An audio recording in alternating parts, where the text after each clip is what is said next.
So, welcome to this week's edition of our occasional Backlog bonanza. Hello, Hyperion Smokestack. Welcome back.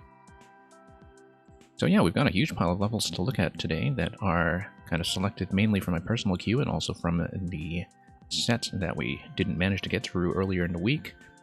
We have a mix of some unfinished levels, some makers that I haven't checked in on in a while, and some makers that I kind of want to preview in advance of some content they have coming down the pipe. So Bex Plays, welcome as well. Yeah, I wasn't expecting 2 nights in a row either. We've had some occasional changes in our schedule lately as we kind of get things a little bit reconfigured around here. And we are kind of testing out some of this timetable to see if it works. So let's, yeah, Vivek, I do recognize you. I also know that you actually sent a very generous raid to my stream one day about a week ago when I was actually no longer online, which I think I've done to some other people on Twitch from time to time. And we did manage to see your latest sewer level on stream a couple of sessions ago. Probably this session from last week, in fact, when I was doing some recording. So without further ado, thank you to those of you who have dropped by already, and let's just get into it. So this says, if you explore the skewer ship on stream, your viewership will scream. We'll see if that's true. I'm still Luigi, held over from yesterday's stream. I usually get back to Mario. But we'll just stick with Luigi for now and take a look at what we're dealing with here. On-off switches. Looks like that's going to be some kind of door drop once we get a key, unless that's just merely something aesthetic. Oh, whoops. Okay, that's a safe platform. That was unexpected. Whoa. Should have seen that coming a mile away. You have to check out? Yeah, no problem. Thanks for dropping by anyway. And hope to catch you around and hope to catch some of your new levels as they come up.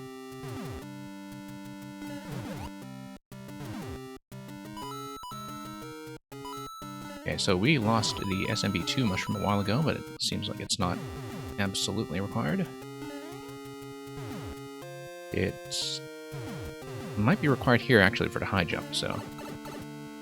Unless I'm missing something about this particular jump height. Okay, so I guess losing the SMB2 mushroom was, in fact, a problem here. Yeah, SMB1 airship is wonderful. Night airship is particularly wonderful because it does give you a basically a Space Armada theme. I think you said you were a Star Fox player, right? So you'll certainly recognize the Space Armada aesthetics right away. Oh, whoops. We did this to ourselves already. Was the mushroom up here? Yes. Okay. But we just come back and refresh the mushroom if disaster happens over and over.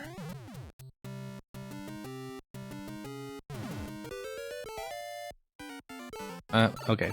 This keeps happening to us. Let's just go back and get this right.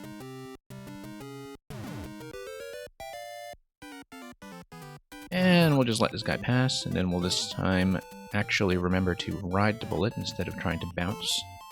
Here we are. Much better. Much better. Okay, nothing up here. Yeah, I guess we'll just ride this guy up. Whoops. Lost the mushroom, but that's okay, we'll just bounce up. We should have a mushroom refresh. Good. And looks like there will be some bullet riding once we get up to the other side, possibly. Let's wait that one out. There we go.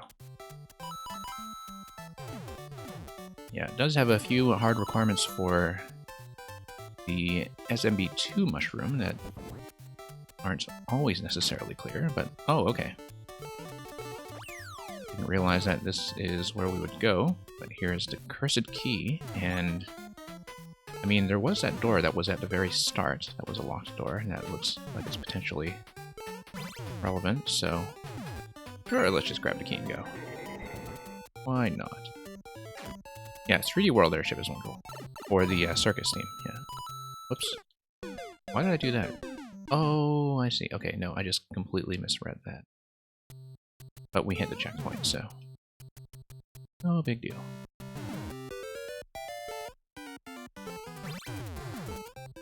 Yeah, and the circus was already kind of wonderful in 3D World proper. In World Bowser. Oops. Oh, okay. Why am I... no, I see. I have to take it all the way back to the door at the start, I think. But I thought the door was over an on-off switch. So we need some way of activating it. Yeah, there's going to be a reversal through this level. There's going to be another on-off switch that we need to press at some point, and that will give us access to the key door. I see how this works now. Okay. Just gotta get Phanto out of the way. Whoa! You have a whole bunch of spawn-locked Magic Koopas that came from activating the on-off, no doubt. You even see where they spawn from? Oh, I see. It's from up top. Okay, we can bounce on top of the Magic Koopas if we lose SMB2. I know there were on-offs above the start. I was just wondering how they were accessed, because the locked door at the very start of this level was over a red block. And so I know that there will be one additional switch activation, probably when we go back. Depending on how those were blocked. Oops. Oh, wow. Thank you for the gift subs. Appreciate your generosity. And yeah, that takes care of a good number of regulars that we have here. And thank you very much. We have a whole bunch of emote slots we need to fill now, I think. And need to get some artwork together for that. In the meantime, I should probably look at the level. Yeah, thank you so much for your support. Very good timing, too. We actually just started to institute some sub-privileges like the sub-queue earlier this week. And so yeah, right on time to get some of our regulars into the rotation. And yeah, we'll definitely need to set up a GG and raid emote. For sure. So yeah, lots of direct hits on that battleship. Oh, thank you for the host. I will have to return the favor when you were on. Yeah, because I know you've been streaming kind of a good mix of Smash and Maker lately. I'll just have to drop by when you're around.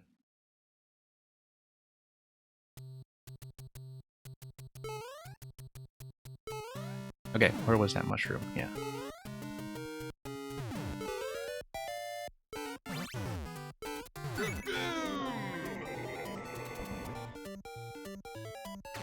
Oh wow, thank you so much, Hyperion Smokestack.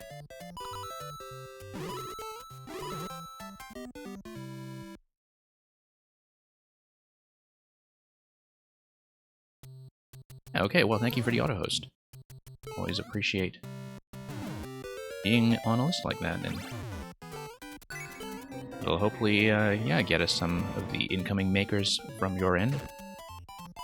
And, whoops. Okay, have to actually pay attention to the level. I've been maybe overly distracted by the generosity on display. That's as good a reason as any. Yeah, well, with the headroom here, Phanto, it definitely is a bit of a challenge to play around.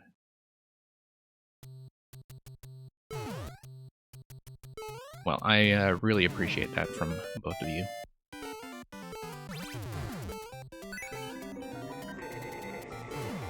Yeah, kind of nice to just, continue to have this community building. It was not something I expected necessarily when I started to stream Mario Maker not too long ago, so I think back when I started this stream, I certainly wasn't even quite fluent in how the entire Switch economy worked, as it were, with all the hits and cheers and, you know, how people were unlocking emotes and what the subs were for and everything. I mean, you know, I knew about sub-queuing for viewer levels, of course, but apart from that, hadn't seen much of that in action. Outside of just, you know, lurking in a lot of much bigger streams myself. So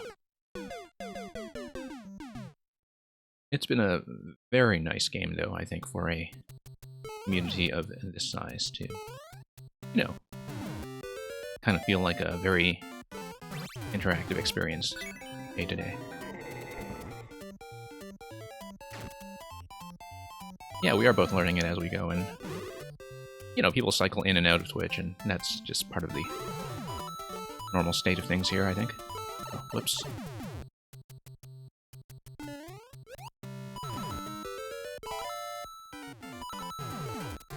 So yeah, I mean, you know, it's been very much a win-win situation for me. I've been seeing such great levels all around, including a lot of ideas that I would otherwise never have been exposed to. Alright, let's get a Magikoopa spawn over here, maybe. Okay. Yeah, losing the SMB2 mushroom in this level is very challenging to play around.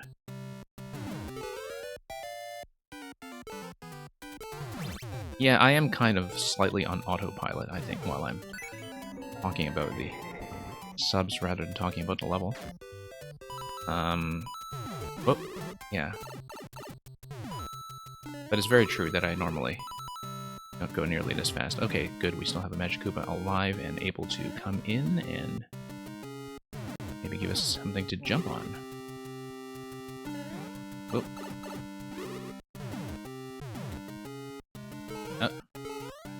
This is beginning to remind me of my Magikoopa level now, where they just keep dashing out of the way at the last minute. Mario Maker ranking and weekly tournament. Okay, that's interesting. So, ranking and tournament, are you talking about that in terms of versus, or in terms of some other kind of competitive measurement? Oh, whoops. There we go, SMB2 Mushroom, lost again.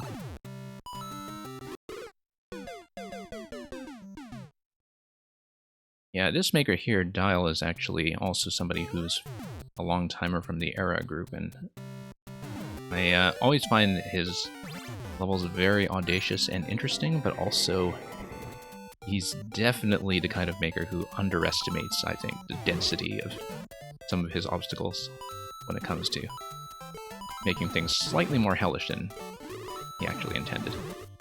But I'm used to that. I've played enough of his levels that I know that's a regular thing. Okay. Yeah, a lot of these are very nice and quite ambitious, but definitely they get very busy with things that can kill you. A lot of moving parts done. But then that's why I run these extra sessions from time to time just to get through Backlog, because, you know, like, I need to take some time with levels sometimes and see some things that I otherwise wouldn't. Okay. Okay, so yeah, more Magikoopa spawn blocks up top. I see how everything works with this phase level now. Oh. Whoa! Aw, okay. Thought I'd almost make it there. Guess we'll just wait for Magikoopa to come up and give us something to jump on. Come on, to my left. Fine, we'll take that. And yeah, still got the Magikoopa spawns, but oh, still got Phanto over there. But we're almost home free. Almost home free. Just need to grab this SMB2 mushroom here and then figure out what's going on with this. Oh, I see. No, that's a ground platform to begin with. I thought I would drop through that when I visualized that early on.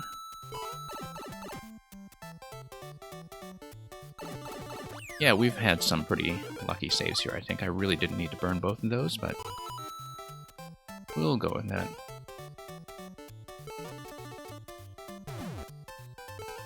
Yeah, I mean, obviously as a, whoops, checkpointed level, you know, you couldn't have enforced this with a clear condition, but it is definitely designed, I think, around the expectation that you will keep the SMB2 mushroom at all times. Those saves earlier, I think some of them were definitely No, possible, but unplanned. By the looks of it. Yeah, here, this whole segment, I think it's extremely necessary to keep the mushroom. Let's see if we get a refresh here. Where was it? A bullet? Yeah, refresh. Yeah, that's going to be grab the bullet, throw the bullet, and then make our way up. But I need to time that around the skewers. Okay. Okay. Throw. No, that's not going to be nearly high enough. I think I need a high jump onto the next bullet. Okay. Yeah, I need to get on this thing. Get some height. Possibly high jump from there. Nope. Wow. This is going to be something. In some ways, the clear rate, which was a little north of 1%, is maybe deceptively high simply because the allowance for resetting this obstacle is actually fairly generous. As in, you know, you are kind of expected to fail and get back on a few times. Oh, okay. No, the height is correct if I do that. Quite possibly I just need to throw a little higher to begin with, like maybe do a little bit of a jump and throw. So I can do some regular jumps to get from one bullet to the next.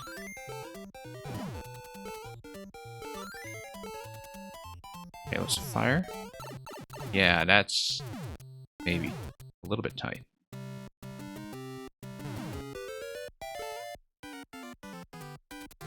Okay. Go back to the bridge platform? I don't see why. Oh, for throwing height? Yeah, if you want to ride it out, then yeah, that gives you a little bit more distance, that's true. Okay. There we go. Wow, okay. That looked doable, but definitely something that'll take work.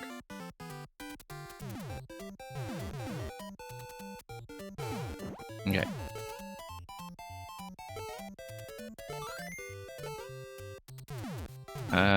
Yeah. And of course, part of it is that it is going to be a bit camera dependent when it comes to spawning the second bullet on the way up. So, we'll see how that goes.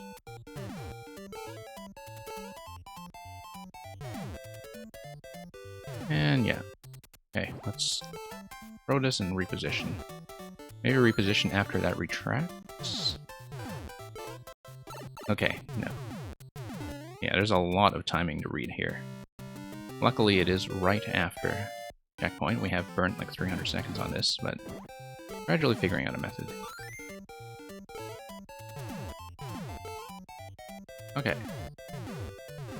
I have to let that punch. Yeah. I think I have to do a bit of a jump there just to scroll the camera up, get some visibility going on to the third bullet.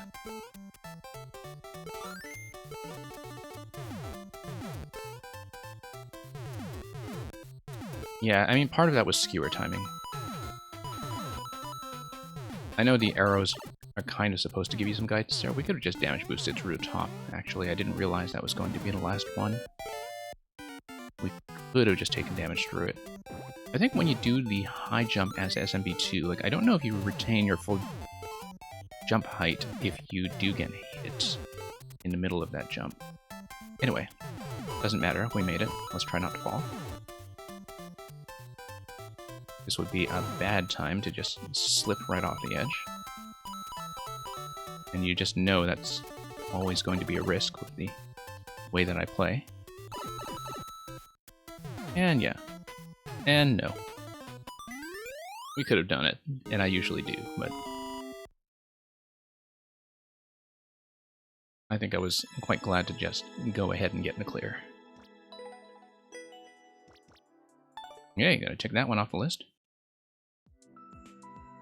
And yeah, I don't know if my viewership screamed exactly, but certainly my notifications screamed with appreciation for all of the gift subs that came in during that particular level. So thank you once again, both of you. Okay, we've got tons of stuff to get through. Tons of people on my list. I did have a couple of levels sort of scheduled and in mind, including some that we didn't quite manage to get through last time. Wow, this list is really built up over time.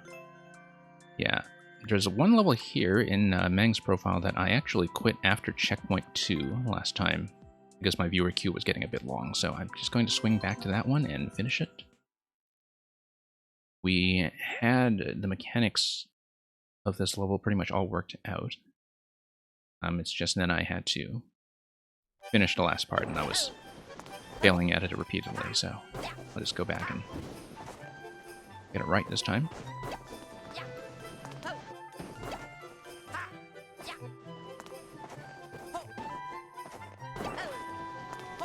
Okay, there we go. Not quite good enough to do this 100% of the time, but I think we generally got the hang of it from the last session, so I'm just going to try to recover my position and get back to where we were. There we go. Yeah, a little bit slow there. Yeah, for those of you who might not have seen Meng's levels before, a lot of them are kind of based on these unconventional momentum mechanics. This one has a much easier completion rate than Meng's usual work, which tends to be sub 1%. But again, that's because this one is fairly generous about letting you redo things. Nope, I got too far ahead. I need to get on that thing and then wall jump up to the left. Okay. Yeah, it looks very nice. Very clean. I mean, I've been playing this maker for quite a long time, but they're pretty much at the 100 level cap or close to it already. And I've actually still got to catch up on just months and months of content on this list. And part of it is that, like, some of it was just hard enough I never took the time to really properly grind it out. But a lot of them have this kind of momentum-based play that, you know, exploits a lot of unconventional interactions with moving objects and springy surfaces. Hey, the King, welcome back. Oh, okay. Yeah, just gotta get the timing right on this.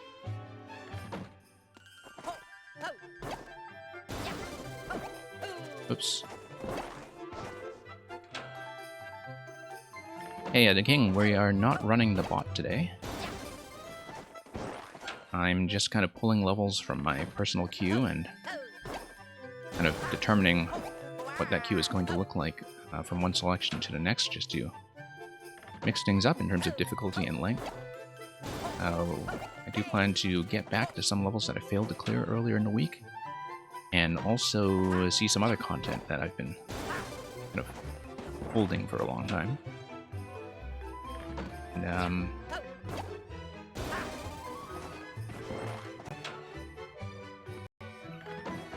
yeah, it gets a little bit complicated from here.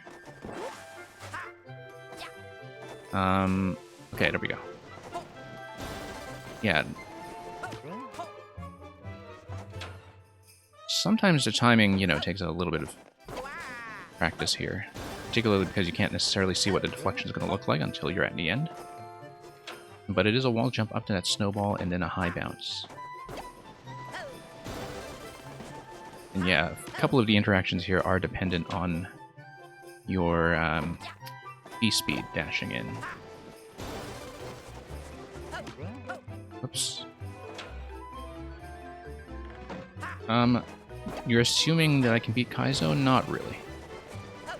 I've done some levels that have a sort of Kaizo element to them in terms of things like shell jumps and such, but once you kind of get into the range of under 0.5%, or if once you get into things like consecutive shell jumps, then no, I can't really do it very well. I feel like I've been improving quickly just by being willing to try some of those levels and, you know, learn a few of them a segment at a time, but it's really not an expertise of mine at all. Okay. I did have this timing figured out last time. I just need to figure out if I'm ahead or behind. Okay, I just jumped a little bit low that time. Yeah.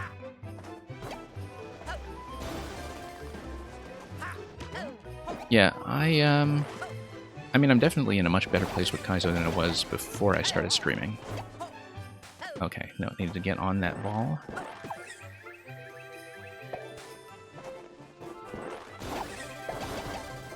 And it's nice that, you know, people send me quality stuff that really does teach me some of the mechanics like the shell releases, but at the same time, you know, I'm just not a very consistent player when it comes to mechanical tricks like that. And I find that the thing that really separates the super expert players, and a lot of it comes from practice, of course, is, whoops, that they are just a lot more consistent about, you know, figuring out an obstacle and then being able to execute it reliably. And once they have that consistency, it means that it buys them more time to grind out the harder tricks. And so it makes a huge difference because, like, they just progress faster. And if you progress faster, you get far more good attempts in on the stuff that would trip up a player of my level, right? And so the consistency is just the biggest thing. Oh, Terminator, glad to see you back. And, yeah, Terminator, we're not running a queue tonight. I'm just kind of catching up on unfinished levels and some other things from my personal list. All of our weekday streams are still dedicated to viewer levels for the time being. So I will be running the bot then. The King, I think I did see virtual level, but I'm not sure which one you're talking about. I can look at it. Like, if you give me the code, I'll see if that was one of the ones that I was still kind of working on. And we might be able to give that a look. We do have quite a long set to get through today, but since you're here, like, I might be able to look at it if it's something that I was already in the middle of solving, so. Yeah, you see, Hyperion, back when Terminator first came by to make that comparison, like, I knew next to nothing about Rick and Morty, and so I had to look up a video of the character to see what he was talking about. But apparently all the people here who are big fans of Rick and Morty, like, every time they see that comparison, they think it's very true. Yeah. This level is very intricate. I'm glad it gives you so many retries because, like, I feel like you need them in order to just pass any of this stuff at all.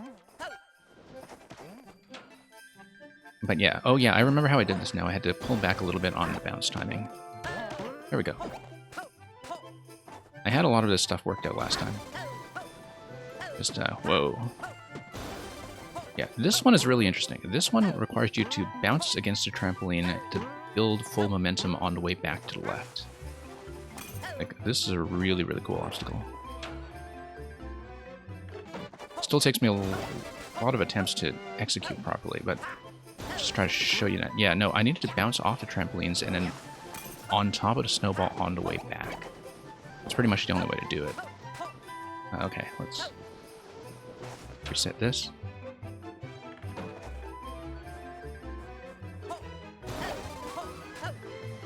But yeah, I don't think I've ever actually watched a full episode of Rick and Morty, but like, I've watched some clips from it, especially after you told me about Bird Person, which I think is actually kind of an interesting character from what I've seen. Okay, reset panel is way back in this obstacle. It's on the other side, so I do remember going for that reset door. Whoops. And yeah, let's just get the reset door quickly. I will likely have to do this from the checkpoint anyway. But yeah, lots of momentum-based interactions here. No, just slightly missed. Hey, Maestro, not running in a queue today, but we will be back to viewer levels for pretty much all my other streams in a week after this one. This is the one day a week that I tend to just do a little bit of catch-up. Just show off some levels from my personal list. Whoops. I know it's maybe not as exciting as running from the viewer queue, but I try to show off some interesting makers. So, thank you for dropping by regardless. And yeah, the king, I don't remember if we finished Mini Troll. Again, I might have to... Like, even if we're not running a queue, you might want to put your code in and I can see what that level was in case I don't remember. I don't know if we'll run it, but if it's one that I was already progressing on and kind of left unfinished, then I might go back to it, yes. And number 87, okay, just give me a second. I feel like that one has been requested before, and I don't mind. These tend to be rather good. Oh, when am I going to stream XCOM 2? Okay, so that's a very good question. I'll answer that after I do the reading.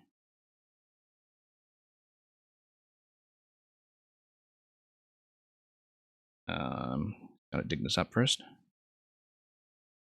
Eventually, I just have to learn these well enough to do them roughly from memory, but here's William Shakespeare's sonnet number 87. Farewell, thou art too dear for my possessing, and like enough thou know'st thy estimate. The charter of thy worth gives thee releasing, my bonds in thee are all determinate. For how do I hold thee but by thy granting, and for that riches where is my deserving? The cause of this fair gift in me is wanting, and so my patent back again is swerving. Thyself thou gavest, thy own worth then not knowing, or me to whom thou gavest it, else mistaking. So thy great gift, upon misprision growing, comes home again on better judgment making. Thus have I had thee as a dream doth flatter, in sleep a king, but waking no such matter.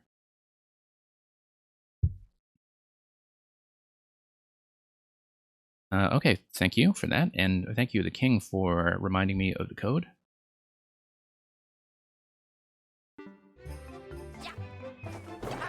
So, I actually have somebody else in my household who is not on Twitch, and who was, in fact, involved in the Shakespeare reading group on a voice call earlier today, and they were doing a couple acts from King Lear as a Father's Day special, which, you know, they didn't finish the whole thing. I think they're saving some of it for next week, but I thought it was a particularly appropriate choice. Yeah, we have a very literary household, and that's the kind of thing that happens. Okay, you were asking about XCOM 2, so yeah, currently the situation is that I don't have it on Switch, and I am not really able to stream it from PC because, honestly, my PC is too weak to actually stream and play at the same time, which is why I'm not doing other things like RTS and, you know, basically PC things I play, like StarCraft, Factorio, etc. I would love to do XCOM at some point if the Switch version goes on sale. Likely not anytime in the near future, because I know one thing, how slow an XCOM player I am, but I've been meaning to catch up on War of the Chosen anyway, and so, like, I'd like to do it at some point, but it's one of those things where, like, you know, once I have A good sale price, and B, the micro SD card storage space to get XCOM 2 on the Switch, then that is something I would strongly consider as a streaming experience. I'm slightly reluctant to do some turn-based strategy on stream simply because, like, I am a very slow player. That's why I didn't really do Fire Emblem either, even though I already started streaming by the time I saw the Synored Shadows expansion for Three Houses. Like, I actually played that whole thing off stream. But part of that is that I know what pace I go at as a player, and that, you know, I don't know if it's necessarily interesting to watch, but we'll see. Like, I feel like sometimes with things like puzzle levels, like, people clearly indicated an interest in watching me sort of walk and talk through puzzles. And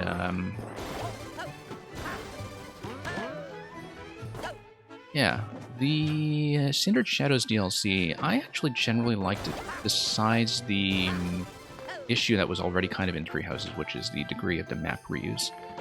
Like, obviously it's not very flexible when it comes to, you know, the loadouts and the actual character classing and so on, but I found that it actually constrained it in a way that made the game a little more tactically challenging, again, in ways that I cheesed like crazy in the main game, because, like, in the main game I just built everybody around all the movement skills, like the shove and reposition and so on, because, like, I find that stuff is just extremely powerful, and so I would basically load up my characters with that stuff and just be speeding through levels with positional trickery all the time. And so, like, losing that option apart from that new character that had a really interesting swap was Yuri, the trickster who had the swap. I found that I kind of had to rethink some of my approach to the game, and so I found strategically it was interesting. I do agree that, you know, like, it's one of those DLCs that does, by virtue of it being a DLC, feel like a simplified version of the game, just from a character building standpoint. Yeah. I enjoyed Mario and Rabbids. I found it was definitely kind of, I mean, it's very much an intro-level game in many ways.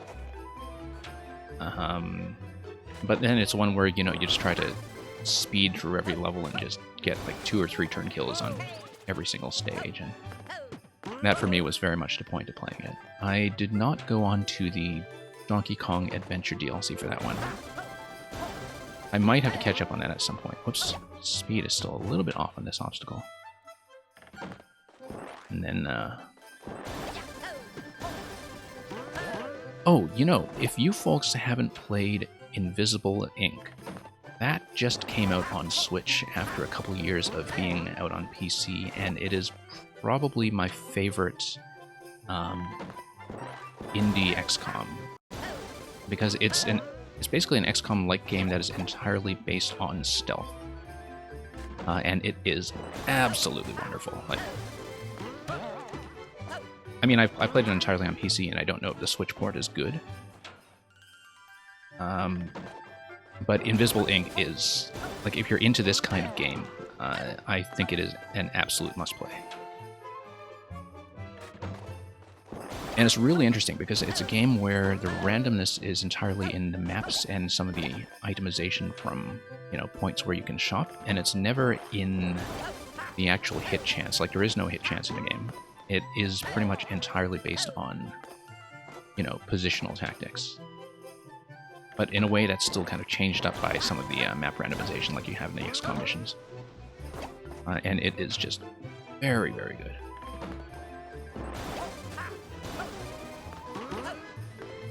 Okay, I gotta rethink this.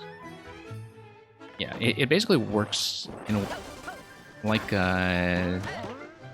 Into the Breach in some ways, where there is kind of a roguelike progression from map to map, but your actual turns feel very deterministic in terms of your level of control over what's going to happen and your ability to see what the enemy is going to do. And so I think it kind of works pretty wonderfully. I've been repeating this for minutes. I need to actually pay attention to my bounce timing here. There we go. Oh, almost. Missed a wall jump. I've been on autopilot on this obstacle for the last little while, and I think it shows. There we go. There we go. That was the last thing, I think. No, this thing here, okay. Oh, I see. I think that's actually just a... Maybe it's a bonus. Yeah, it's a bonus. And that just gives you the bottom of the flag, I'm sure. Ah, we can try for the bonus. We've got some time. If I fail at it repeatedly... Okay, maybe it won't work this way. Because that would depend on that respawning. Yeah, okay, sure, let's just go for the bottom. This is clearly a bonus route, though. If you manage to make that last jump.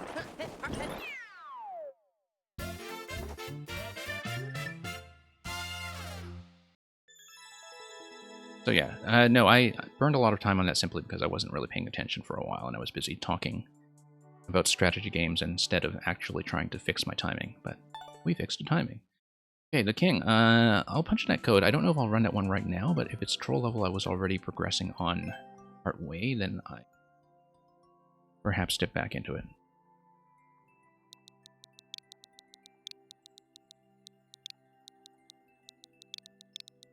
But yeah, the reason I don't run the queue in these sessions is because I can't make the same guarantees to people that I typically do. Yeah, I've seen that code. But mini troll. Oh, I haven't done mini troll. Okay. 4% or so. Yeah. You know, it's 4%. We'll just do it.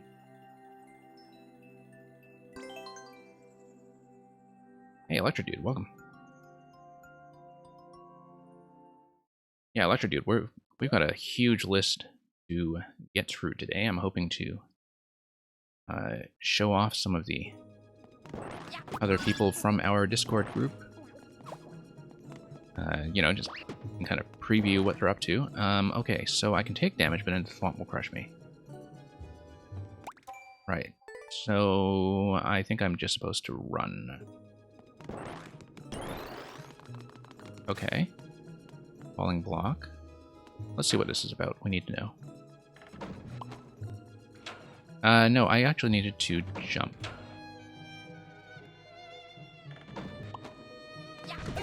Okay. That's pretty straightforward, except we need to dodge that stuff. Oh, we don't have Discord for this channel set up yet. I plan to set one up soon, like quite soon. But I'm just saying Electro Dude and I are in a couple of Maker Discords together, and we... At least I pick up a lot of codes from people over there. But yeah, I'm planning to get a Discord rolling for this channel since we have enough, I think, regulars and subs here now to make that something worthwhile. I'm still kind of deciding on, you know, some things I'll do with it, but I think what I'll do here for that part is kind of play around with the timing, but whoops.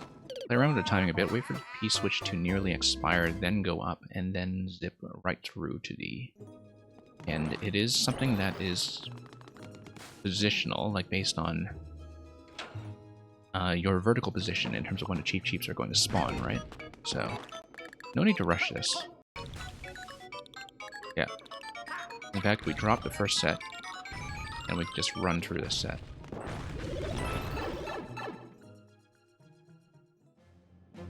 Okay, checkpoint. Okay. And then kind of a one-way drop off the top left there.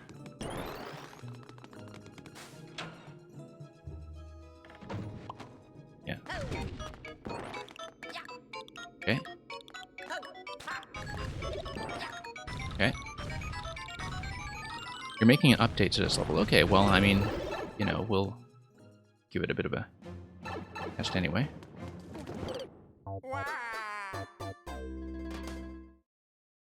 And yeah, Bex, I will definitely give people plenty of notice here when I do get a channel set up. So, you know, no matter which sessions people are or aren't able to make, they do have some awareness that something like that is up and running.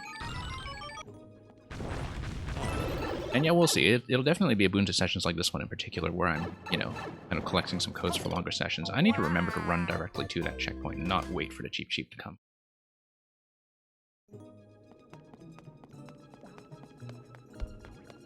Yeah. I can't go up... Well, I mean, I can go up towards the donut panel, but, I mean, I definitely wouldn't be able to get through that. I suppose if it were spawning something or activating a switch, then that might be useful. But I'm going to try to checkpoint first, since getting here is very quick. So,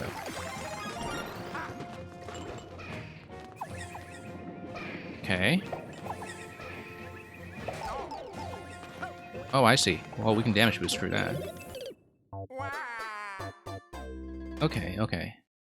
I need to think about retaining the mushroom. And, yeah, chasing fireball like this. Getting ahead of it. And then... Oh, this is interesting. Okay, and that's the troll. Yep. I thought it might be something like that. Worth a try. And then, yeah, we'll drop straight down after this. And we just have to run straight through this guy. Wait for the Potoboo to come up. And then blow that up.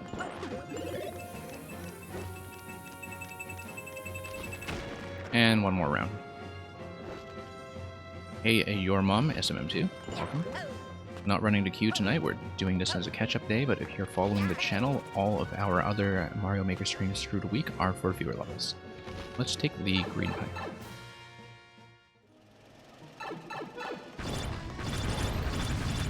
Okay. Okay. That looks like it might just be a death game anyway. I'll check the red pipe next time, just to see what's going on with that.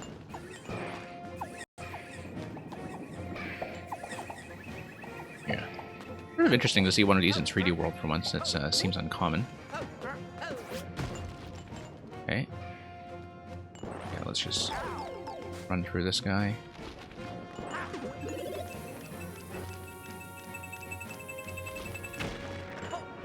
Yeah, I suspect this is not actually the route. We'll try the other side first. If it is the route, I think that's maybe a bit rough. Okay, checkpoint 2. On-off is going to release that pipe. We'll check this side first. Okay, that's fine. We haven't checked it properly yet, but we'll go for it.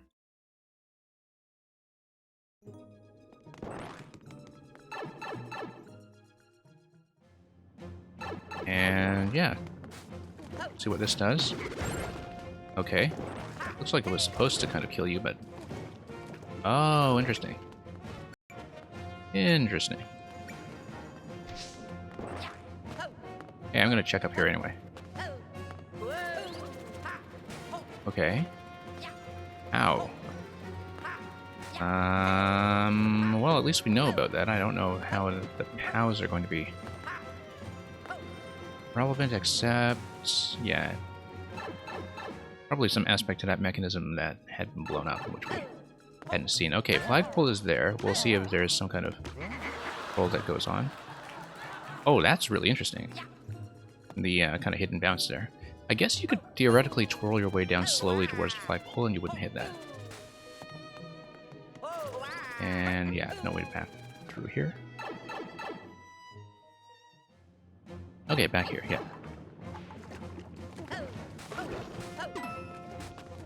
That's fine. We know the route back there. And I don't see any other route towards the flagpole, so I think we just need to repeat this stuff.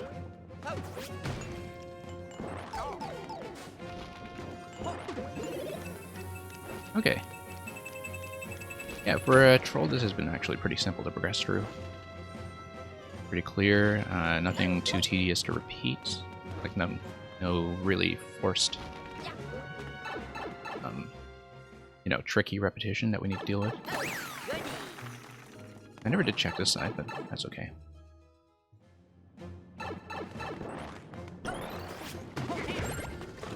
Ah, okay. Yeah, that's for the POW block setup. That's basically... it's the trampolines to drop. Alright. Take that.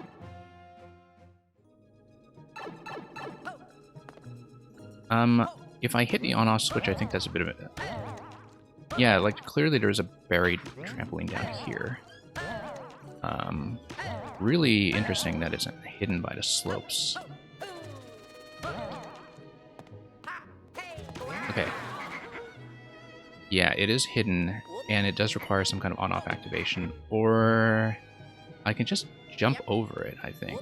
Like, it doesn't come until the last bit there, and so I think if I just jump towards it, I can dodge that. Oh, interesting that that is now blocked. I think I am now actually soft-locked. I think I'm definitely soft-locked. Okay, let's restart that. I feel like that soft-lock looks like it's probably an oversight. Like, I can't imagine that being intentional. But like you said, you were revising this anyway, and that's why we test. Yeah, that's why we play test. No, I mean, this is the kind of troll level that like sets up things like death games and such, like anti-soft lock games, and so like the other stuff here is polished enough that that definitely looked like a mistake. I don't see why you need that to begin with. Oh, to prevent you from going back if you drop down. That doesn't do anything though. Like, there's no reason to prevent a player from going back if they drop down onto the donut blocks there, right? Like, because there's no harm in it if you just get stuck there anyway. Okay. Drop. Punch. Red pipe after that. And we'll just play this safely. Yeah, I think for the final trampoline bounce, it is avoidable. I think it should be avoidable on the way down to the flag. I mean, we haven't checked hitting the on-off and... You know what? Okay, well, we checked it, so now we know. Yeah, I was thinking, okay, hitting the on-off doesn't actually block our progress down here, so that was worth checking.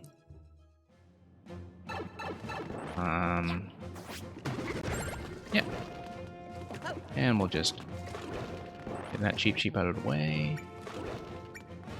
And yeah, there was no other on-off interaction that we needed to be aware of, I think. So I think the only solution here is to head there. Like, there's no more flag access in the level after that. So unless we have access to some kind of on-off activation, the only way is to just kind of avoid that. So yeah, obviously, you know, some things that you'll want to repair on your way to the next edition, but overall, that was actually pretty clean for an attempt at a 3D World Troll, so thank you for that, the King. Let's get back to the massive backlog. Jump from the side of the trampoline. I'm not exactly sure what you mean. I mean, I think that thing was generally avoidable if you see it coming. You just need to kind of infer what the position of the trampoline is going to be. Oh, you know what? 1K man, you're absolutely right. Slipping back across the trampoline, that it was still grayed out. Yeah, you're absolutely right. No, you're absolutely correct. I just missed that. And I missed that several times in a row.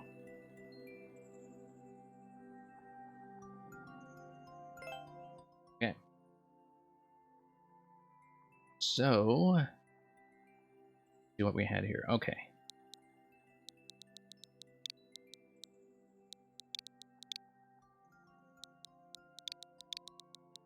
I have a pile of codes that I've been collecting.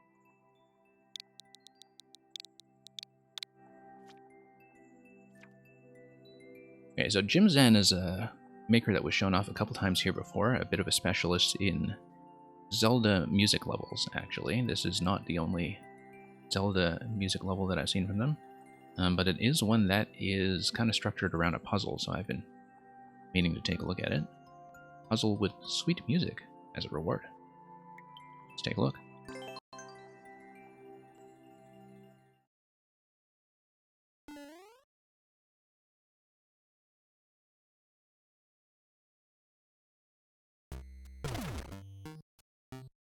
Okay. No custom music just yet, but we do see this very threatening dungeon entrance. And I'll just check these to see if they pop anything. Okay, nothing yet, but I think eventually there will be some kind of P-switch interaction or something else that takes you through to the locked door, so let's just move on. Okay, got a Master Sword there, as expected. And let's figure out what the objective here is. Looks like the objective would be to get through the blue pipe that is in top right. Now, how do we do that? We have one-way panels there. Oh, no, that's not the objective. The objective is to break the scroll over here. So that would require some kind of switch activation that we don't know about yet. But okay. And eventually, probably some kind of interaction related to the Pegasus Dash. I'm assuming that's not going to be a damage boost. That's going to be something like that. Yeah, maybe if we gave ourselves the opportunity... Let's nudge this thing over to the right. Pop this over to the left. That's right. And that way we can, in fact, recover the Master Sword over here. Okay, pretty straightforward. Looks like the trampoline... Not the trampoline, the jump block over there might drop something if we drop a bomb on it, perhaps. Oh no, it just pushes the bomb, okay. Pretty simple. Okay. And I think at this point we just drop in. We can't really interact with the Muncher side just yet. Let's just go back down. Hey, Paxman, welcome. Glad to see you here, as always. Yeah, I am showing off a couple of project makers today. Jim Zen here being one of them. Just to kind of get a warm-up in and get a sense of what they've made. And so yeah, Paxman, thank you for coming by. I feel like I've got a ton of levels to catch up from you as well, actually. Like, I've played a bunch of your early ones, but not one of the most recent ones. So let's take a look at this puzzle here. We have the objective being the bomb activation on the right side. I think that's fairly clear. We have something that looks like it'll be an instant detonation if something falls in a seesaw to hit the Muncher to squish that bomb. That bomb would blow up the brick that is to the top left of the right bomb. And yeah, we just need to blow stuff up. I think that's the short of it. Okay, no, we need a bit of a heavier falling object than that, or some kind of other falling interaction. I mean, in general, with Link, like, a lot of things can be sort of exploited just from holding a bomb and jumping towards something, which is why you have, I think, all these vines over pits here, because that's the only way to defend against just holding a bomb and taking damage.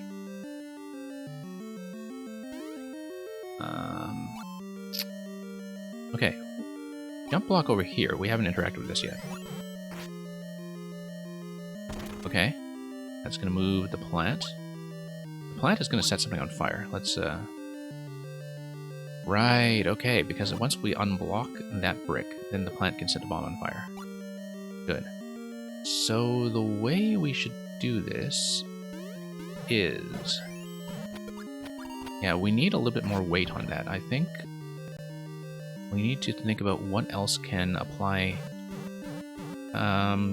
Here's one thing that we can do. Blow this up, hit the jump block. It might trigger something. Here we go. Now we drop the bomb on it. And now it should weigh enough. Good. The blue pipe actually looks like it has a gap. Like this blue pipe here. Or, oh, you mean like on around the decoration or something? I don't know.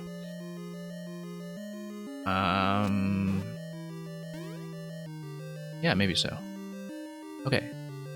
Let's see what the objective is here. So far it's just been a lot of scroll breaking. Oh, and here's a design that matches what we saw at the beginning of the level, at the opening. So yeah, that's going to be through the one-way panel, just helmet access. We can just fall into it, I think. And then what? Helmet access gives us the ability to bump Master Sword. We would want to do that. Why? No, that just collects it. And I should know that. Okay, no, we want an on-off toggle in order to get through here. To do that, we need to exert some weight here. And we need to do that by possibly moving the shell. Yeah, because it looks like you can move an object up the twister. But then that would imply that I have some way of releasing shell. I don't think there's anything that you can do with a shell after it has been expended as a shellman here, so we need to find some other way to send objects up here and weigh down the seesaw until the bomb gets crushed. We haven't checked this guy here. Oh. Okay. Oh, we're gonna have time trouble. Master Sword refresh seems to imply that we have to take damage or should take damage.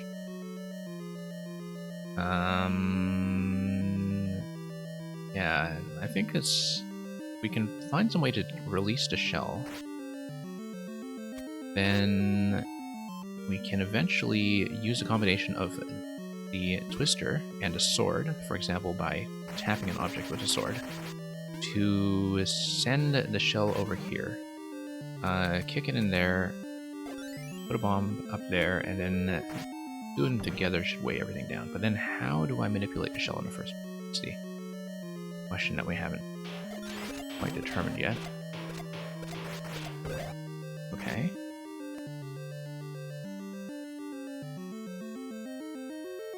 Oh, it looks like you can drop in this side towards the cloud. Which I don't know if that's actually anything interesting. But oh, the sewer level was fine. I can find the timestamp for it actually, because I'm pretty sure, yeah, it was in last week's edition of this backlog stream, and I can dig up the timestamp for you and just send it to you. And then you can kind of see the playthrough. Oh, I think there was one soft lock that I ran into that had to do with blocking myself in the on-off switches. Like I got stuck in the switches. Or the dotted line blocks, rather. And that's the only thing I can remember that I think was an issue. And of course I played that many, many levels ago, so maybe I'm confusing it with a different level. But I think that was the only thing I ran into that would like really require a fix. Yeah, the flow of it seemed to go well though, from what I vaguely remember.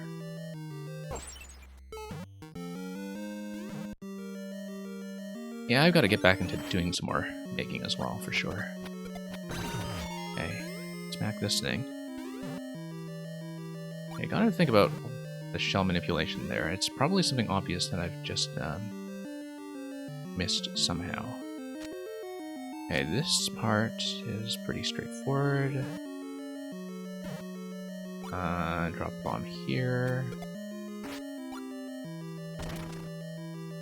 Jump straight up through the cloud? Yeah, we'll take a look at that in a moment. Okay, good. The order doesn't actually matter here, thankfully. I just need to get the on-off activated such that the piranha plant moves. How did I do that again? By hitting this guy, yeah. Yeah, nice to have that mechanism work so reliably. We'll fire at this bomb, then we are back to where we were. So what's in the brick block? I just straight up broke this thing. This brick block here. So I don't know what's in it. Because I just broke it with the fuzzy helmet, which, you know, it tells me there's nothing there. But I do wonder about it. Like, I do wonder what it's for. And yeah, that's not quite clear to me yet. Because we do want to find some way of manipulating an object over to the right side, right? It does kind of look like something was supposed to spawn here, but it also looks like these two clouds are set up to use the sword tap. And so the brick would basically let you come through this side, and, you know, if you had the sword tap, kick something to this spot, you could come up the left side and kick it from here. Yeah, but how to actually manipulate a shell out of this position is something that I don't know about yet. You do have a one-way panel there. Maybe if you stuck something on top of the semi-solid and it would force the shell down, like if you put a... no, you couldn't do that with a bomb because it would just not go over the one-way panel. Okay. This will take some thought. Icicle, icicle, icicle. Yeah. That's not enough weight. Is there a way to get enough weight there? That's... like if I find some way to get this shell down and kick it towards the twister would prevent the shell from causing any problems, I guess, right? Like if I'm already wearing a helmet, then I don't pick up the second one. If I can find some way to deflect this thing out of here, then... yeah, if I drop it out of there somehow, and just get it over to the twister. If I tried whacking the sword to the wall, interesting. Let's drop in here again and try that. Oh, you mean the sword? Okay. Yeah, because, like, if we can find a way to get the sword up to the next level, then maybe we can use the sword to add some weight. Because let's say I bumped the sword with my head while I'm wearing the helmet. No, I just collected. I think I tried that already. But if I drop the bomb here, found some other way to manipulate the sword to move up. Yeah. The block gap you can... oh yeah, I know, this gap here. But I'm kind of wondering if there would be some way to lift the sword. Oh, I see what you mean. Like if you kind of do a sword tap.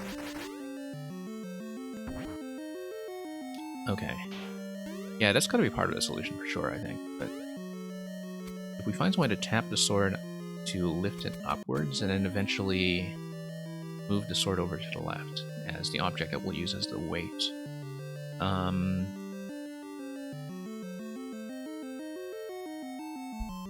That's a good question. I'm not quite sure. Does the pipe go somewhere? No, it doesn't. Okay. Now, I'm correct in that there's no interaction with the helmet that I can use other than just wearing it as a helmet, right? Like, because it looks like there's nowhere for it to go. Unless there's some way to force it to, you know, come out under the semi-solid, which I don't think there is. Okay. So it probably has to do with this gap, and it has to do with manipulating the sword to get out of there. And, you know, probably, yeah, if we can get the sword out of here on top of this cloud, then we can kind of tap it to the left, project it up here, put it to right. Like, that's the thing that I think should be the flow of the puzzle, but I don't know how to manipulate the sword yet. You know what to do. Okay, interesting. It's not a bomb. It's not collecting this thing. It's... let me try to drop the bomb right on top of that sword and see if that will do anything for me. Hang on. See if that will lift it high enough. No. Yeah, now you guys get to stare at it until I get it. And, kind of be in suspense. Let's see, what other interactions do I have? I have the arrow. I have just straight up collecting the sword. I have the ability to take damage from something. I don't actually have the ability to take damage from anything. Except my own bombs.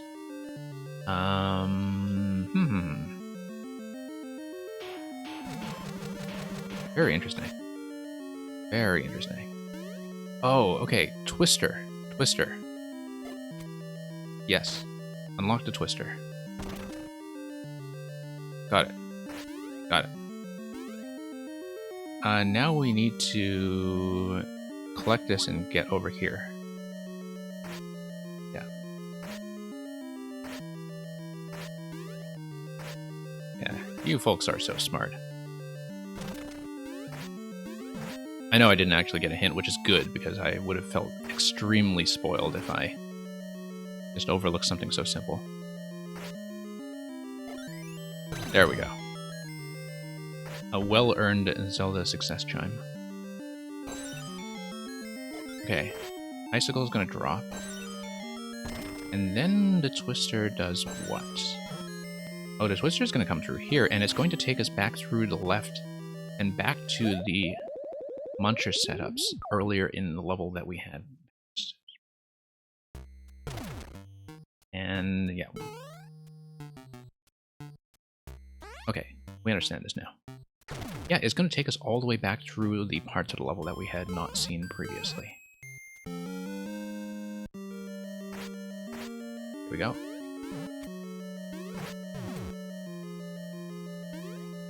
And yeah, let's grab this thing. No, bomb thrust. Oh, we'll drop all that.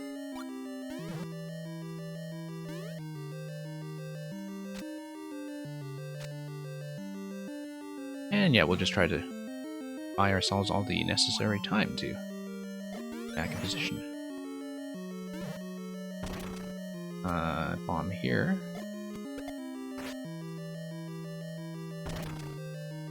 Hey. And whoops. And look at all the people who died there as well. That's a substantial number of death markers for something that could only really be an accident unless you try to jump around to unload a bomb or something. Okay. That enough distance? No, let's punch it all the way to the wall. Whoop. Stop this thing. There we go.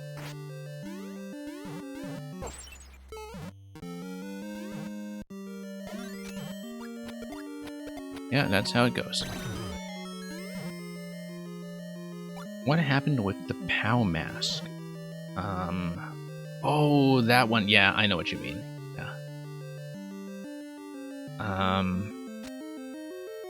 No, that was Loop and Snoop's level, right? Like the powerful puzzles, where I was just stuck on this one particular simple thing for way too long.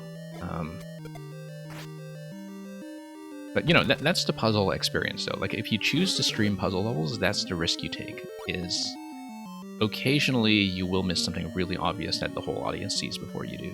And,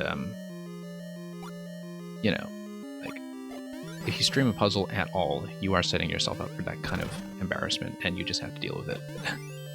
That's what I've learned. I think there are enough things that I surprisingly solve quickly to kind of occasionally make up for those moments. And so that makes it worthwhile.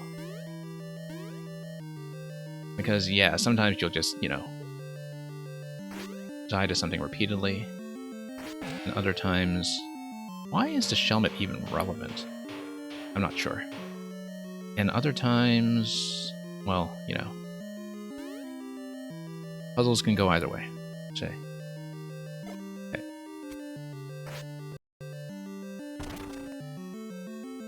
Missing obvious things the whole audience sees, yeah. Well, I mean, you know, that's a risk that Carl takes as well, given how huge his audience is, and that they partly watch him, I'm sure, because he's seen enough of the crazier and less intuitive, holy stuff to occasionally really have a spark of inspiration. I don't know, I don't watch Carl enough. I don't watch that many of the big YouTubers, unfortunately. I feel like I do eventually need to catch up to that. Like, I know there's been a big new Carl level that's been making the rounds in the last few weeks, and which, you know, is supposedly notorious. I might have to take a look at that at some point, which might be an interesting experience as somebody who really doesn't know the whole kind of Carl level metagame. I feel like I wasn't supposed to despawn at Twister, was I? Except... oh, I have the on-off activation, so that's a state change that will kind of unlock stuff in this level, and so, yeah, I don't need a Twister. I just need the on-off. And, yeah, blowing up the on-off gives me something. Whoops. No, it doesn't. Hang on, I missed something. Oh yeah, no, collecting the Shelmet gives me something. Plus the on-off, and this here is telling me something.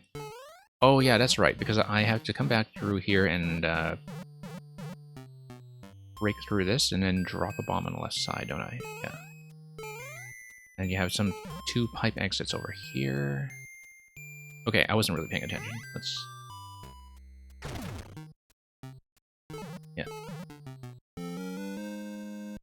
You didn't think the bomb was 2 blocks high. I'm not sure which bomb you were talking about. I don't know if despawning the Twister did anything bad. We'll have to kind of pay attention to that. I don't think it was actually useful for anything, though. Although we'll need to figure out our way back through this level. And... yeah, there's something going on with the blue pipes, I think, back to the entrance. Because we eventually want to go back to the entry room with the ability to break through bricks as well as drop a bomb, right? Like, the whole point of this level is to loop all the way back around. So, yeah, let's just not spend too much time. So I can solve this without timing out once again. Oh, good night, Bex. Thank you for coming by once again, and once again for all the gifts. It was very, very kind of you, and I'll try to catch you soon as well. Oh yeah, and I'll send you the timestamp for when we played the sewer level.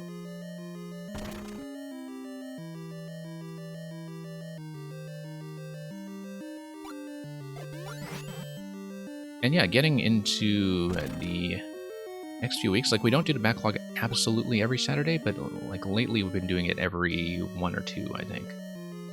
Sort of depends on what a huge pile of codes I have to show off. Okay, we wanted to get that over.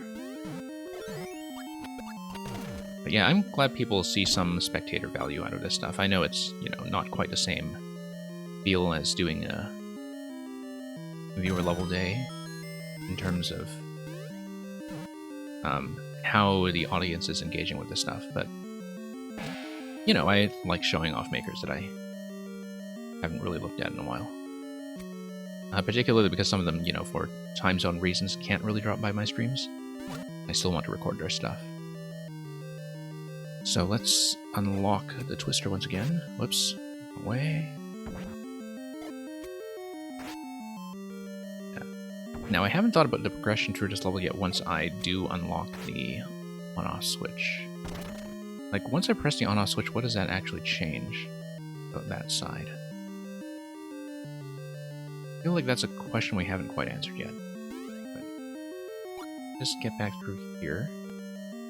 And maybe the sort of big face at the front is, or on the right rather, is some kind of clue that we haven't looked at. The fact that we get the icicle drop off the middle icicle is something we haven't really used or thought about. Okay. So yeah, apparently you said the car level is the hottest of garbages. Well, I don't know. It seems like there's a very high standard for garbage, but high standard for garbage, you know, relative to what Carl sees on his channel, that's got to be something spectacular. Okay, so something about dropping the middle icicle. We know that there were the 3 icicles that were at the very beginning of the level. I don't think this would require a restart. We do need to work our way over, I think, and just see how we can wrap our way back to the start and see what else is different. In the meantime, I'll keep the twister on screen just in case it is relevant.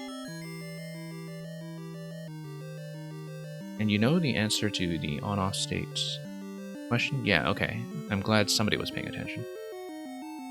I know that there was the piranha plant movement on the red-blue track over here. That's the only thing that I've kind of seen that might be relevant, is that you get the piranha over to the bomb. Yeah, oh, I see, yeah. That's simple. So, yeah, once again, we need to find a way to blow that up. We have that, okay. Yeah, because we do now have the power to break through that. Right, and we work our way back around, and as predicted, we just go back through this level to the start. And now we need to, I think, manage to get our way over to right side. Interesting that you have that kind of muncher block there now. That's okay. That's interesting. Yeah, muncher blocking the previous method of... Whoops, what did I just do? Oh, did I blow myself up? Okay, yeah. Muncher blocking the previous activation of the on-off switch. Okay. On-off has been deactivated all over here. What did we miss? Let's go back here and try to drop something here again. Nope. Alright. Shelmet gives us something. Let's look for something that we can hit with our head. Other than the icicle, that's the obvious thing here. And you get it. Okay, good. Yeah, we need to somehow wrap around in here. How do we access that? That pipe just gives us the shell.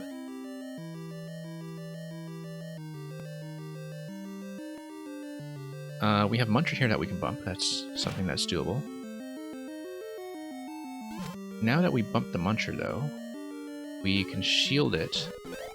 Whoops. That was wrong. I needed to retain Link. Because the idea was that I would shield it. No, that's okay. We can retain... no, we can't because we need the helmet. Okay. That's fine because we still have infinite access to the helmet. So why don't I grab that? Go back, grab the Master Sword. We want to re-enter the opening room with Link. There we go. And that's going to spawn a bomb, which is interesting. What do these pipes give us? Great. Refuel. Very interesting that this thing here was a clue earlier.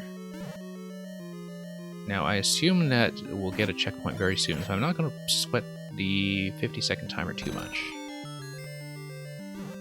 Wait. No key. I completely forgot about the key. Looks... okay.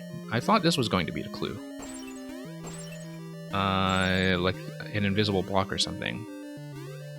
Given that we had the clue earlier from the other side of the level, that this falling down would give us a ding-dong.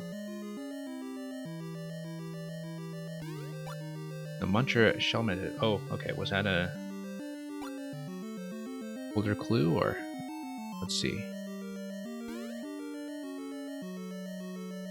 Yeah, I'm gonna run out of time, but so we'll have to redo that, but we have all the solutions worked out, so I'm not too concerned. We had something that we needed to kill that would get us the key. And I thought this thing here would be the clue we needed because of how the artwork is kind of displayed on the rightmost side of the level.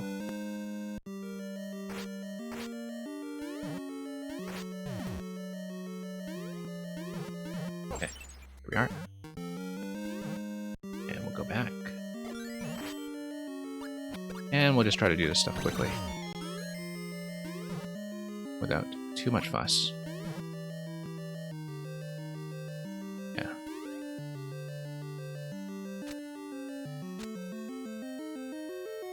Okay. Yeah, I'd actually forgotten that Link doesn't, you hit things with your head, because I keep mixing it up with the way that amiibo costumes worked originally, in spite of the fact that I played so much more with Link at this point than I ever did with the SMM1 Mystery Mushroom. Like, occasionally I just forget those things. Okay. Okay, so what are we looking at here? Yeah, I've got to set that on fire. Hey, Awesome Lab, welcome. Awesome Lab, hope you enjoy your gift sub. You got that from Bex Plays, who actually just went offline. But when we are back to running the queue, hopefully that will accelerate things for you. Okay. Down here. Yeah, Awesome Lab, you got a gift. I'm going to give a shout out to Beck's channel, actually, and then you can drop by that sometime and give him a personal thanks if you like. Just give me a second to punch that in.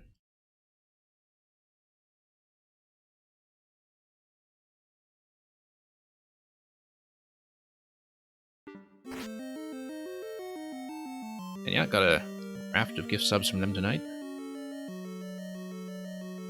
And yeah, hopefully you'll enjoy that. Always nice to have my regulars come and drop by regardless.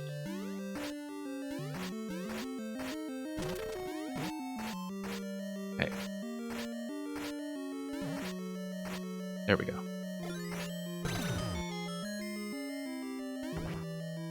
And then we'll come down here. So, this clue here. This is telling us about something about the key, isn't it? Like, I thought it would be invisible block. But maybe that needs to drop, and then...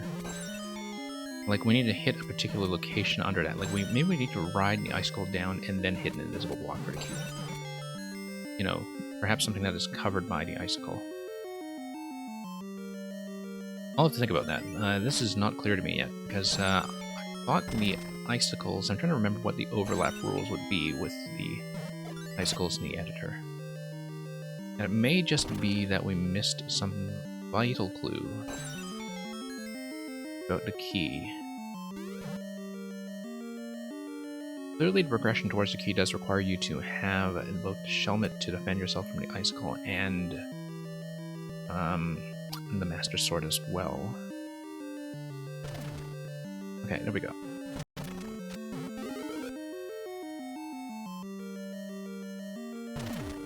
Yeah, really love the back and forth progression of this level. I think it works quite beautifully.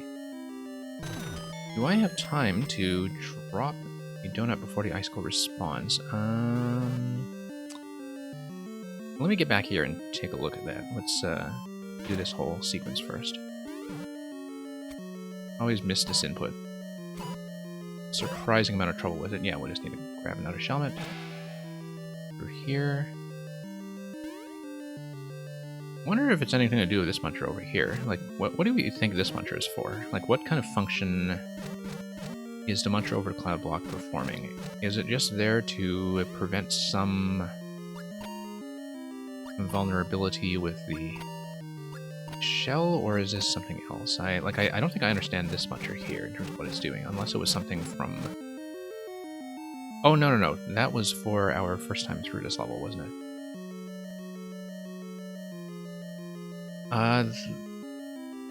The way this room changes, well, some of the stuff is in place already.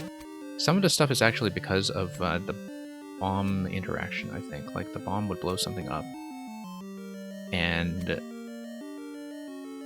yeah, the breakage would allow some muncher to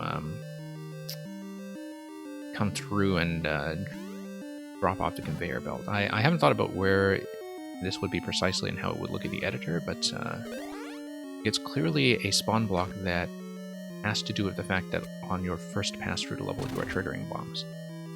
I think that almost certainly has to be the answer there. Okay, this thing here. Don't know what's going on yet, but maybe I drop down slightly from the icicle and then grab a key by like punching the same spot. Oh, maybe not. Okay. Let's break the left side first, just to see. But I mean, like, we're kind of in agreement that this has got to be the key clue, right? Like that, the way the clue on the right side was pointing me back towards this thing earlier tells me that this is somehow relevant. How is this? Like something off screen? With a locked position? Okay. Oh, you get it. Interesting. Yeah, you folks are always way ahead of me with this stuff. Yeah, because we see what? Oh, no, drop the donut block and then jump up towards this thing and hits the block that is overlaid with the icicle. Yes? Got it.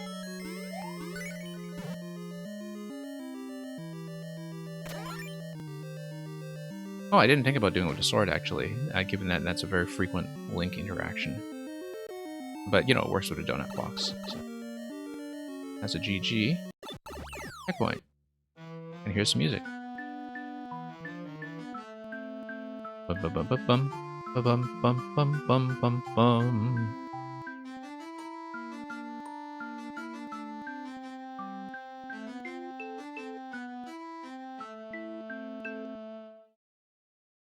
Well, it's kind of funny because usually when you hear that song in Breath of the Wild, it tells you a puzzle is coming. Yeah, of course we're doing this. Of course we're doing this. It'll involve lifting this sword. No, we'll need to do it a little more precisely than that, I think. On the left side here. 37 seconds, that's plenty of time. Of course we're doing a true ending. We didn't come all the way here to hit the bottom of the flagpole. Yeah, very nice level. Very nice level.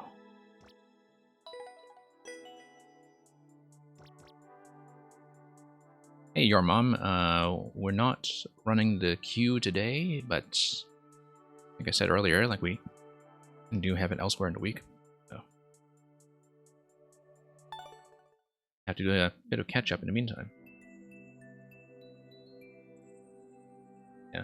Hyperion, you said something about having a Zelda level. Let's look at that one. Since we have to catch up on a ton of your stuff anyway. Where are you? Stack, smokestack, there we go.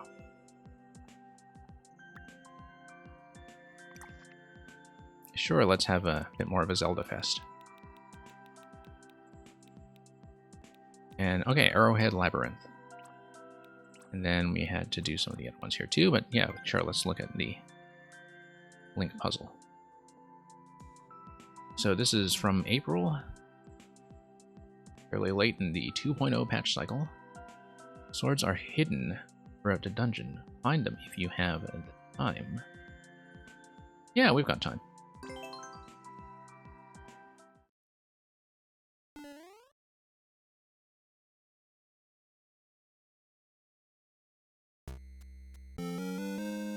Okay.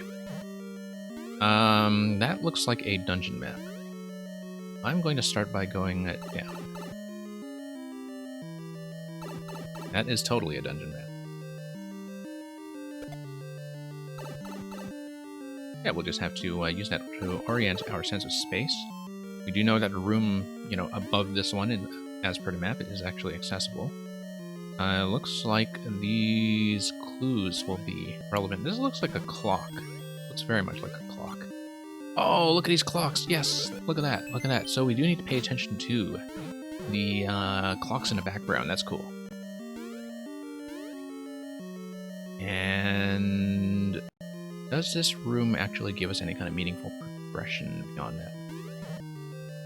It gives us this clue that you have the 4 coins that presumably match up to the coin rooms that you need for the 4 pink coins along your route. So it's purely a hint room, and we don't actually need to come back here. Like this? Yeah. So a sword in every clock. Like clockwork.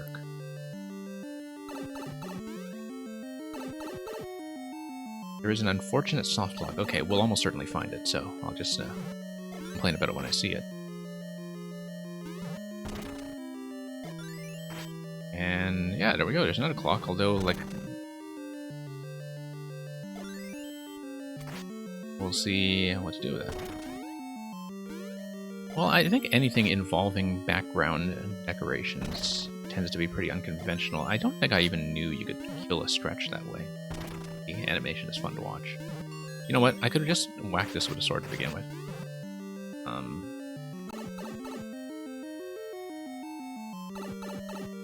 No.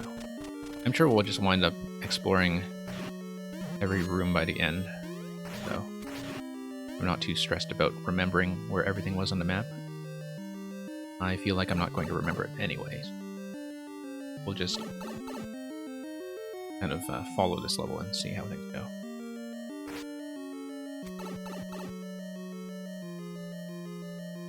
Okay, P-switch. Oh, wait, let's go back down there again and see what's going on.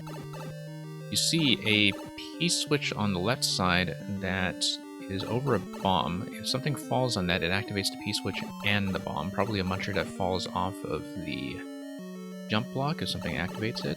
So that would toggle the on-off as well as all the POWs. So we need a P-switch timer to activate, then we rush back here to this room, because I think that's the only way through. Unless this is just a clue room involving 5 POWs. So the reason that you would have both POWs set up here is so you can go both ways when you come back into this room. Come on, Blooper, get down here. There we go. And there we go. That's the room where you can get trapped, okay.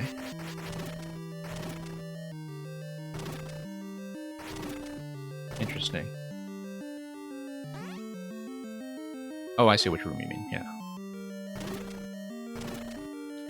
Sure, we'll just take out all the dry bones that are pretending to be Stelphos. What are the squids pretending to be? Probably Octoroks, right? I mean, I guess if they had cannons on their heads or something, they would definitely be Octoroks. But I think the squids are fine as is, because like if they float around and clip through everything, they would just drop the cannons anyway. So unless you have a wide open space, you can't actually simulate Octoroks that way. Okay, we still haven't figured out the P-switch interaction that gets you down here. I assume that we'll have to just... Oh, no, that's where we came from. We'll just have to run around a bit. What does this give you? More Master Swords, okay. All Master Swords all the time.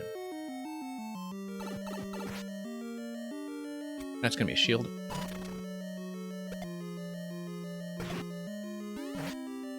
And... interesting. It does look like all of this stuff is pretty breakable, but that's the fact that you have the platform here does prevent you from walking. Okay. Oops. Looks like this is very much just target practice. There we go. Yeah, we missed something along our circuit here, I think.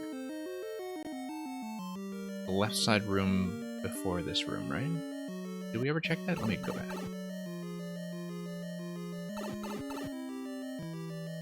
Just to check. Oh no, that is the left side room. Yeah, no, we got it. thinking about that P-switch room, and maybe that's just a... Well, we'll see. Whoops. Okay, we've got another sword. Or did have another sword. Okay. That's fine. We burned a lot of time that time and just kind of getting our sense of the early clues and also looking at the map for the first time. So let's just back here. Does the stretch die? No, it doesn't die to the sword. Okay.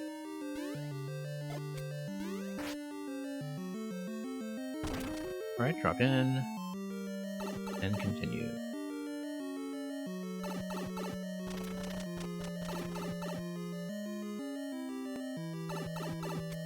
Yeah, let me just take one more look at this to see what else we didn't get, apart from the POWs, P-switches, yeah.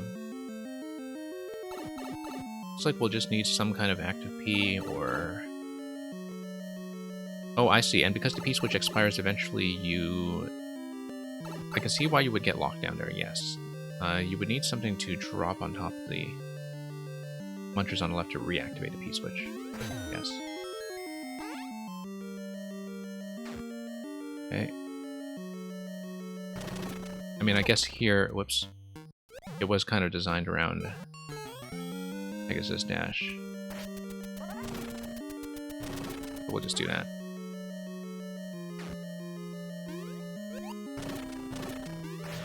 Okay. That's one coin. Got a blooper coming in from off screen. And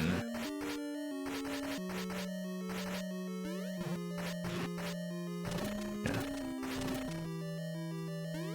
I should just do some kind of Zelda dungeon fest at some point. Given that when the Zelda patch dropped, of course, I was not yet streaming, and so when a lot of those levels dropped, I did not manage to catch up on a lot of them. I've had some very good dungeon makers come by before as well, whose lists I definitely want to explore it a little further at some point. Okay.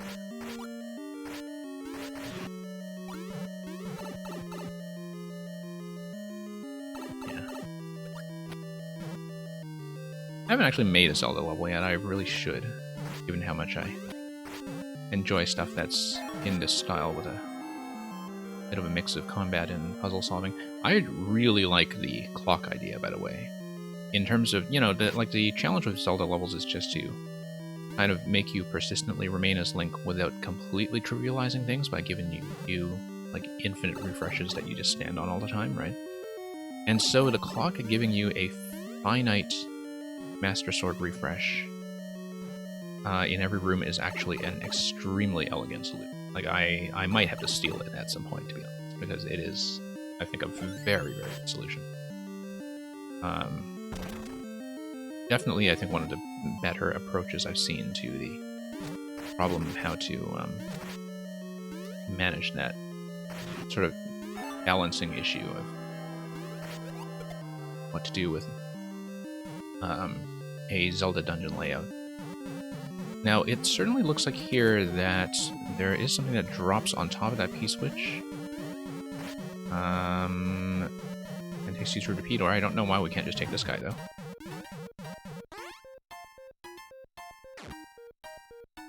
Okay. We'll refresh this for the moment while we take a look at this properly. It certainly looks like when the P-switch expires, it will blow up the gates. Probably with a coin switch. No, it doesn't. Okay. Interesting. Maybe we need to get back into this room. P-switch active. Or, oh no, we'll just refresh everything and just rush it all the way back. Rush, rush, rush. How does the P-switch not expire here, though?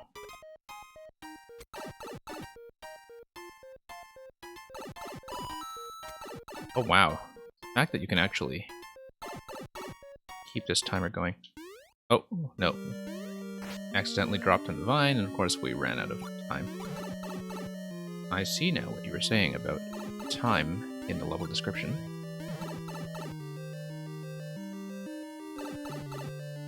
Puzzle is unnecessary because of cheese, huh? Types delayed a P-switch timer. Yeah, I know that, but as with the bomb, I didn't know just how much they would delay it by, though. That is actually quite a lot more of a delay than I expected. Yeah, I don't see what the point of having two different P-switch activation methods there is. I also don't quite see what this room is about, but I think maybe that's an exit from where we're going later. Oh, I didn't reactivate that P-switch. Okay, no, let's start this over. Over. Yeah. Don't see what that room is about.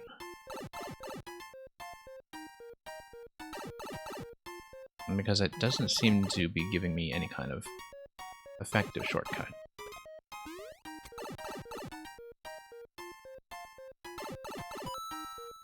And yeah, we'll just need to drop down a little more accurately. The Koopa was supposed to be a puzzle. I think we did not beat the timer. Okay. I need to start using stuff like the ground pound and a dash to beat the timer, I think. Not doing enough with the movesets to make sure we kind of cut back. Yeah, particularly in rooms like this one. There's a bit of wind-up time to the dash, though, and maybe the wind-up time is going to be a little too much, but I could be wrong. The other thing I could do is I'm trying to hit this thing with an arrow. Oh, come on. Let's get the blooper out of here. Just to maximize my uptime. Oh.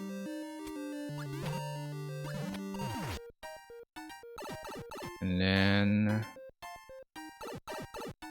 yeah, there's going to be a lot of wind-up time on a dash. I don't think it's necessarily going to be worthwhile.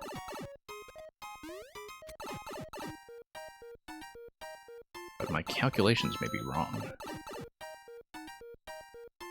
If I solve the Koopa puzzle, it could give me a head start. I think I'll make it, though. Okay.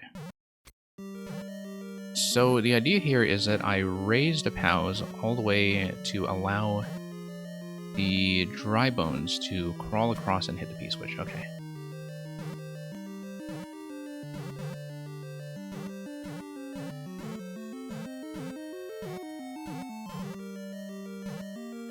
Oops. I see. It is kind of timing dependent. Gotta catch the POW in midair. Yeah, there we go.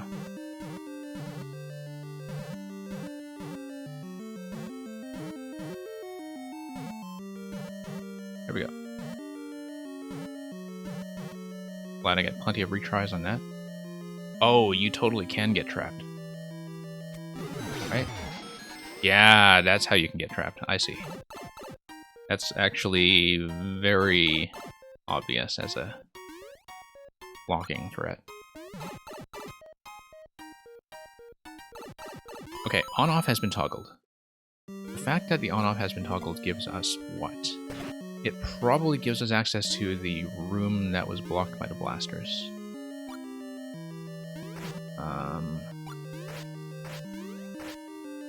Given the blaster gate is the one thing that we haven't really solved. I have 120 seconds. I have to go. Go, go, go. Okay. Yeah, it is going to be an issue whenever you have P timings. The one simple way of dealing with it, I should kind of deal with the timer first, is instead of have the top section blocked off with P-blocks, have it blocked off with bricks. Because the bricks would prevent you from coming down the pipe, but then you could give the player some way. Well, maybe not with the Master Sword alone, actually. But you would want the player to have some way to get back through. Or, yeah, just... I mean, or actually, no, it would be fine, because the first time you drop through with P-switch active, you would collect the bricks as coins, right? And if you collect them as coins, then you don't have the problem that you ran into. So if you just had them as bricks, then everything would have been fine. Okay, let's get back over to... Oh, no, I wanted to break that. I wanted to break that. Where are we in the map anyway? Let me take a look at this. Okay, in the center. And what is this? 1 up, okay. Yeah, because you don't actually need to use P blocks.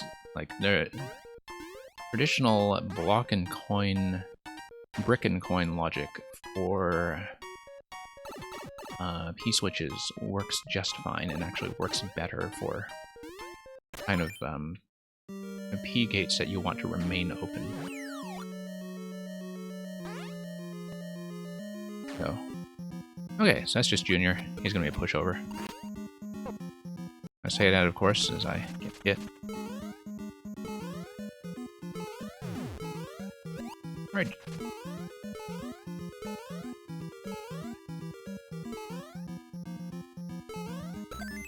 Here we go. 15 seconds. Are we going to do this in a single segment? Oh, I see. So that's going to be a Master Sword check, because you need to retain the Master Sword in order to collect the Triforce. Yeah. Very nice. We actually managed to get it in a single segment, just barely. Despite all the stopping and talking. And yeah, I mean, you're aware of the soft lock issue, and if you ever wanted to kind of visit this, that would definitely be good. But yeah, the clock idea for the Master Sword, as I said, was definitely excellent.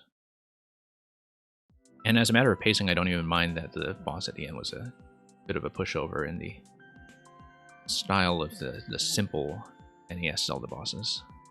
Because the level's not really about that, right? Like, the level is more of a way to get you up to that point. So, yeah, thank you very much. Okay, now just give me a moment here while I go over my list. I have a huge selection to go through. Oh yes, I was going to look at something. There's a very high clear rate level by Tino that I wanted to look at from not long ago. I haven't caught up on Tino in ages. Look at all this stuff I haven't played. But what was the one? Yeah, I played some of his early stuff and I haven't looked at his profile since. What was the really, really popular one? All of these are ridiculously popular, but yeah, these two from post-patch. Oh, I know which one. From October, yeah. House of Broken Logic, yeah. It's 45%. Will hopefully be quite quick to get through. Yeah, this has been sort of on my list for ages, and I just never got around to it. I should just catch up on Tino generally, because I tend to like their designs quite a bit. With some tricks, this house turns off logic. Okay, we'll see how that works.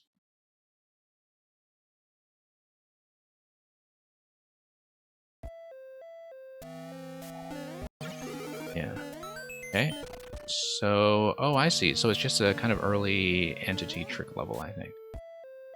So this was made back in October, when I guess that would have been much more of a new thing.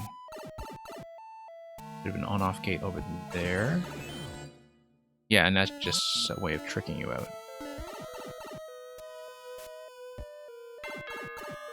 And yeah, there was a hidden on-off toggle that killed the Muncher, probably with a POW. It looks like a POW interaction.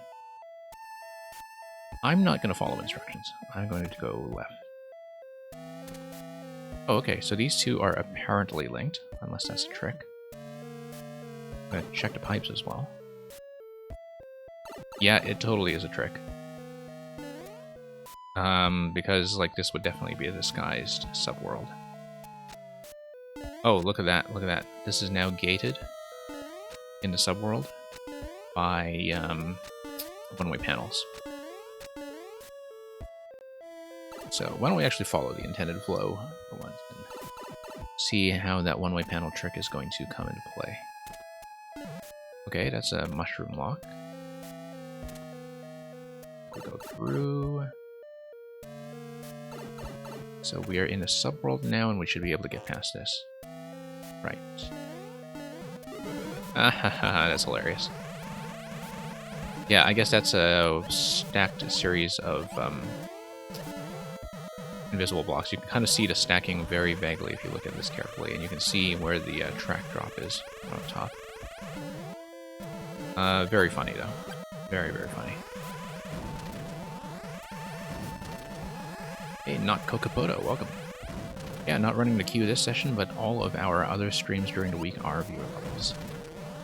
Today is just a catch-up day. Okay. Get through here. Looks like there will be another on-off switch activation. And yeah. They'll take us through.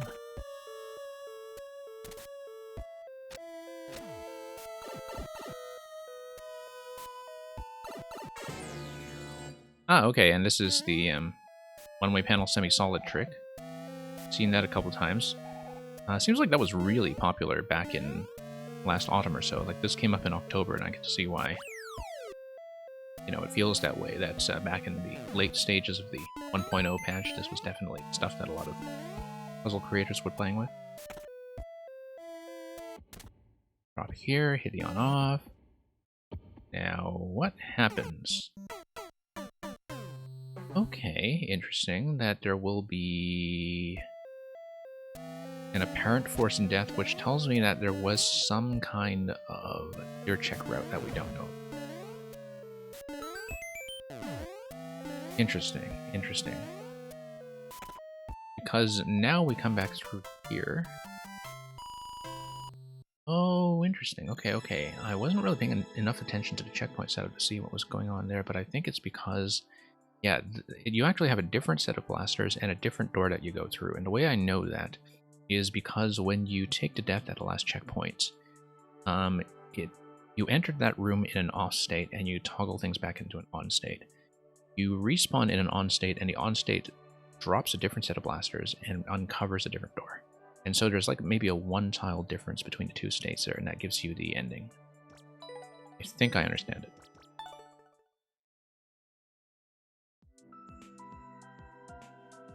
And yeah, oh, almost about 2 AM your time, and you'll leave us on while finishing a level? Well, okay. Or do it. Thanks for coming by, and thank you, Appearing Smokestack, for the GG. I want to look at some of Tino's more recent stuff, actually. This is cannon, bangs, and boomerangs. That's very high clear percentage. Could go by quite quickly.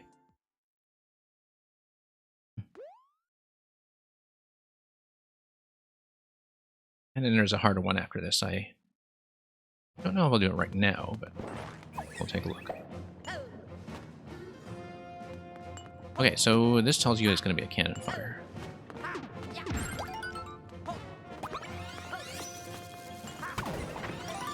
Okay. That gives you a key, it gives you a bar block.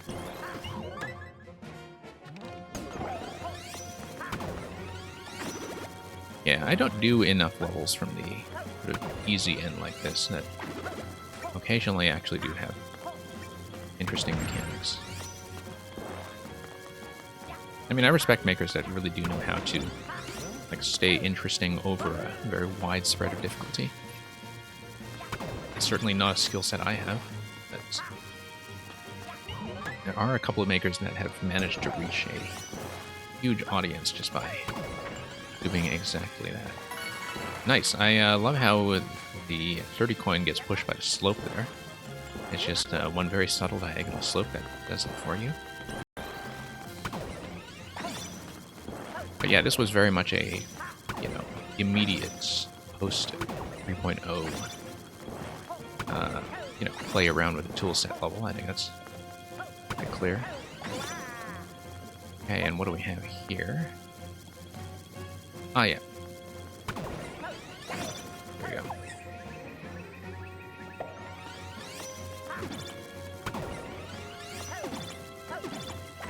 Okay.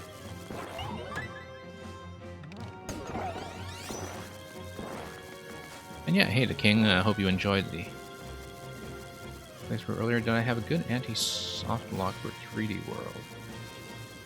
I'll have to think about it. I don't know. I haven't really played around with anything trolly. I'm not really a troll designer. I just played them from time to time. So I'll have to think about that. I mean, to be honest, when it comes to playing troll levels, I don't really like anti-soft lock games to begin with. Like, but I think that's mostly because I see very few that are actually good. So I don't have a great sense of what a good one looks like. I think a good anti-soft lock is one that, like,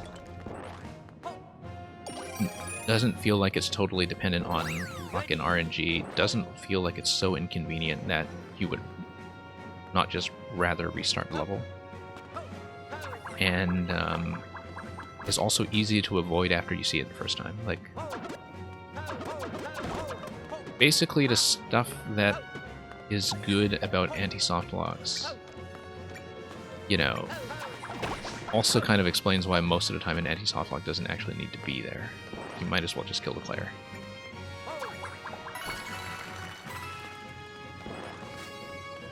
So I'm not a good person to ask for advice on how to make a good one, because I feel like I don't see very many good ones.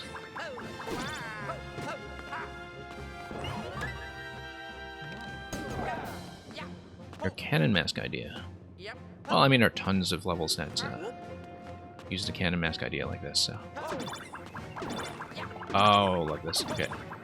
I've seen it before, but, you know, I still like it. Let's launch it on this side first. Okay, very simple. Very quick. And yeah, we'll go.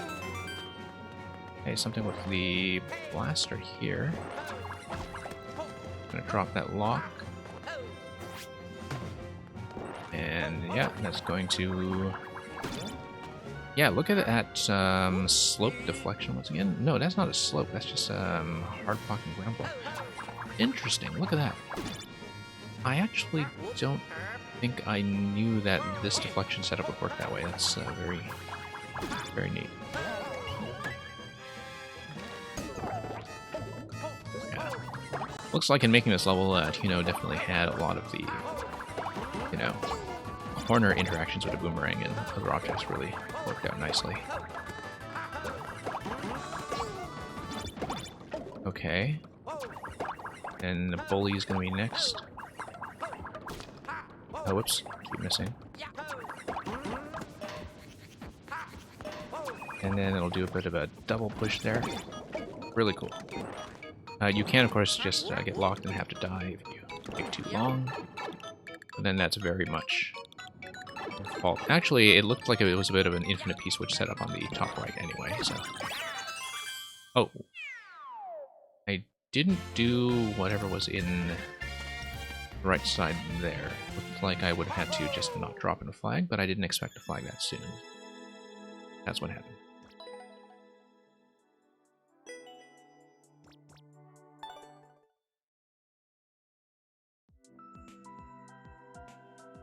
Okay, one moment while I scan over my...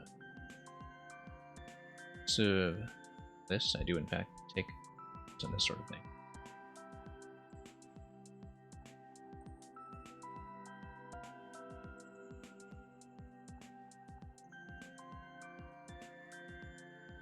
Yeah, we'll,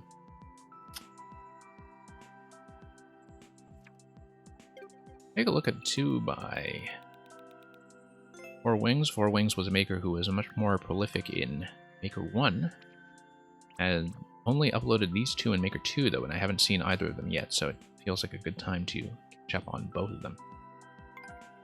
Four Wings in Maker 1 was more of a puzzle maker, and I think this is the only one that's been a puzzle so far, but we'll see how it goes. Balls through the walls. This level has 2 separate routes for single player and for multiplayer. And this was a very early one from back in July, so within the first month of the game. We, of course, will not be seeing the multiplayer route or the multiplayer check, but let's see how the main puzzle goes.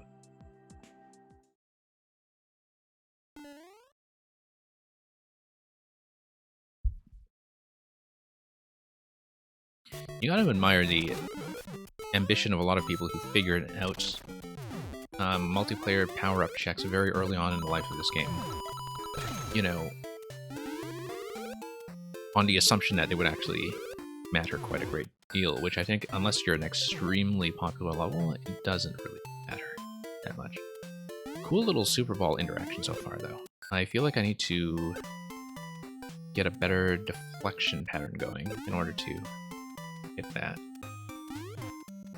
Like, can I get a deflection up there?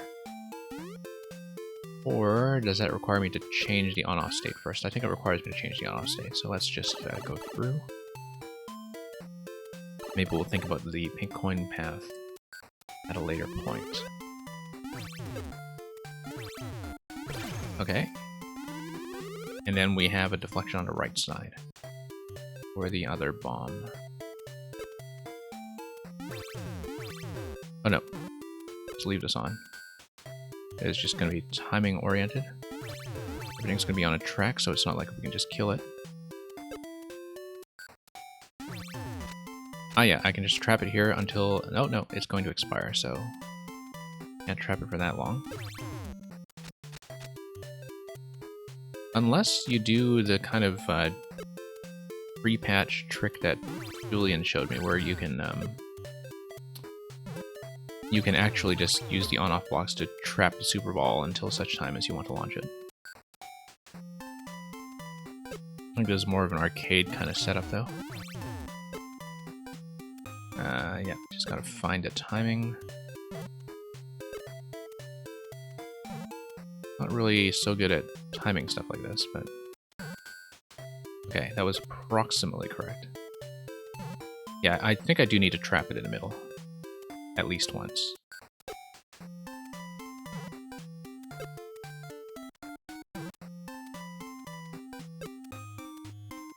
Okay, let me just finally fix this.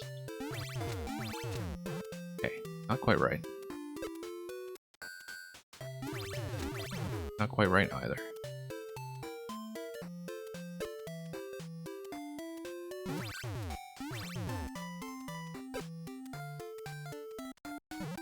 Okay.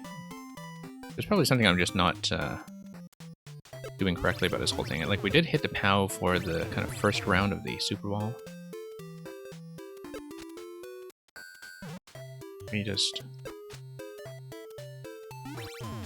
Yeah. That big muncher on the right side, though, is causing all kinds of problems. Let's let this go up. Alright, I've got a timing for the first one down. The second one... causing all kinds of trouble.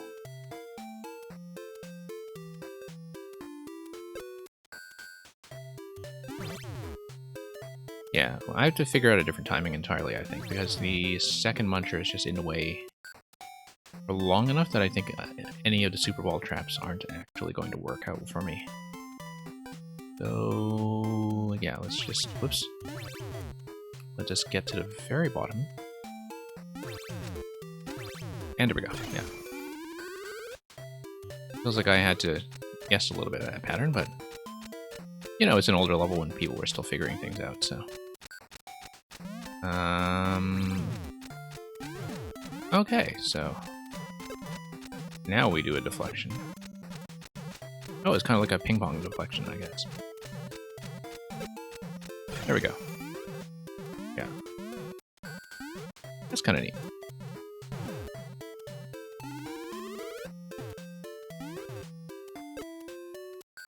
I think there was a lot that was definitely still being figured out about the Super Ball at that early stage of the game.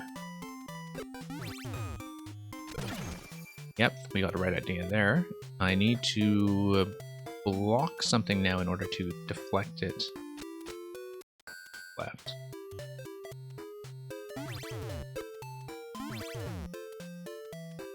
Yeah, need to figure out how that deflection pattern is going to work then.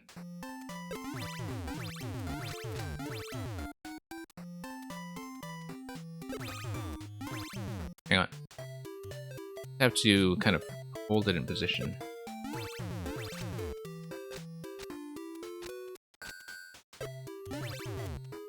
No, don't want to deflect it like that. You want to ricochet it sort of through the middle, right? No.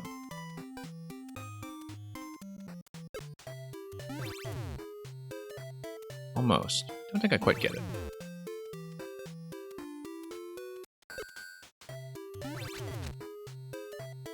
Quite possibly I need to bounce this. No, I do want to carry it to the other side, and then how does deflection go all the way around? Yeah, maybe so. Yeah, I think that's probably right. Yeah, that's right, that's right. It's actually very precisely tuned to do that.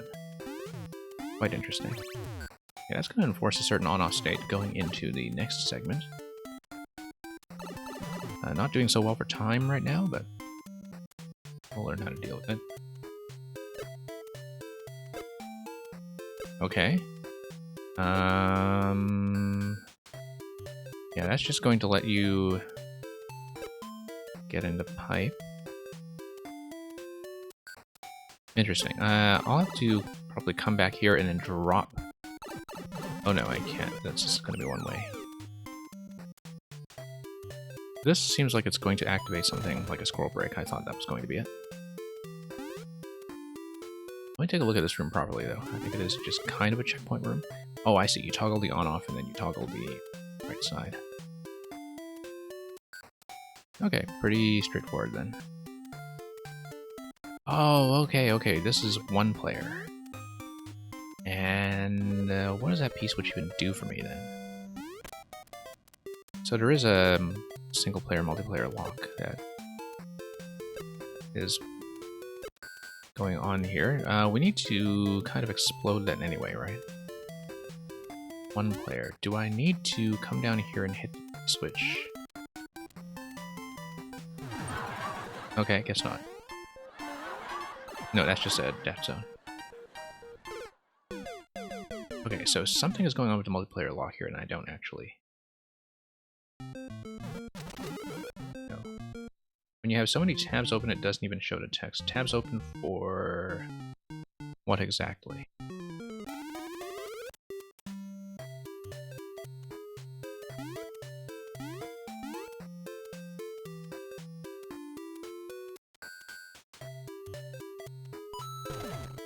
Yeah, it looks like the left and right thing here is, there's some kind of complicated multiplayer check that's going on. I don't quite understand it yet, but...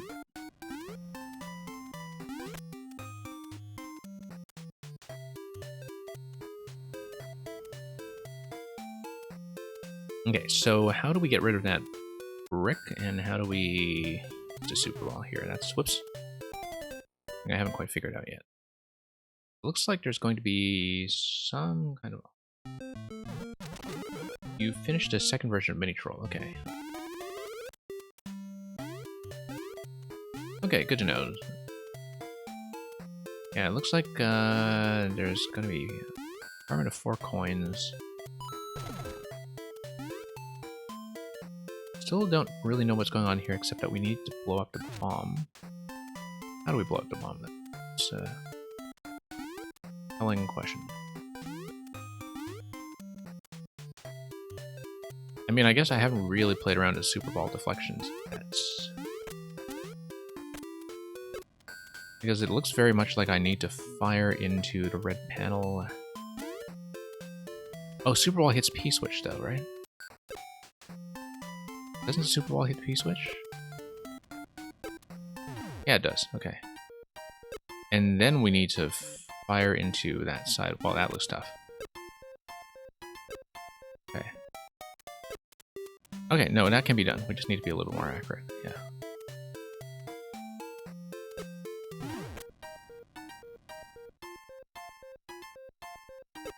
Yeah, I had to... You pretty much need to get it right away, almost. Okay. Okay, that works. That works. Come through here. Yeah. Okay, this looks like it's another multiplayer lock of some sort. I do wonder about that coin path, because it looks like it would require me to kind of come back through the pipe somehow, and unless there's some kind of deflection that I would need to set up that requires me to sort of drop a super ball through the other side of the seesaw that I'm not standing on. Okay. Looks like we just... What do we do? Oh, it didn't last very long, did it? Okay. Maybe we're a little off-center.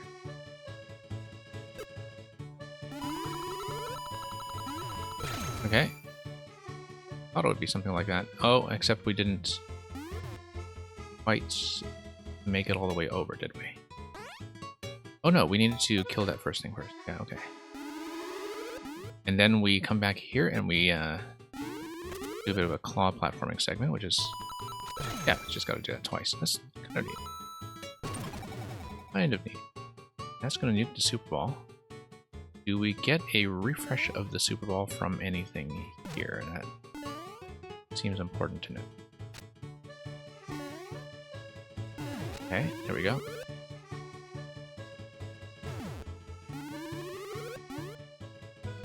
Now, what do we do with the Super Ball? It looks like fire in there. Also fire to the top right if we find an appropriate deflection.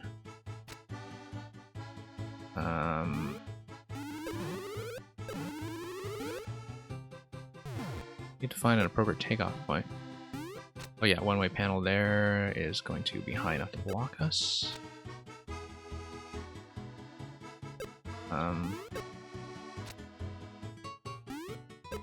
Yeah, this decoration here looked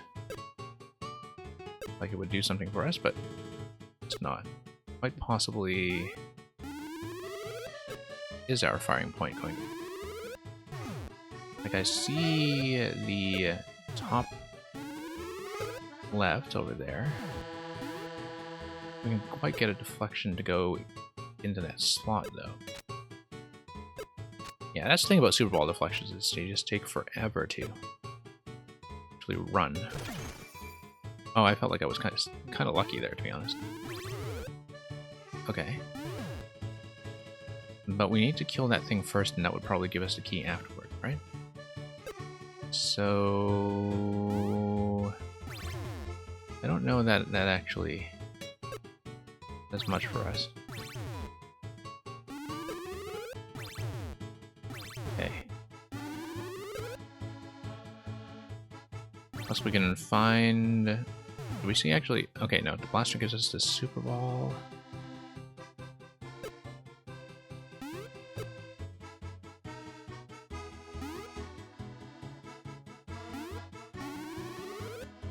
Yeah.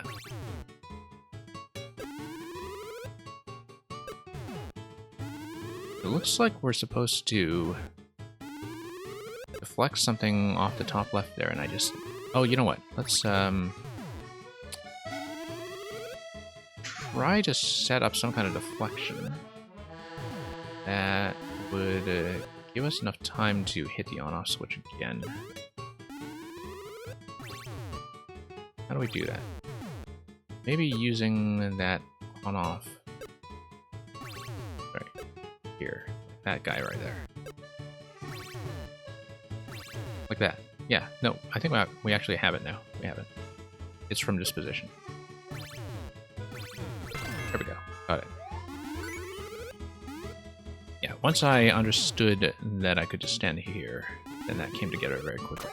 I don't think it's necessarily intuitive, but a lot of it is finding the right position to do things. Okay, so here's checkpoint on the one player N.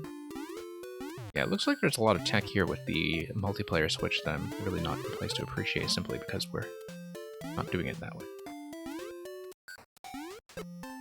Okay, Super Ball through here would hit the power block, and that gives you access through the munchers. Looks like we would need to probably stand here and then deflect into that.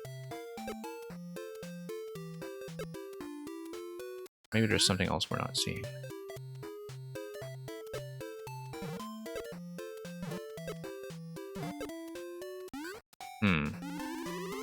Maybe...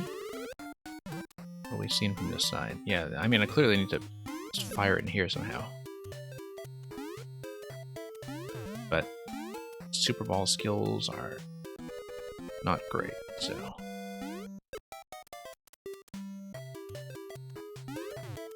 Yeah, I think there's no other option. We just need to find a good spot to fire.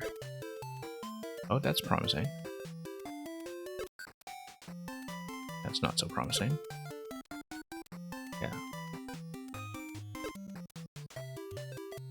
Maybe a slight jump. What about... Can't deflect it off the muncher, it just dies.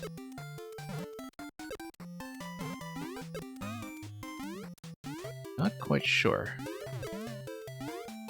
Like, I feel like maybe I'm excessively brute forcing it and that there is a deflection point that I haven't found yet. Okay.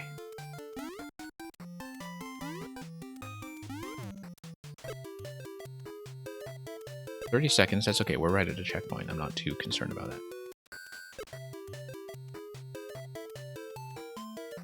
Huh. Maybe I just need to stand right against a wall. But, yeah. Something I'm missing here, I think.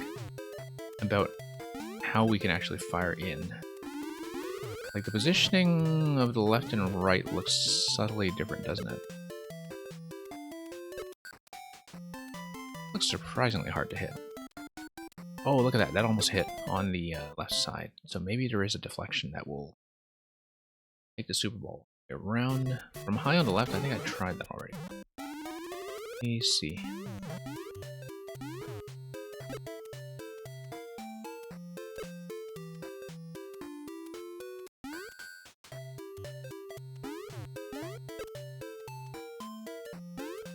Like, because ideally we'd want something to follow that curve, right? Higher, okay. Yeah. I feel like the actual solution isn't supposed to be this fussy, that we are probably just overthinking the position in some subtle way.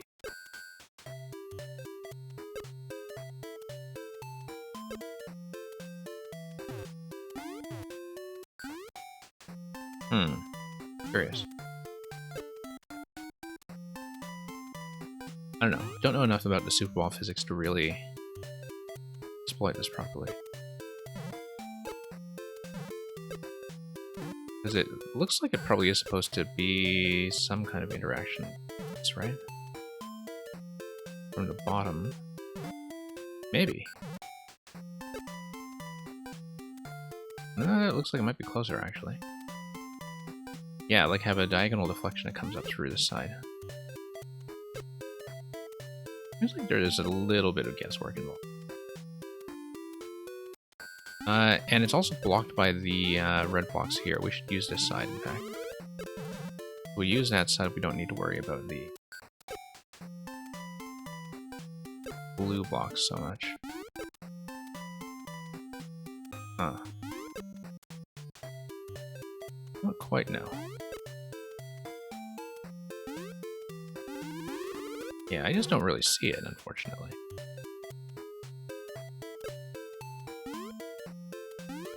No block there. Is there anything else that we are able to do?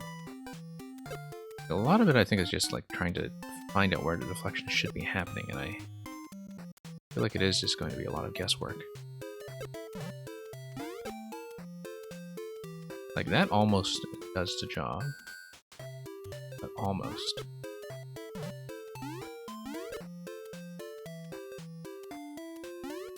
Yeah, I feel like I'm definitely overthinking this somehow. That, maybe I am supposed to bump right against this thing and get it in there simply. Huh. I just don't see it. Maybe there is some kind of puzzle answer to this that is a little more straightforward, because like it seems unusually fussy to execute this, unless you know a very exact spot. And it could be that I'm just not reading a vital visual clue that tells me what I should be doing here. Because I am kind of blindly guessing at this point, and I just don't see what the deflection can be. Huh. Whoops.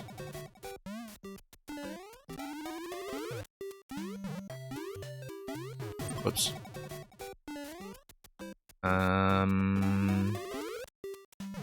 Yeah, using the slopes I think is probably important.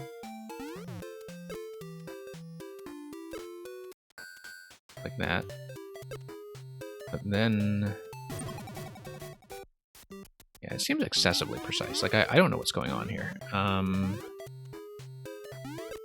I don't think anything up to this point in the level was nearly as troublesome.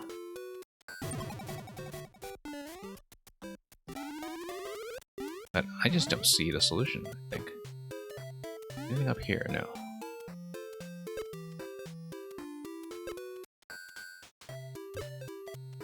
That almost does the trick. I feel like I need something to deflect against, like, pretty much right on this spot here. And that we just don't have it. I tried shooting from below the donuts. Yeah, they did seem to be indicators in the earlier parts of the level, didn't they? That, they did kind of tell me where to stand.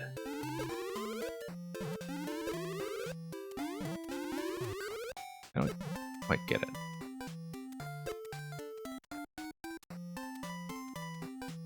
Yeah, there was something about the donuts that was definitely an indicator in the previous room. And I feel like we maybe just blundered through a lot of this level without actually understanding the signaling system. And that is part of the issue here, is that we're finally being tested. And I don't quite see it. If I keep the Super Ball on the screen, maybe it lines up. Like from the donut? Oh, okay.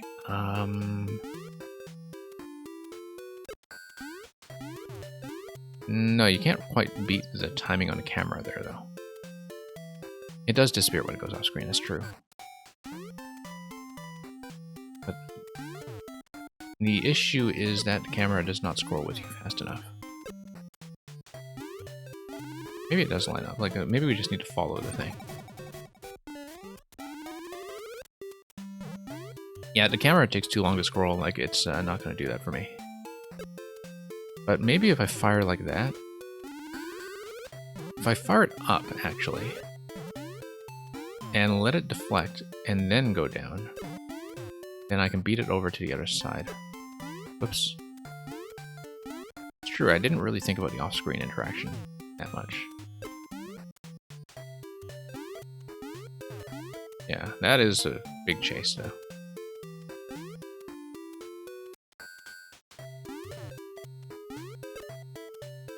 Wow. I don't see it. I feel like maybe I need to pre-scroll the camera up or something. Like I sit on a specific platform, shoot it the other way, okay. Like stand on a platform and shoot here. Oddly enough, that actually goes up into the slot that would theoretically give you the pink coin.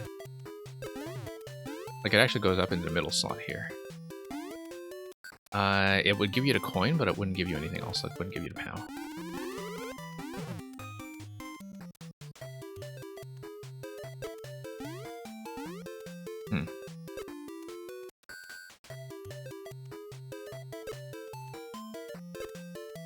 Left donut equals shoot right. Yeah, no, I know what you mean.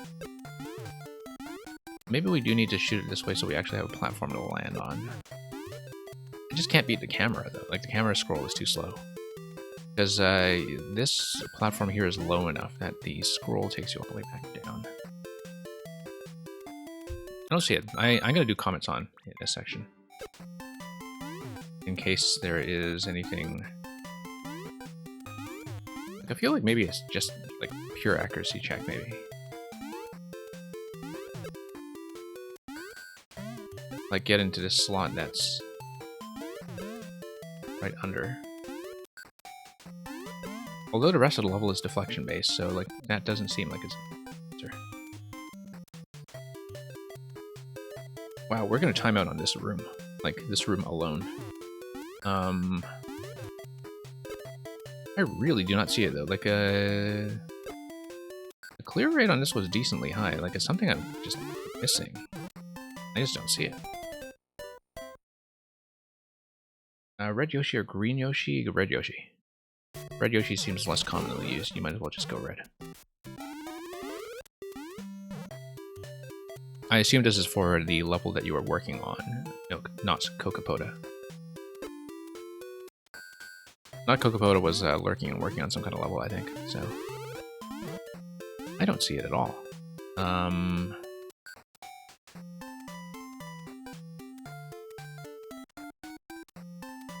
Like, you've got this gate after the checkpoint here, and I just don't know what I'm supposed to do with this.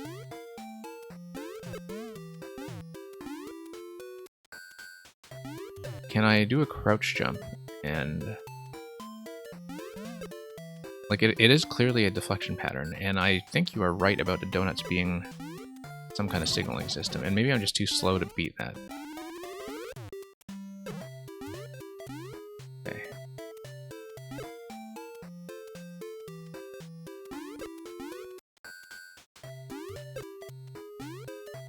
Huh.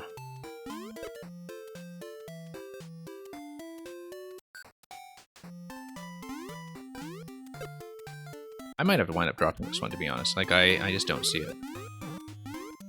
There is, like, I don't see what I can interact with here other than just finding the Super Ball deflection spot. And I feel like a big part of the problem, as I said before, is that maybe I wasn't paying enough attention to what the donut signaling system was earlier in the level and how it's supposed to work. Like, what other visual clues do we have anywhere here?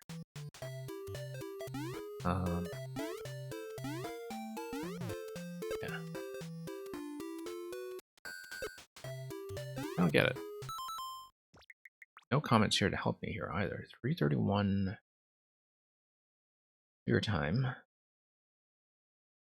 What is going on here? Like, this nearly gives you the deflection pattern that you want.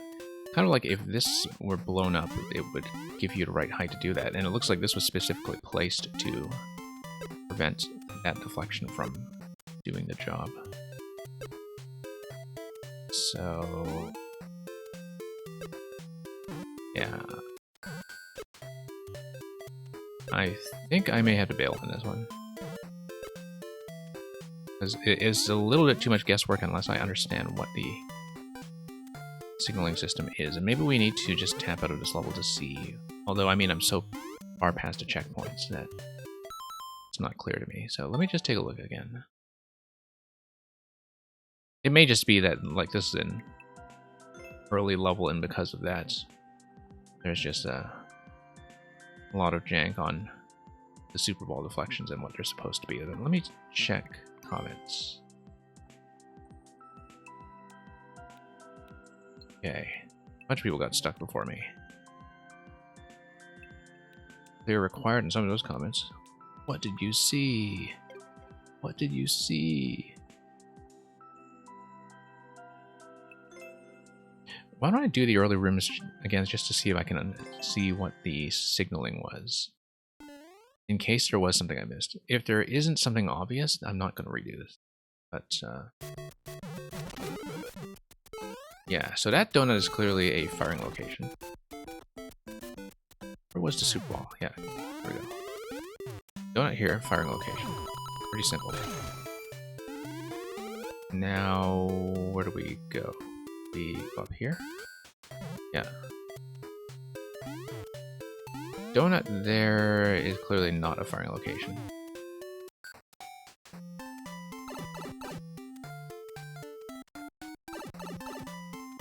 Yeah, I guess for the green Yoshi or red Yoshi question, it depends very much on whether you want things to be breakable. Not breakable necessarily, but whether you have anything that would be at risk of breaking when you have fire. Particularly with red Yoshi's firing pattern just kind of getting all over the place. Yeah. No, I don't see what the signaling system is. I think this was purely a timing puzzle and that we just didn't see the deflection pattern. We'll just get out of there. I do want to see this one, though. This is a much more popular course. Tribute to Kavik. Bowzilla is attacking Italy, and he stopped.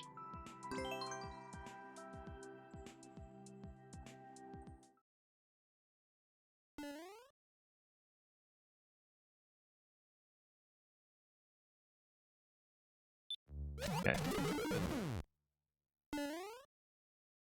And yeah, okay, so you have this kind of proto Bowser mech.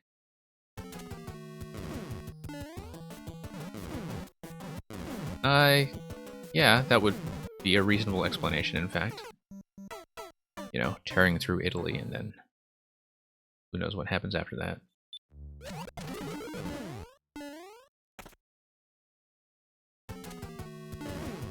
And then tearing through America unstopped. Whoops. I should have actually just gone for it.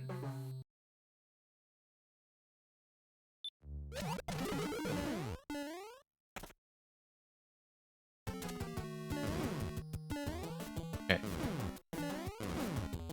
Yeah, interesting to... Whoops. Oh, that actually is safe. To the right.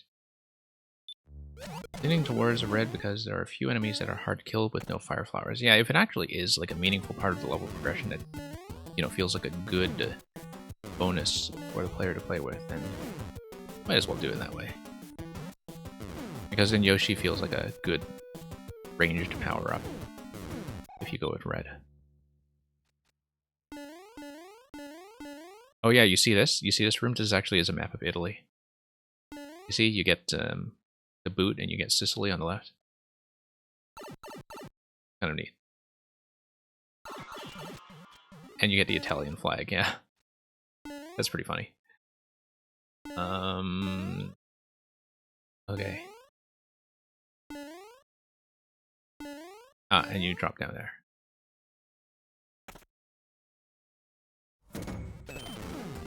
So I guess with this level, you know, being apparently set in Italy, it makes sense that the way we play it would be full of spaghetti. Okay. That looks like a door drop of some sort. But not with the current on-off state. Don't.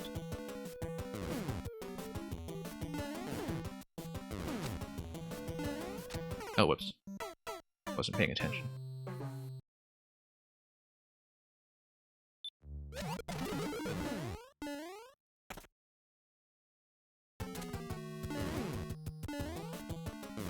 And okay, let's go again.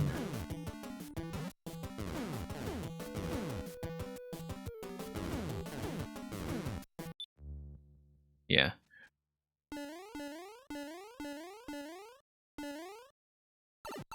Really remarkable how influential that Mecha Bowzilla level was. I mean, it really does have to be, I think, probably one of the most influential levels of SMM1 for sure. There are a few others that you could say were definitely very influential. Like, I think, you know, the Panga levels definitely kind of put Kaizo on the map for a lot of people who had previously never paid attention to ROM hacks. I don't know if there was a particular troll level that really kind of popularized troll levels as a genre, because I wasn't around when that happened. Having just kind of ducked out of Mario Maker 1 for about 3 years, from 2016 to 2019, like a lot of stuff happened in that time in terms of what the community was doing. It was kind of hard to say like how things were evolving with the people who stayed in Maker 1 even when the Switch was already very active and attracting most Nintendo players. But yeah, certainly like Mecha Bowzilla is up there.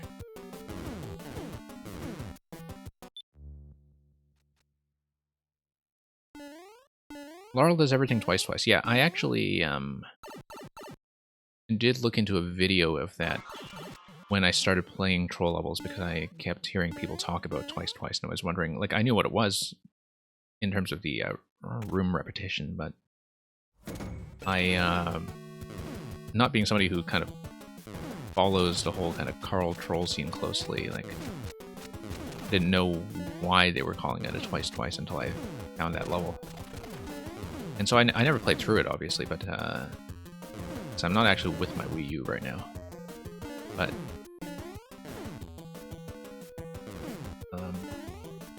yeah, it was definitely seemed very important to, you know, the entire troll style. Okay, we're gonna trap him over there, and then now what's going to happen is you have these burners that are scrolling to the left. There's going to be some kind of important activation, right? Yeah. Oh, look at this, look at this. Gonna take off. Have a bit of a saucer separation, or... Yeah, look at that, and you're going to have an aerial chase sequence, so... Now you really see this change quite a bit from the original mech design. You know, be taken somewhere quite original. Oh, thank you, Hyperion, for tipping me with all those cheers once again. It was very kind of you to offer that gift sub earlier as well, and yeah, I had a lot of fun playing the Zelda level earlier, so thank you once again for dropping by. Always nice to have some company on the backlog nights when obviously it's a little bit quieter than when we run the queue. Something didn't seem to quite sync up.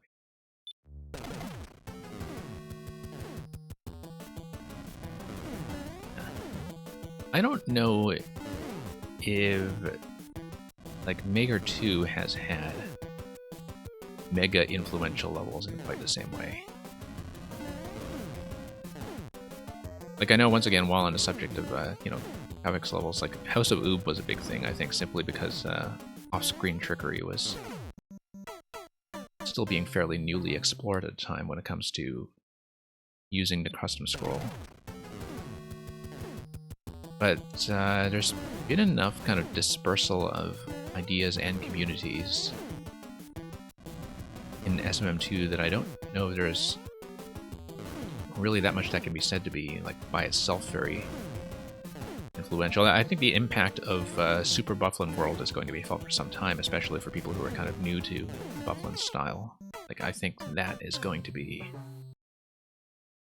a style that continues to be imitated for a while.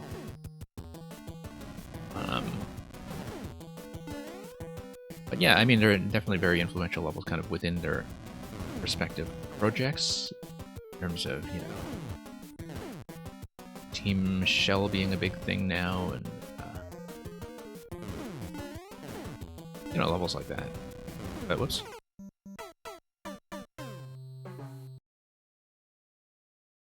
Yeah, very hard to say what any kind of singularly influential levels are in this game yet, though, simply because, like, the community was already very spread out, and remains very spread out. That you definitely have a lot of circles of makers.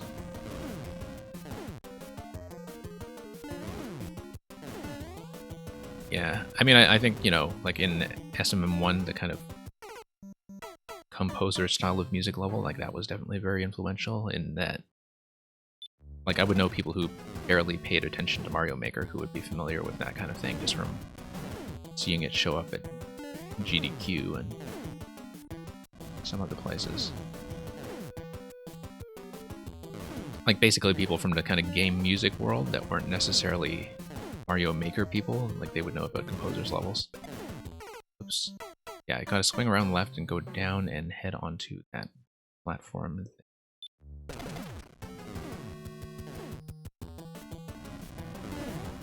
Yeah.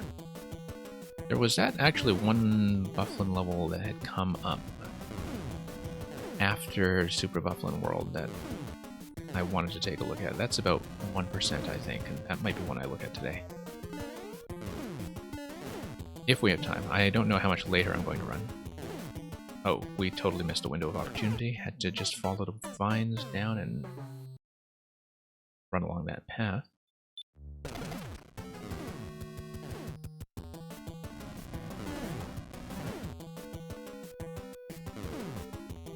Yeah, I just gotta crawl forward and kind of make it down to that little lower zone there. I have to get zoned out a bit by the chops. Yeah, there we go. Just need to dodge the cannons and get down there safely.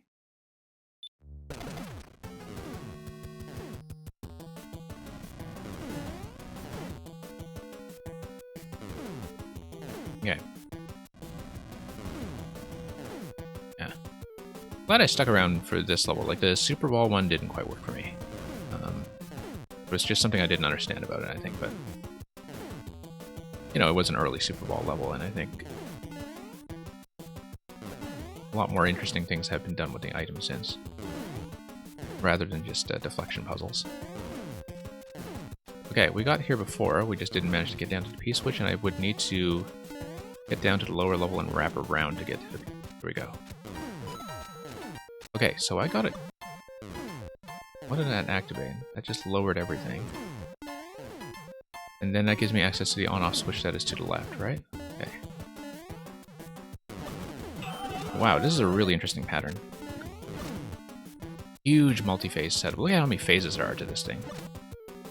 He's gonna lift up his sort of single cannon setup now that we're taking out in the middle of the torso. And the chase continues. Yeah. This is a huge super boss level. Like,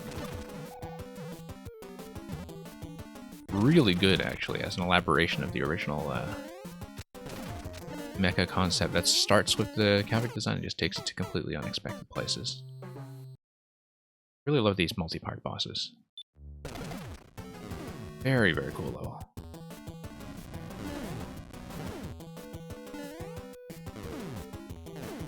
Yeah. Like Electro Dude, I don't know if you were around for this, but there was a little bit of an incident earlier this week where somebody who was a bit of a Mecha Bowzilla fanboy also submitted a Mecha Bowzilla copy/tribute. Not to my stream, but to Kavik's stream, and he was not happy with that at all, because like, it was very clearly just, like, it wasn't very interesting. It was just kind of a copy of the design with, like, the first room just kind of repeated twice.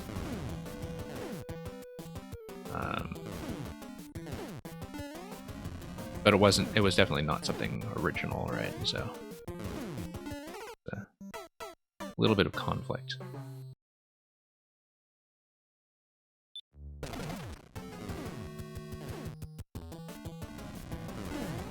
And in general, for things that I'm not going to get into on stream, it's funny because I keep thinking that the way in which Mario Maker has worked its way into my lifestyle has made this like the biggest kind of lifestyle game I've had since I was active in World of Warcraft. Like, very active back about a decade ago when I was still raiding a couple nights a week. Like, that's how it kind of feels now with a scheduled stream a couple days a week, and you know, having a regular block of a couple hours of viewer levels, and also having a lot of things to do off stream when it comes to, you know, some preparation and gathering codes and watching other people play and so on. That, like, as a community effort, this is the closest thing I've had to kind of MMO level of commitment to a game since WoW.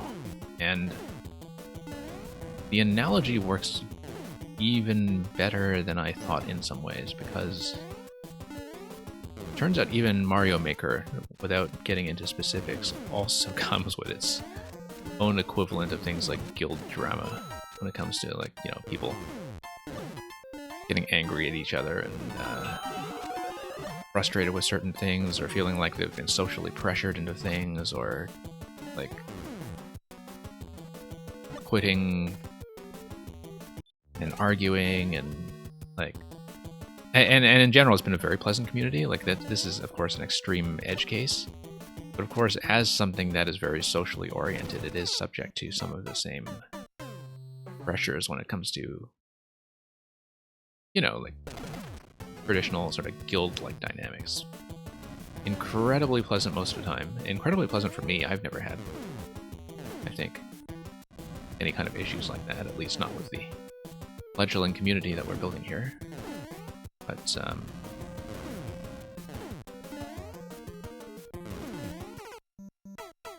you know, definitely one of those things where you get into the game seriously, and people who are serious enough about the game to really put this effort into making and exchanging definitely a very strong personalities when it comes to, you know, their beliefs about level design and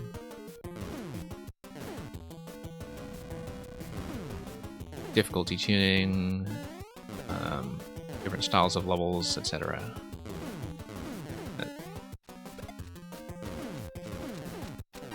Hey, Awesome Lab, welcome back. Totally fine to have people just kind of dropping in and out, and, you know, I think that's fairly regular in Mario Maker. Like, I completely expect that people will just kind of come and go, especially if they have viewer levels they're submitting to other streams in the meantime. I also know that on Saturdays I'm kind of overlapping with, like, one of the biggest viewer level blocks of the week, in that this is, you know, Orator's usual slot, and it's actually the only night that he does viewer levels with a queue of hundreds of people that is impossible to get through unless you are a sub and unless you kind of get your code in like right away when he starts. I think I just need to wait for this to set on fire, don't I? It's got to light up, yeah. And then I go through the pipe. I've only caught like half of what's going on with the incredible decoration here. Oh, that's going to drop me into the interior. Man, it continues. Look at that. It's just so many phases to this fight. Really cool, though. I think this is probably one of the best multi-part boss levels I've seen in terms of having a sense of continuity from one end of a chase to the next. Not... Okapoda, you were telling me about scroll stop just now? Slopes don't stop scroll stop. They actually work a little differently depending on whether you are in a horizontal or a vertical layout. The slopes? Yeah, actually that's exactly what you said. I was about to repeat the same thing, that you need, in the vertical subworld, or with a vertical auto-scroll, a continuous line of ground, whereas you don't need a continuous vertical column if you're using slopes in a horizontal setting. That's exactly what you were trying to point out. Oops. Now, oh, okay, I see. We need to probably trap and destroy the car when it, well, yeah, intersects. And of course, it's a good thing that we don't get trapped in the on-off. This was October patch? I don't know if this was a patch-related thing with the on-off interaction or something else, but really great finish. Love how you can just disassemble that thing over multiple stages. Okay, so what's going on here? I-T-E-N. Oh, okay, Italian and English. Let's take a look at English. How do we blow this up? Oh, go through a door, I guess, and then...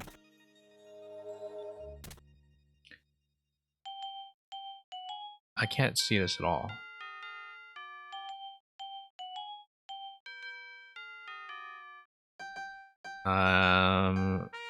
I actually can't really read this.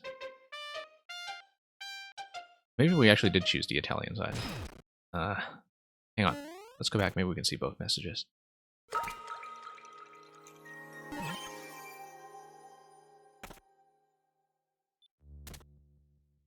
No, this is definitely Italian. Oh, I see. So the on-off switch changes the message between languages. So yeah, I was looking at too many blocks at once. I should have only been focusing on the on-off and the music blocks. Really neat that you have a mix of music and also a bilingual message that is controlled by the on-off. That is very clever. Except I need to be able to read. Yeah. U something E A H E R. Oh, you are a hero. You're a hero. Okay.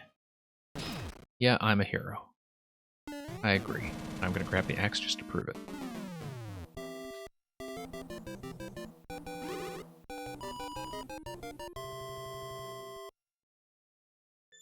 You have Twitch organized by viewers low to high? Yeah, that's also what I do.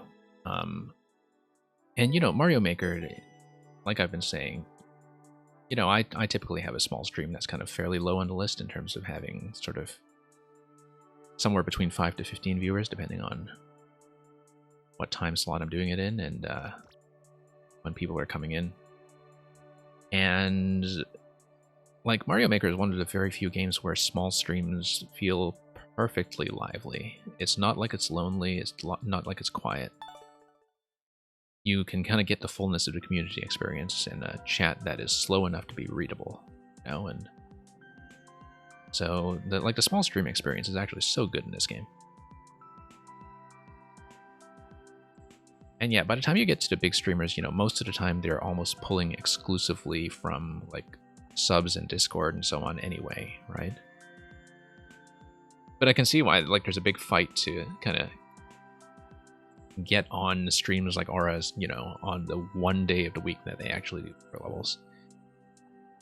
But I find that a lot of that attention doesn't actually translate into plays historically. Like, I don't think that attention actually gets that many people to punch in your code.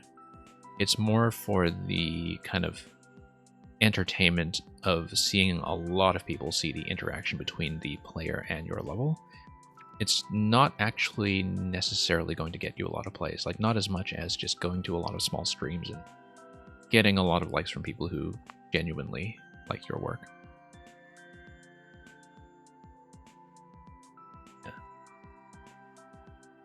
Yeah. Not Cocapoda. The way to know if it's an impersonator or not is to know what DGR's actual in-game name is, since the in-game names are actually all unique. And you kind of had to reserve them quickly, I think, if you got into the game. Okay, I'm going to look at the Bufflin one, actually, because I think that was kind of doable at about 1%. It is way down the list. Okay, Bufflin, here you go. Because I did play all of Super Bufflin World, of course, a couple of weekends ago, but I haven't done this level that came right after it, which is, and they all float down here, and is in 3D World style.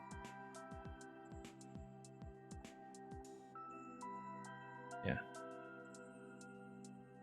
Electric Dude, viewer levels by itself isn't going to do much for plays, but I find that if you have a lot of likes, you can kind of seed your level into that zone where it does suddenly explode in plays. Like, you know, simply because like viewer levels, if your level is decent, and you know yours generally are going to have an abnormally high like ratio, as long as they are the kind of levels that people can actually complete. Like, I don't think it's so true of, say, Kaizo stuff, but for kind of, you know, just sort of expert level difficulty stuff, you can kind of like get that initial launch of your level across with viewer streams fairly efficiently. So let's take a look at this one, and when you're down with us, you'll float to 1.5%. That seems fairly standard in the Bufflin range.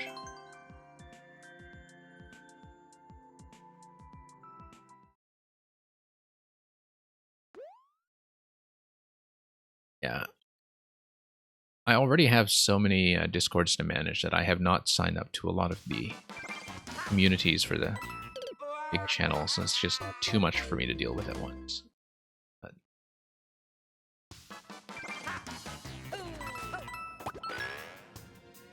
okay. I needed to save all 3 bursts. I could not afford to miss the first one there.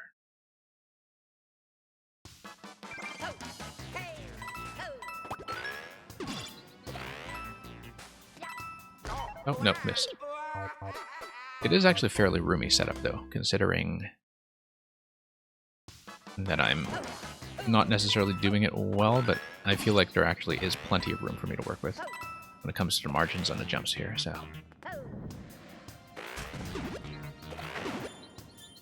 what was I supposed to do? Oh yeah, bump that twice and then use the third burst to get over. I just needed to do that faster. I was too busy actually reading this stuff to sort of understand that. And yeah, fairly clear why there is a no damage condition here. So you can't just wall jump over certain sequences. Oops.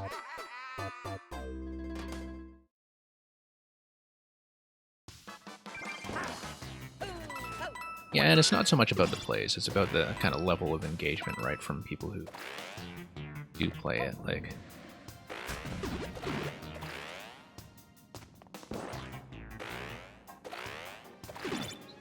No, I burned too many bursts. I did need to get up there with only 2. And yeah, like, you know, with that, subterranean spike ball level, for instance, like, you know, that's only ever going to have a very limited audience. But I think there's a certain satisfaction just to have anybody really kind of push on it at all, right? Where, you know, I don't know if I'll work on that today. I might work on it, but depending on how late I want to go. But it's one of those things where just to have like a very serious effort on it is already by itself worth a lot of plays. And I think, you know, the Awesome Lamp probably got that as well with the sort of multi-stage Kaizo level that you had, right? Where a lot of players won't have time for that. But I think if people are willing to kind of take the time to see the whole thing the way that I did, that like it really makes the experience worthwhile.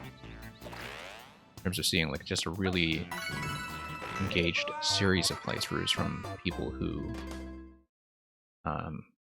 find that they're into that kind of thing and that think it's the appropriate difficulty level for what they can do.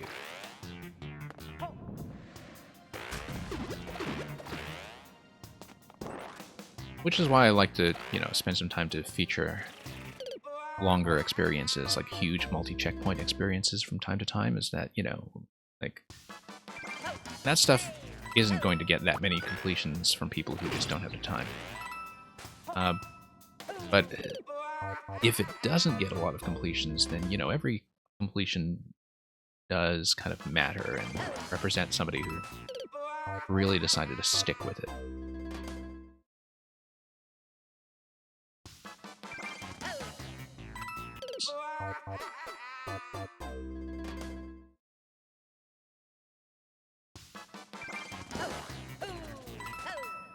Yeah, not Kookaboda, you were saying something about your highest ratio, and I assume that's something to do with your like ratio, and I don't know why the bot decided to block it. I missed. Oh no! Probably a typo, I'm guessing. But my auto mod on the bot is a little bit aggressive sometimes in ways that I can't necessarily control. Just let me know if there are ever any problems with that. I burned too many bursts. Start is over.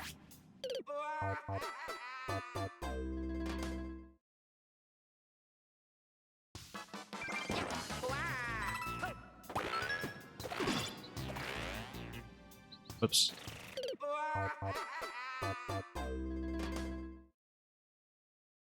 Oh, okay, it was a typo, yeah. Probably with a dot or something. Yeah, don't actually need to do the wall jump there. Not that it affects the speed, given that this is auto-scroll anyway. Ah, too low. A little too afraid of those icicles there. But I did have plenty of room to go up.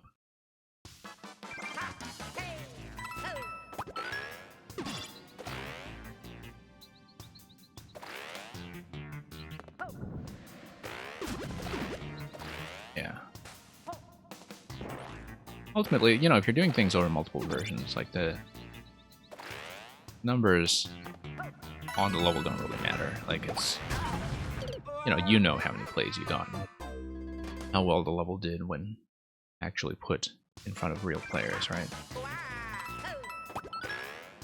I mean, maybe it matters if you're one of the makers who is like really high up on the leaderboards and wants to climb.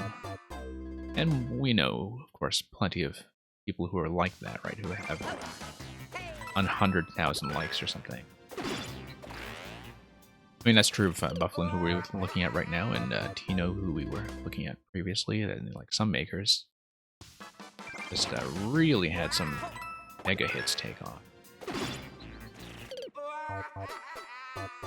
Good for them. It's nice to see quality content get some plays, and it's not all just refreshing levels and the very stereotypical kind of 20-second speed level that,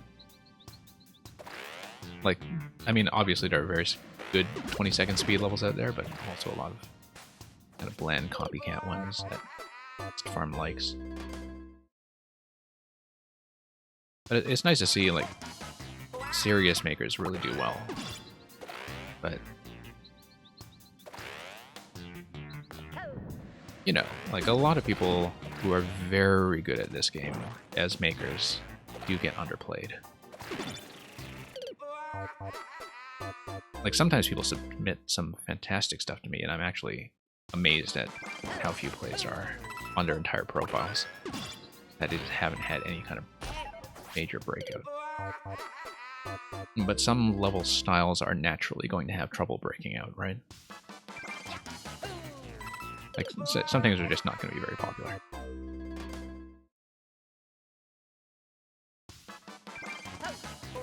Yeah, the thing that works about Bufflin's levels is that you don't have much of a requirement to know about kind of like community-specific things, like the various marker systems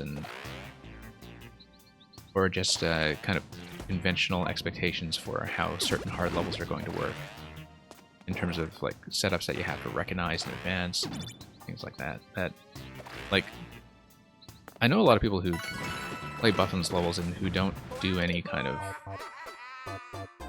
Kaizo or don't really do very many community levels at all, but they know about Super Bufflin World, and a lot of it is because you can come in here with no experience apart from, say, being decent at the original Mario games and just kind of having a very basic sense of the mechanics that are unique to the maker styles. And it's a very low prerequisite of knowledge. Like, all you need is a good skill set with the sort of fundamentals of Mario knowledge that every standard Nintendo player is likely to have. I mean, so for a level like this, you need to know the very maker-specific thing of how the propeller hat works in the context of the 3D world style. But that's fairly easy to learn, and you just kind of learn it by playing a 3D world level or just playing with the hat and the toolset, right? But that's literally all you need to know. You don't need to know about, like, undocumented stuff that you learn from playing other super expert levels. So, like, they work very well as somebody's first super expert experience, if you know what I mean. And I can see why that is what makes them levels that are likely to take off with a big audience. You just don't need to know a lot of stuff that's very techy going into them.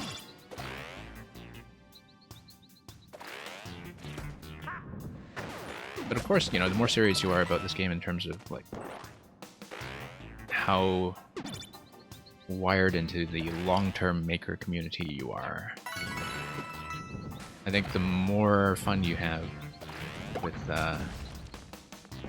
knowing a lot of those edge case mechanics. So, like, at that point, you do want to...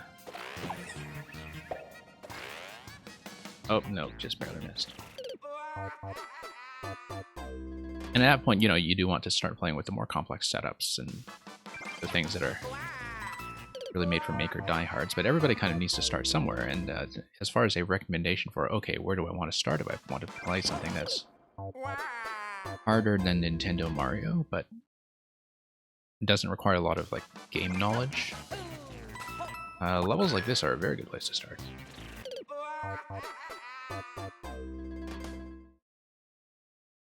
Hey, Youth Raider, as you saw from the message, we're not running the queue right now, but if you are following the channel, you can catch one of our viewer level sessions elsewhere in the week. Pretty much all of the other Mario Maker streams I do during the week are viewer levels, and so hopefully be able to catch you then.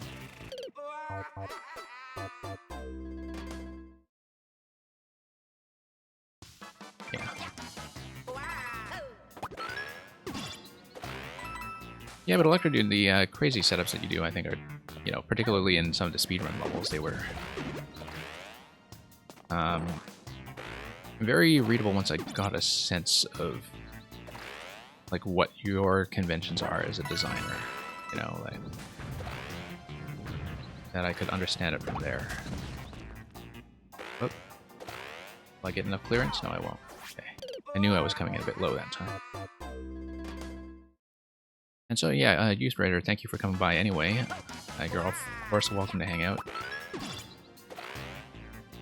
It's, yeah, we tend to do one day a week. Usually on the weekends, then it's just a bit of an overflow of stuff that I normally wouldn't be able to grind through on a viewer level day, so.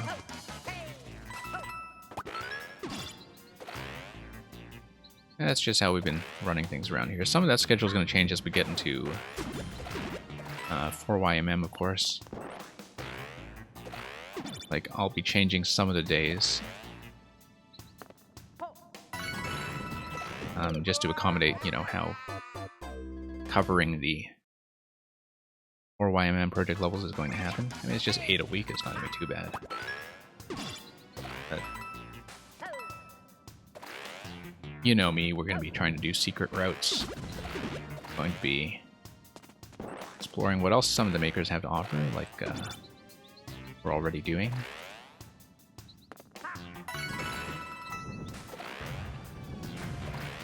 Yeah, don't want to cling to the side of the thwomp. That was actually a bit of an issue in that the thwomp was dragging me down if I was pushing against it by going a little far.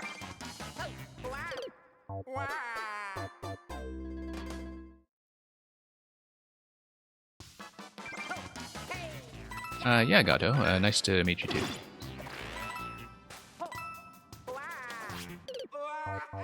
And working on a sequel to your auto shell jump level? I see, okay.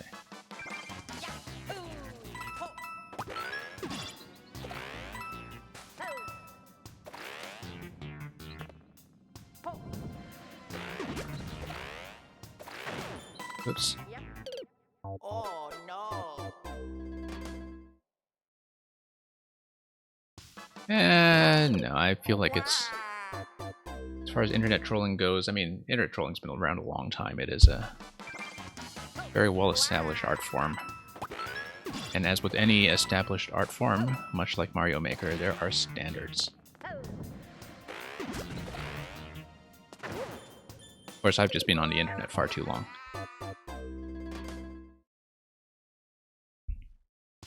So, here's how you can tell I've been on the internet too long. I don't know if you ever saw... I actually played this on stream a few weeks ago, but if you ever saw Lecter's GeoCities level, I played a GeoCities level on one of my Backlog streams a couple months ago, maybe, and I thought it was absolutely hilarious. But like that was very much a generational thing, right? Where like past a certain age, you're just not gonna get the joke. Code, okay. Thank you for cashing that in. That'll, of course, take effect right now because we're into the next attempt.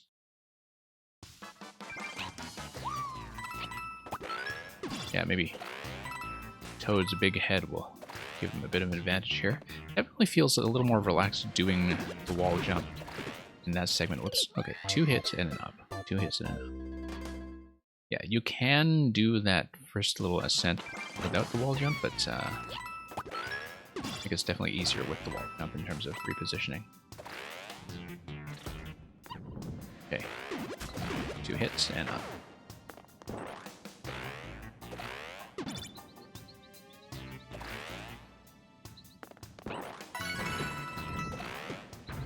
Yeah, no, we burned that too early. I needed to use the 3rd burst to get on top of the last one.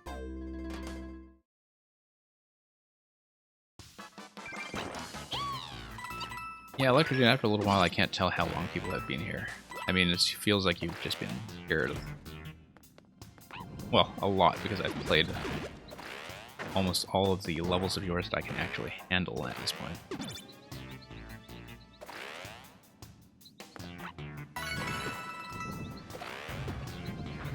Yeah, I don't want to get dragged by the swamp, so just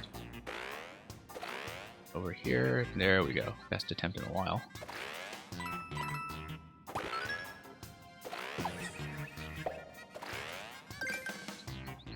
Oh no, no, I needed to ground pound over there to get down there in time. I thought I would be able to beat the auto-scroll, and I was wrong.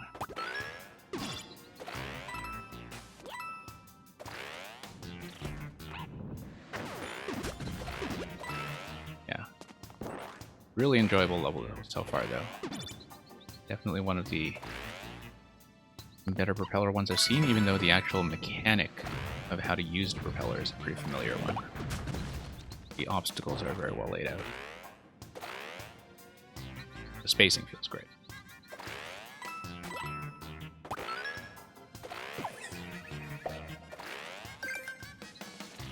Okay, there we go. Oh, no, I just missed. It's trying to fall into that. We have plenty of warning to see where that propeller is going to happen. When are we getting Yellow Toad? Yeah. No, I know it's a question. Yellow Toad is slowly being pushed out, I think. Like, if you think about the way that NSMBU was ported, didn't they just replace Yellow Toad completely with Toadette and Nabbit and fun? I guess playable Nabbit was already kind of there in the Super Luigi U, but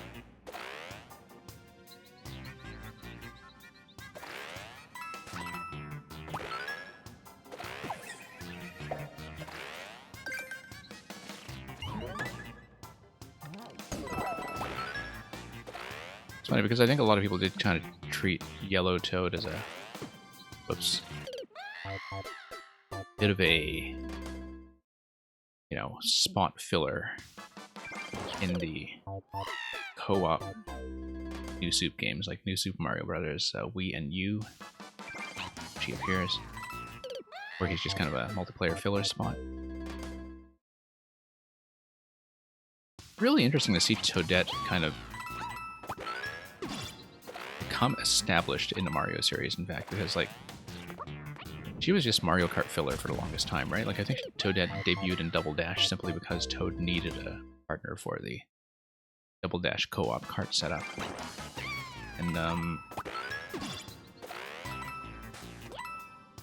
And of course, so, you know, I always sort of thought, Toadette, she's just kind of a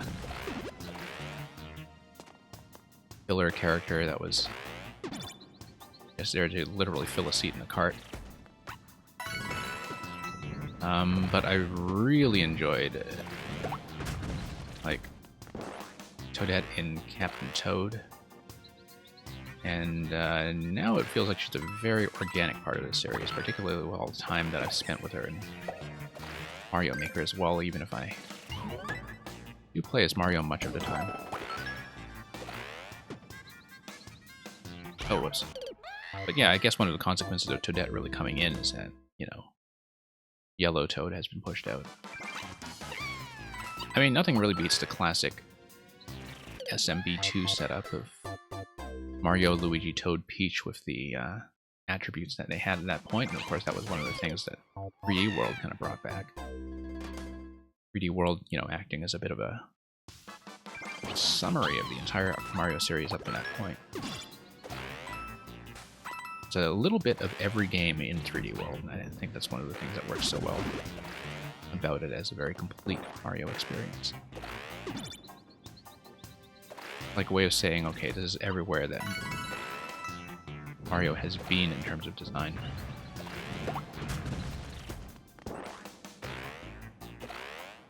Even including NSMB 2, which had almost nothing really particularly novel, I think. That's, you know, the coin block hat come back in 3D World and a little bonus tribute to NSMB 2 there. Like, NSMB 2 is a perfectly tidy game. I feel like I should have actually gone ahead to do the Impossible Pack DLC in it at some point just to see what that was about, because I'm sure Mario Maker has completely skewed my sense of platformer difficulty when it comes to Nintendo's official stuff. But it really did seem like the least essential Mario game in terms of what it added to the series. And I think that's kind of unfortunate.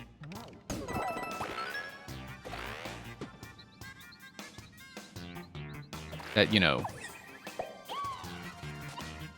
yeah, no, can't do it that way. I do need to save the last burst.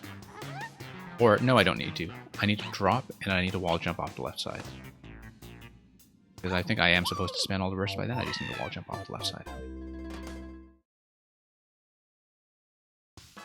Toadette is older than Double Dash? No, I don't believe so.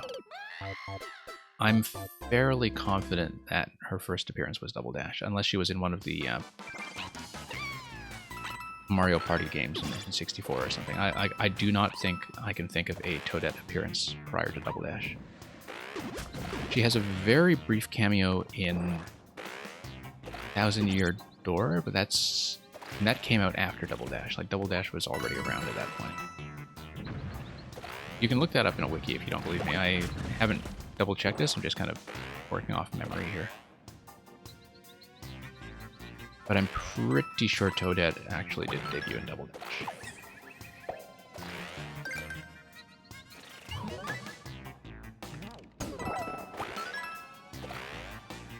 Okay, yeah, wall jump off the left side. Need to...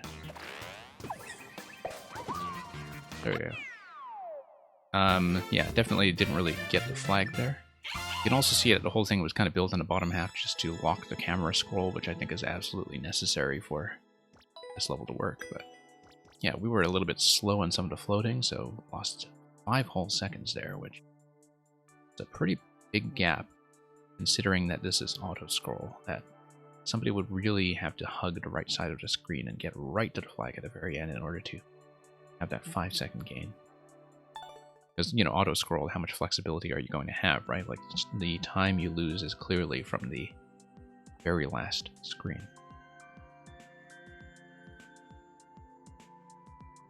Yeah, thank you for the GGs.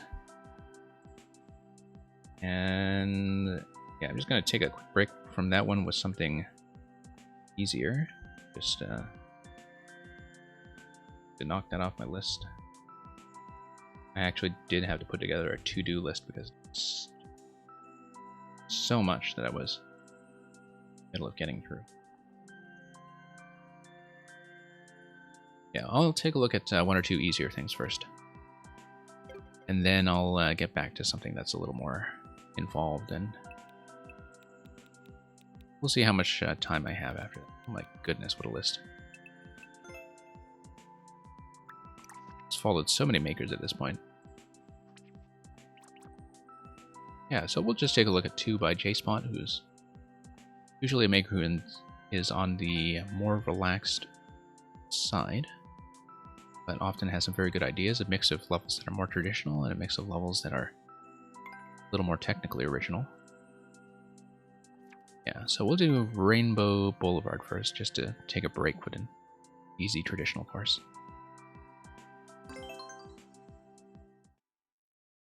Yeah, Mario Party is not a series I know well. It is one of the popular Mario spin-off series that I would know the least about. But Like, the N64 was a system I mostly skipped while it was current. Like most other Nintendo systems, I was kind of around for when they were alive and well. N64 I kind of rented a few times and didn't own until much later. Oh, poison mushroom. Let's not deal with that. Okay, Yoshi can, in fact, hold mechas in this game. I feel like I haven't played around with that very much, actually. The Yoshi mecha interaction. Because I feel like there's a lot of repositioning stuff that you could do with Yoshi that you can't just do with holding the mecha because it would wake up, right? Like, if you want to prevent the wake up, then like Yoshi plus Mecha Koopa might be something that's got a lot of unexplored potential. Oh, it looks like a yellow pipe secret down there with a 30 coin. I don't know what's going on with that. Sure, let's grab a fire flower.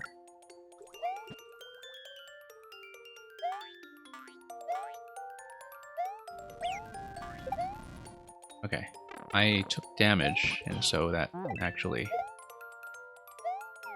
solved that particular mushroom. I guess the down arrow is just there to denote the piranha plant. Okay, here we go. Ah, okay. Grab this one. Missed the other 30 coin earlier.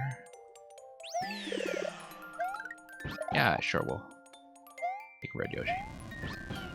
After all this time, I'm still not used to the dismount. Hey, look at the Mecha Koopa interaction in the night theme. I don't think I'd actually really paid attention to that. I'm sure I would have seen that from a viewer submission before. I don't think I'd really noticed that as much as I am noticing it now. Just the mecha having a flight pattern like that. That's really neat. Okay, why am I missing those jumps as Red Yoshi? That seems unconventional.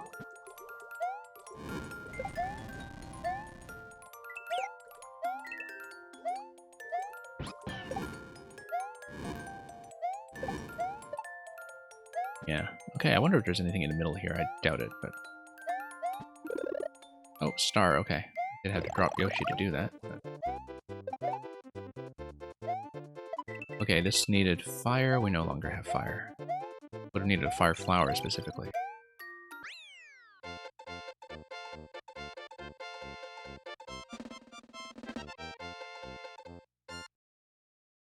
Okay, pretty relaxing walkthrough there. I didn't expect it to end quite so soon. I guess it was completely built in the main world. And we missed a couple of the 30 coin. 22nd record on that. Wow. Let's see if we can approach that. I'm not going to make a serious push for it. But... whoops. Not like that, of course.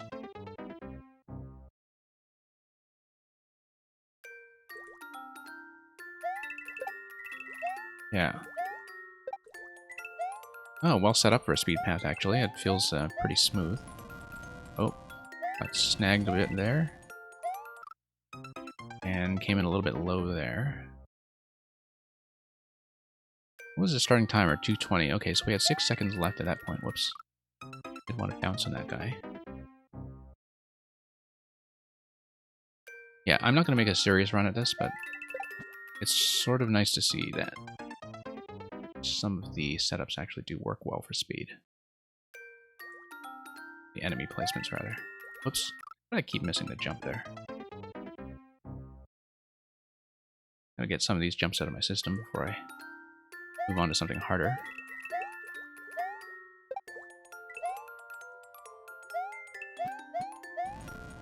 Yeah, up top. Great. Oh, whoops. Got a bit stuck there. And we had 2 seconds left before the 20-second mark, so... yeah, not going to be a record time. But I just want to kind of condense the existing 2-minute time into something that exploits the very flexible open layout of this level a little bit more than I've been doing. Yeah, there we go.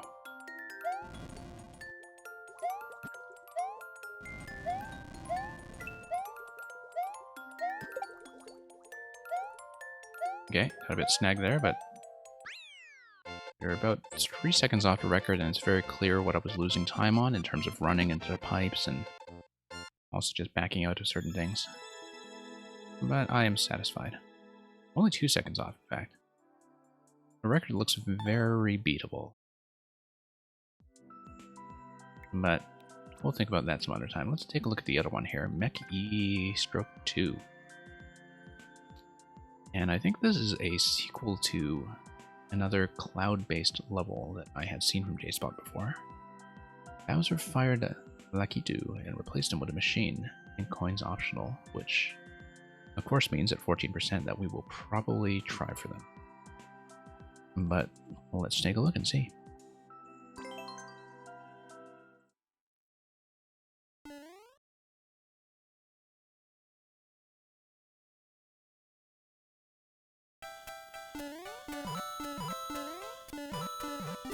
Okay.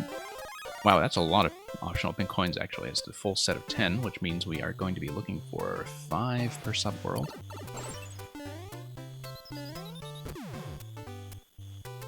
Okay, so it looks like this is going to be based on the Mecha Koopa in the cloud.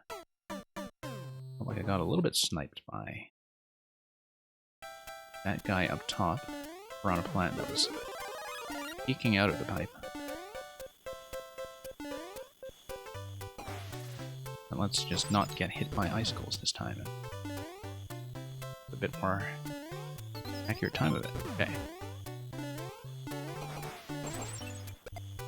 Let's not lose the ice down there as well. I think we just need to jump on top of this.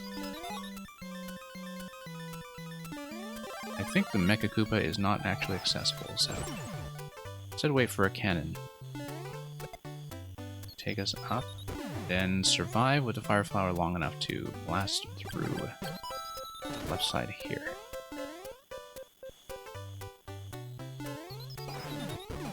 Okay, it looks like, yeah, we just need to go under. Gotta clear some space. Yeah, we'll go to the left and grab that coin.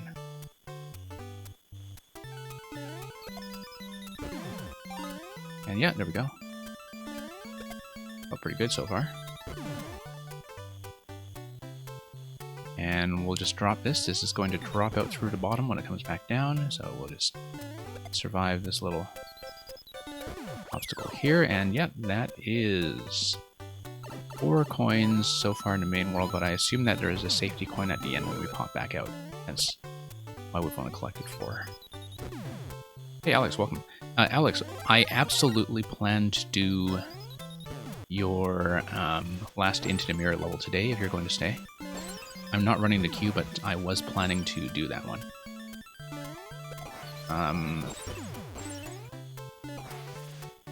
So yeah, like, you know, may as well stick around if you're able to, because we will look at that. That is what the backlog day is for.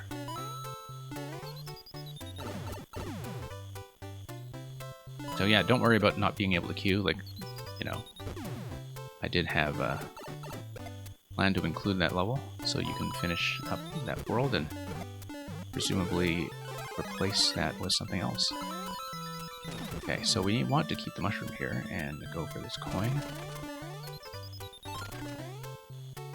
But yeah, if I see you here when I'm done with this, then we'll look at the puzzle level.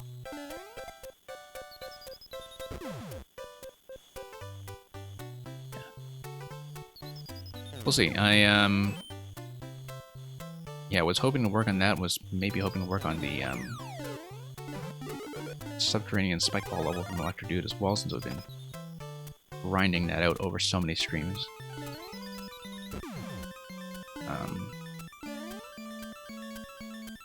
But yeah, in the meantime, let's try to wrap some of these up. Oh wow. I was kind of impressed I made it there. Okay, 2 coins left. Very convenient of that hammer to just come out from under. That's the last coin in this subworld. Great, that felt wonderful, that jump there. Yeah, things have generally felt pretty nice all over. I think we need to bop that guy. Oh no, we missed. We missed. Okay, you know what? No, I can jump back up if I used a cannon. Or used a missile, rather. There we go. Good thing I didn't just give up on that. That would have been absolutely terrible, given how much work we put into grabbing all of the coins. And here's a THX 113A. Okay. Let's wait for some more 1-ups for no particular reason. And come out of here with a great sense of satisfaction. I actually forgot that he would just fly off like that when finishing up with the 1-up dispensing. Oh, you uploaded a new world already. Okay, no, that's fine.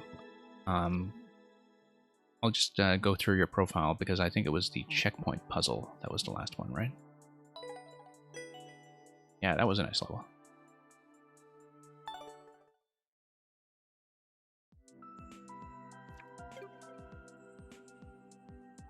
I'll just kind of taking a look at the list I'm working here.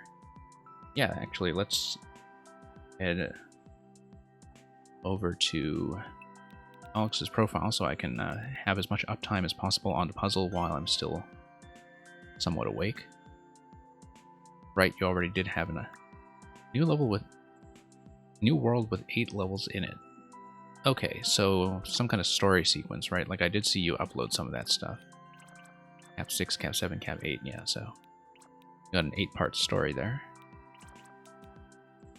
Did into the mushroom mirror, into the flower mirror, the key mirror. What was into the checkpoint mirror? That was the one, right?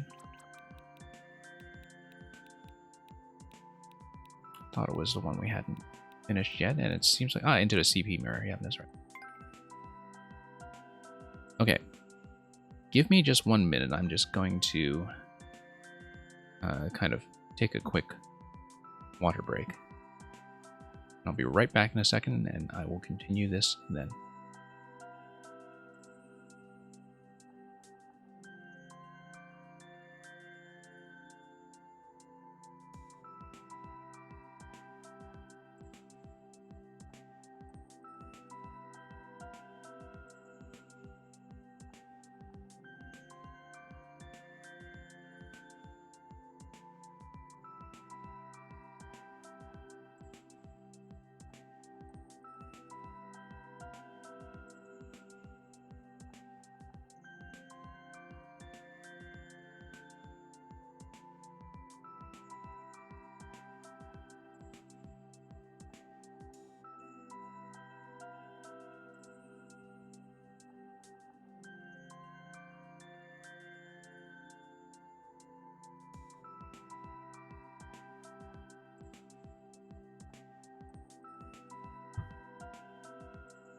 Okay, let's continue.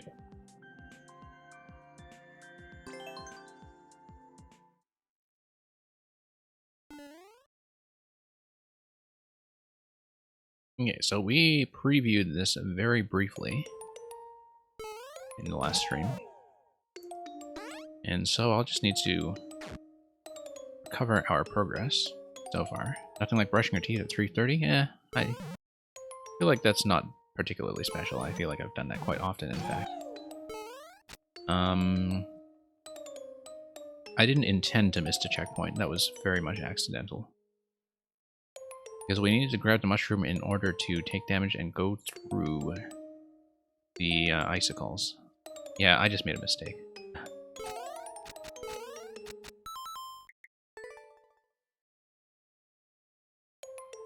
That's okay. That's what a warm-up attempt is for, when we are not sitting on a finite bank of 13 lives or whatever it was. Okay, let's grab the checkpoint. I did check last time that the mushrooms at the checkpoint are just mushrooms.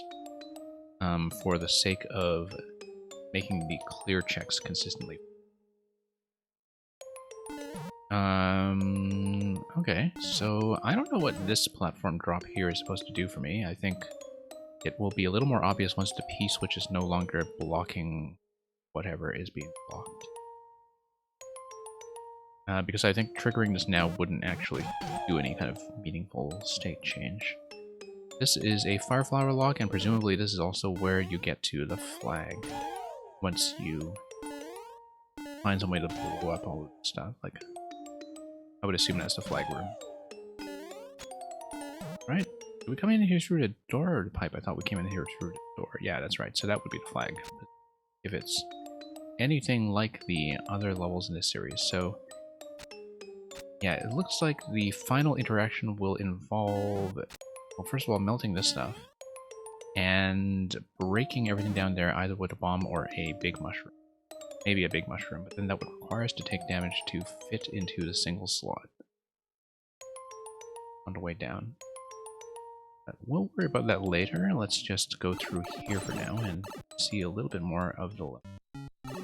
Yes, I understand what you meant with the mushroom. Keep the level at CP, yeah. I do understand that. Ah, yeah, we came here previously and I just died because I was careless about taking damage. So we'll just be careful this time, knock the blaster down, and try to recall what spawned from it. Spike ball, okay. Oh, no, we took damage. That was bad.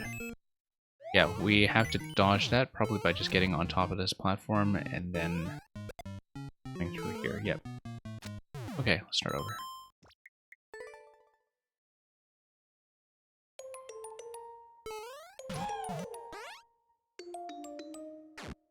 Yeah. Okay. Back down. And yeah, we'll have to look at some of the situational clues again between how the upside down and right side up rooms tend to match up, but I think now we just need to get through the key door without taking damage. It's the most important thing. So let's knock all this down.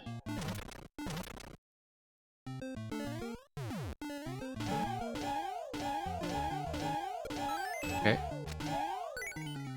We can enter the pipe, but we can also go through the door. Let's check the door first. I don't know if we can actually enter the pipe, I was just guessing. This looks like it is conditional. Ah, yes. It is mushroom to the left and conditional to the fireflower on the right. So we need to not mix up the mushrooms. We need to grab the one on the left, but not the one on the right. Oh, that destroyed it. Yeah, I should have seen that.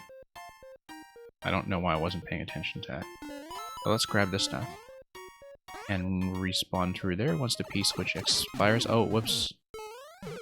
I needed to let the P-switch expire first. Now that would give us the flower, but then we would take damage immediately and then just have a mushroom going into red pipe. But then when we go through the red pipe, we pop out on the other side, with the red pipe being right before the door in the first upside down area, and then that would start to display some of the progressive power-ups, so... Well, eventually we'll have to figure out what the checkpoint tricks are for.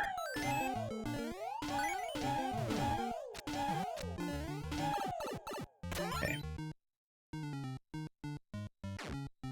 I can also beat at every CP, yeah, I assume that would have to be the case. Oh, I see why I didn't see the P-switch block there, it's because it was well disguised. Superstar looks like it'll make a buzzing sound? Yeah, probably. Let's come back through here. Oh, no, I need a mushroom through there in order to drop the progressive flower, so that's incorrect. But it's only incorrect because we have not wrapped around the whole setup once again. We need to wrap around the whole thing to come back here with a mushroom. So yeah, but let's check the pipe regardless. I think it just takes us back to starts. It might reveal what some of the spawn blocks did? No, because we didn't spawn block it. Okay, no, I see that the checkpoints should theoretically be clearable simply because you can loop around the entire level. And loop around it sort of on the top level just to reset the state back to what it was originally. So we'll have to determine what the point of the checkpoints actually is, because that's clearly part of the puzzle. Okay. Let's no reason for me to go back down to the lower level yet until the P-switch is unlocked. However, I didn't think earlier about coming here quickly enough to see what the P-switches actually block. So why don't we do that? Let's just play around with this and experiment.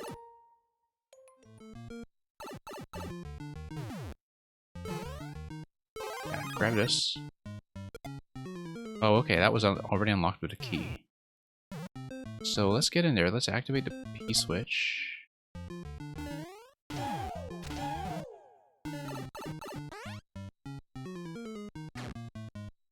Okay. Oh wait, no, we lack a mushroom. We need to die. Okay. One up's down there, and yeah, we'll just wrap around to the other side.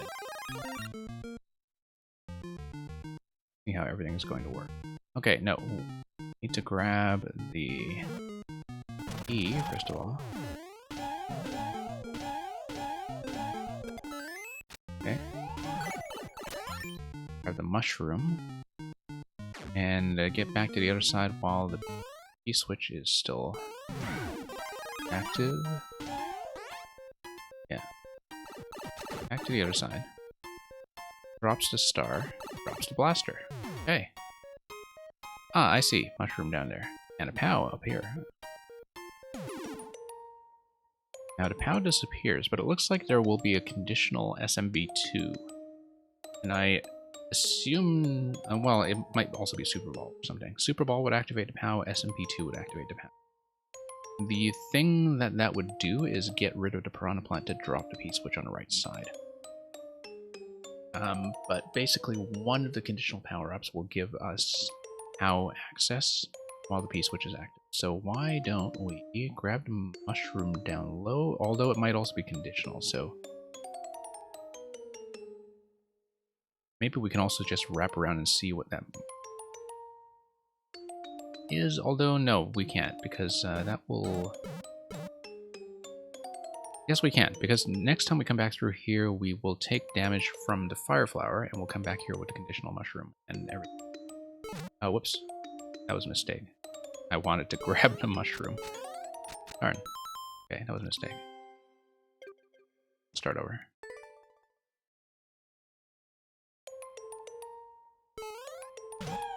Yeah, dental care in general, I mean, you know, it pays off in the long run, of course, but dental care is extremely fussy.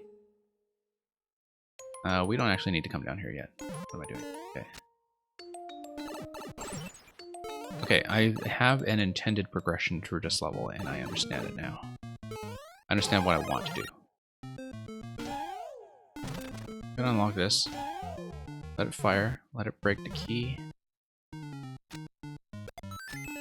Come in here, unlock the Fire Flower, and hit the P-switch and go back to the other side. Okay. Unlocking the Fire Flower is the important part. Although we would need to come into that door with the mushroom in order for a progressive Fire Flower to be the thing that spawns. Right? So, yeah, the checkpoints seem like they might function mainly as one-time use mushrooms, although... I just need to experiment and see how this works. Oh, don't need to come back down here yet. I want to... you know what? This will always respawn because of the fact that it's coming out of a blaster. It doesn't matter if I consume this now. I don't need to save it. So I could have just taken that in the first place. Okay. Interesting. Hey. Yeah.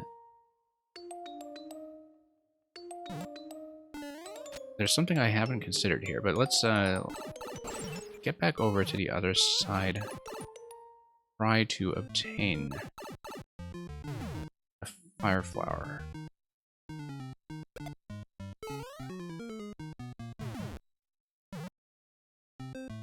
So you have a star over there. You have a P-switch. Star is going to drop. Star is going to drop over to this side and do what for me? What do you think about this? Because maybe we need the star to come around to this side when we come out, and then get back in through this door.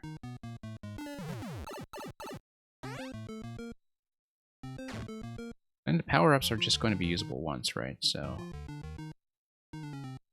yeah, because the power-ups, once they are consumed, they're not going to come back. That is an issue. Huh.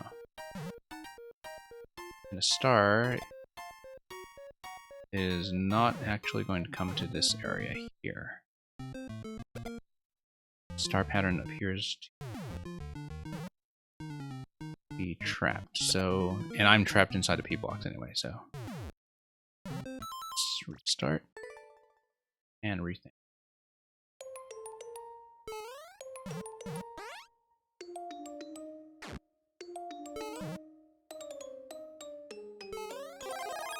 Okay.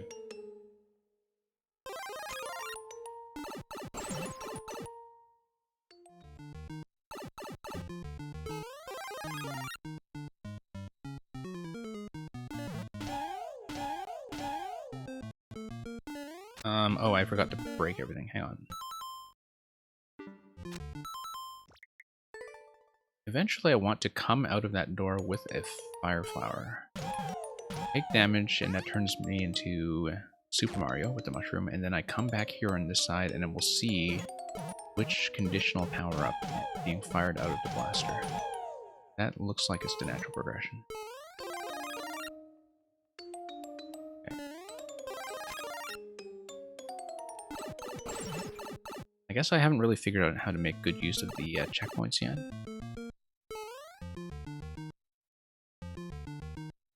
The checkpoints would be usable as a reusable power-up to get me back into a mushroom state. That's how I should be thinking about it. Because that is the purpose of the checkpoints in this.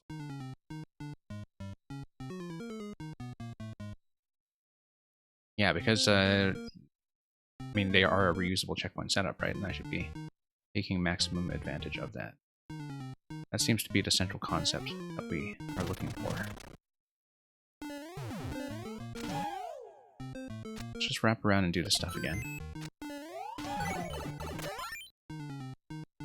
Unlock the fire flower. I am just kind of trusting the markers here in terms of what is actually inside the pipe.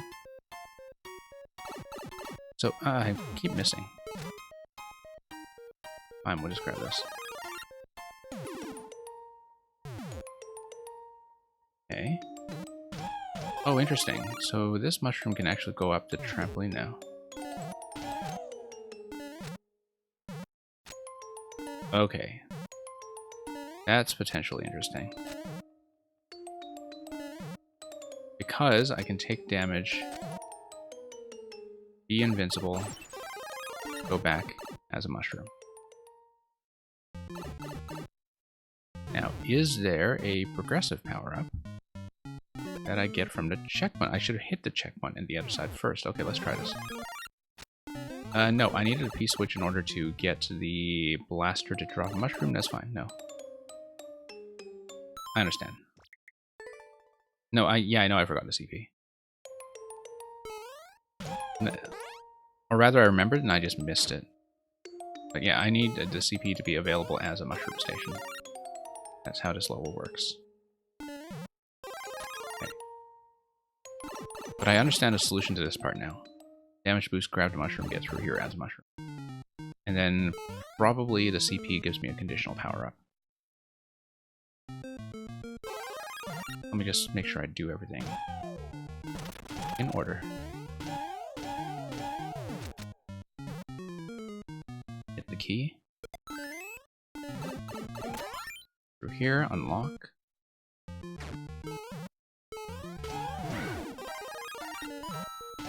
Don't actually need to grab the top coin, but we'll do it anyway. And we'll remember to actually refresh the CP this time.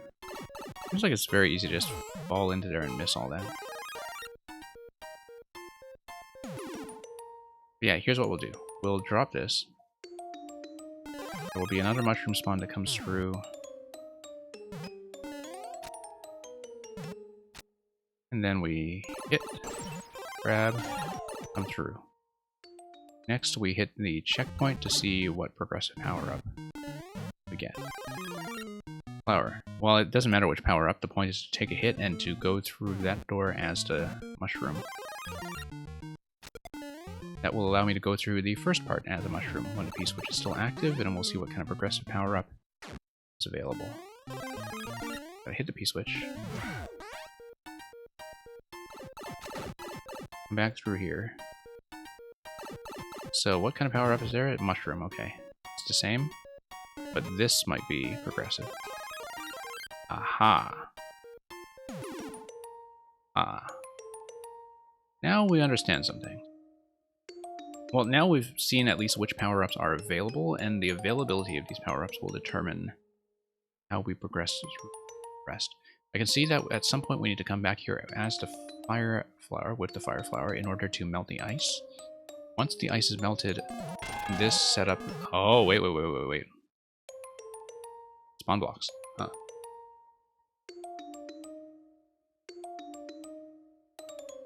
You know what? Let's smash everything we can. Smash, smash, smash. Oh, whoops, I forgot to go back down there and grab the mushroom. That's okay, we'll just, we'll be able to wrap around here.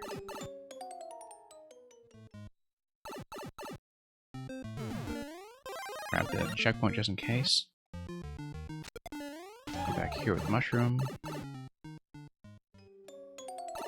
Yeah, every time I change the room, don't forget a CP. Yeah, sometimes I just miss. Sometimes I just fall inside. And I know that I need to grab the CP in order to have the power-up progression stored. Oh, we forgot to hit the P-switch. I needed to hit the P-switch in order to drop the mushroom and be able to take the damage boost, but that's okay. Here. Oh, come on. Missing. Okay, no, we kind of reset our progress. I need to come back and redo a whole bunch of P-switch. No, okay, no, we messed up. Let's just restart from checkpoint.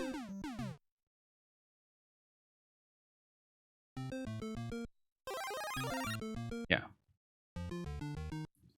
I feel like I do understand the general concept here, so that's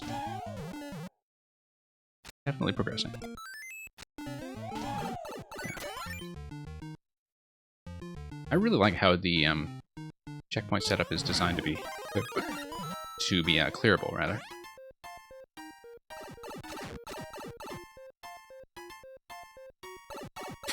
Oh, almost missed that. Okay.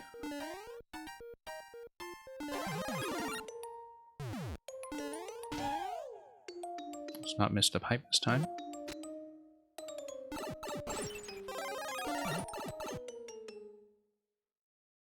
Yeah, I just need to get the order down.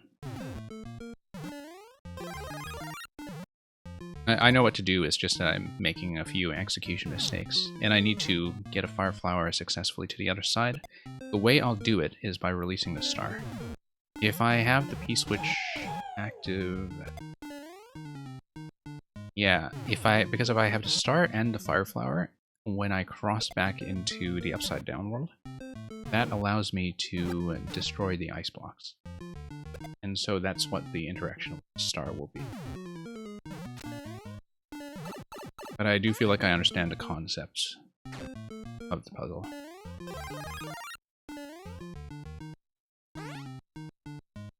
No, I forgot to hit the P-switch. That's a big problem. Because now I'm just going to lose everything. Okay. Yeah, Merlin, I'm just doing the backlog. We're not going to be doing it for too long. Like, after this level... Oh, I need to switch to Toad. Or... Oh, no, that was from earlier. Yeah. I already am Toad. Yeah, we'll be doing this, and... we'll see how we're doing for time afterwards. Maybe one or two more, but... this is my catch-up day. Okay, anyway, we got as far as breaking this stuff with the big mushroom earlier. Breaking this stuff will maybe unlock something necessary, and we haven't seen what that is yet. So, why don't I just go back through here, redo this segment, and make sure I hit the P-switch this time whenever I exit the key room.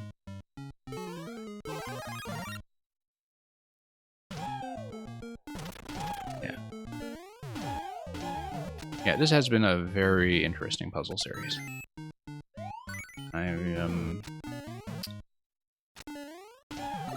Yeah, I do like how many variations there have been on this concept that is all about the progressive power-ups. A lot of mileage out of a simple idea. You'll be making a level? Yeah, okay. Great. Well, I mean, you're quite welcome to hang out here while you're doing that. Yeah. Okay. Yeah, it looks like the POW hit could very well just be with the big mushroom, or maybe it's with something like the Super Ball or SMB2 or something, but I won't be able to know until I do the puzzles. Okay, so this time let's remember to actually hit the switch on my way out. Grab the flower. Hit the P-switch. Go back through to this side. And then that unlocks the big mushroom. Yeah, actually, no, there we go. I hit that with the big mushroom while it was still active, and that unlocks some things. It gives me, for one thing, a P-switch. Oh, I guess I was not supposed to hit that yet, actually. I did not want to hit the POW block on this cycle, because now the P-switch is my way.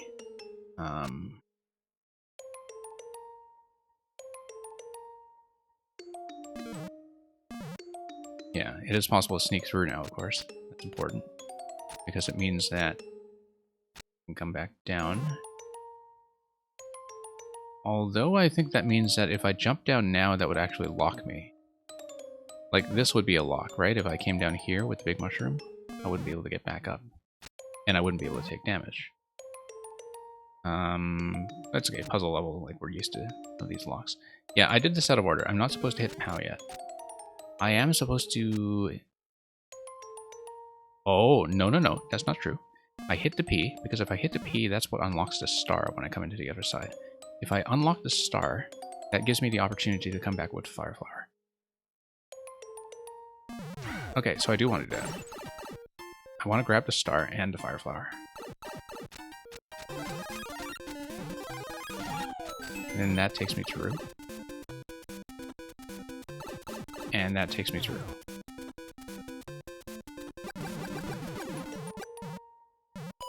So we grab everything here now. And then break this with the big mushroom on the next attempt when we come through here. Yep. That looks correct. We don't even need to loop around, because I can just slide in here, grab the big mushroom now. And that should allow me to break everything. And, okay, and that touches the flag, okay. And we are finished. Really great puzzle. So yeah, looking forward to seeing whatever you have after this. I know you've been working pretty hard on that 8-level world that you just finished uploading. Maybe we can progress through that sometime, and maybe we can do something else. But for now, glad we finally managed to finish the entire Mirror series, all 5 levels.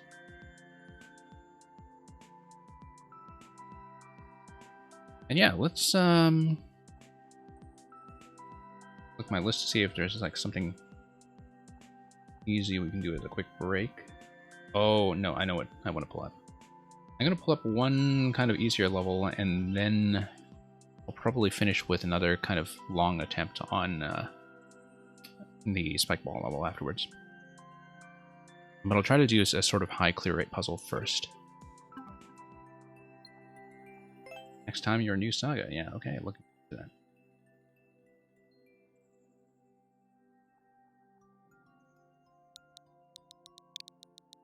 Yeah, it makes sense to leave the spike ball level to the last, in case I actually do make some meaningful progress with it.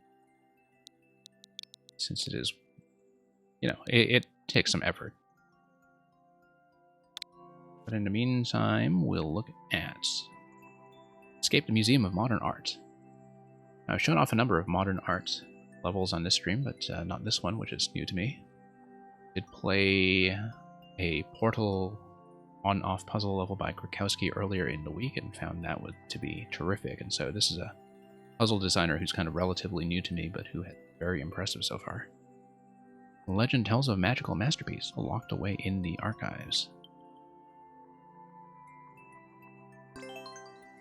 And so yeah, you've got a big E in the cover art there. See what kind of puzzle this is. It is some kind of code-based puzzle, I think. From like I saw a tiny bit of this on stream, but I didn't actually see the solution because I knew I wanted to play it. So we'll just enter museum. And okay, we got rooms to the left and right. Got beautiful coin lamps up there. We have this kind of numerical sequence, maybe. We'll have to think about this. This looks like it might be a clue. We have an on-off sequence that moves this back and forth. Oh, it's a number 2. Look at that. Number 2 in the back. Wonder what this is then. We'll have to think about that. But let's think about a number 2 here. And then we have...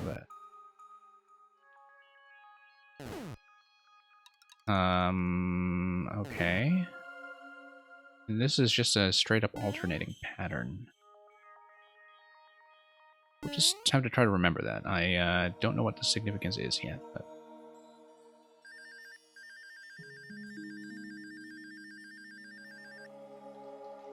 This is interesting. Just a snack of 3 and 3. And this looks like a series of jigsaw pieces. They kind of fit into each other. Actually, they do fit into each other. You can imagine them fitting together, and I think they would say something, right? Like if you put all of these puzzle pieces together, it would actually give you the number 6. You see what I'm saying? Like if you took all of these and you just put them next to each other, it clearly spelled out 6. So it looks like we're looking at a sequence of digits here where we want numerical clues. I'll go through the doors in a moment just to see what they do, but I think that given the limitation on doors per level, these are probably paired with each other. Maybe. They might be paired with something else. But so far we have...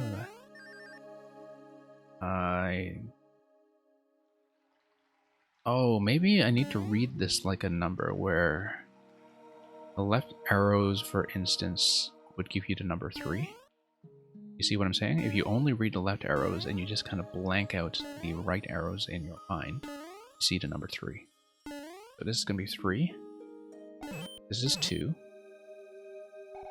This, let's think about it with the puzzle logic we saw earlier. If you click all 3 of these together, like side by side, you would get the number 5. But you have to kind of imagine putting all of these together. So we have the numbers 3, 2, 5. Something. Don't understand this one yet. Oh, it's something in the background. You see the background that is under some of the skulls? I can't quite read that.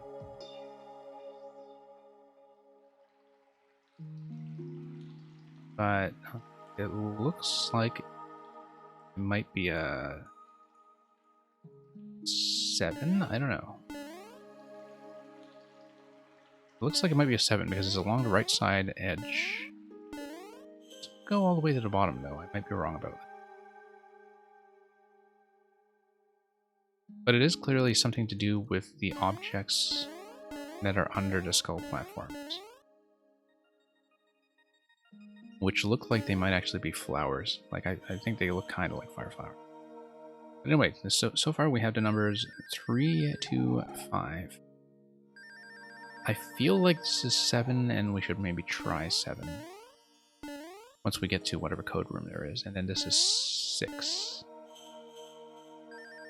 So let's take a look at the doors. Oh, this is interesting. Oh, that's 9. Do you see that? Like it floats together and it gives you the number 9.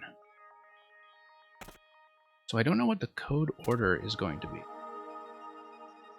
But I guess this would be if you read it left to right. Then we just have to remember that 9 is going to be. That's really neat. Love how it kind of enters the frame as well. Let's look at that animation again. That's very cool. 9. Right in the middle of the frame. Look at it. Very lovely.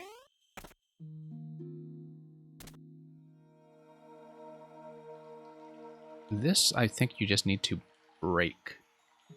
Because some of them will be vine blocks.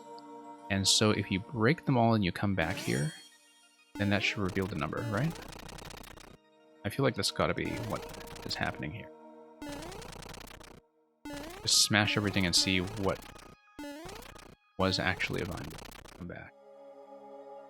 I feel like this is kind of exploitable unless that's a one-way panel that's next to the blade, because what just took damage here and jumped back out, right? Unless there's a one-way panel that prevents you from doing so? Yeah, there is a one-way panel. Okay. I could kind of see that. Let's check the store again to see what this was. 8. Can I tap this lightly? Yes, I can. I feel like that's going to totally break something if we have a code entry later. And that's totally going to break something about this level, but try it. This must be the code room? No. And that looks like 4. If you think about the diagonal.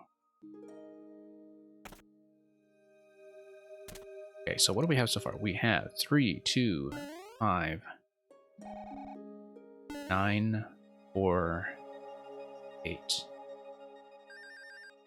7, 6. I'm going to write that down.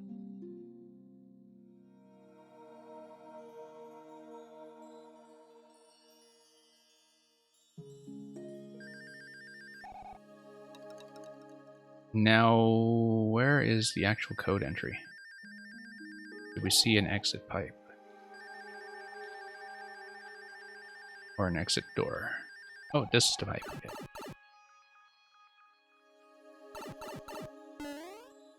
I'm going to vandalize the lamps because I can. They're probably antiques. Okay, this is POW-based, so the fact that we kept the hat is not an issue. The fact that we have 100 seconds left is an issue. So yeah, this is just going to be a sequence. Interesting how it has these reminders here of what the order of the artwork is. And so we did read it in the correct order, I think. So let's just start smashing something. 2, 5, 9.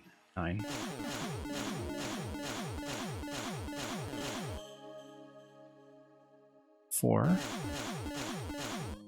Yeah, I love these visual indicators of which picture clue you look at. And yeah, this is going to be a pretty simple combo lock setup where the snake block will raise the blaster and it will try to unlock the room. Also very secure against cheese. In terms of being able to guess it, I think like the complexity of the code is certainly enough that you really do need to do the puzzle. It should ideally drop us a key all the way to the left side. Will it do it? Will it do it? Or did I miss something? Okay. Beautiful. 11 seconds. 9 seconds. What does that even say to us? Oh, we still have some platforming to do. I'm going to run out of time. C-H-I-V-E-S. Archives, okay. We're going to die in the archives. But that's okay, we have the code. I'll just punch it in.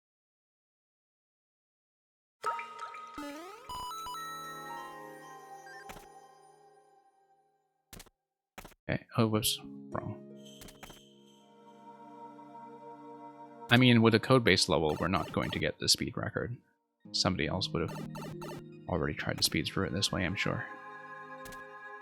But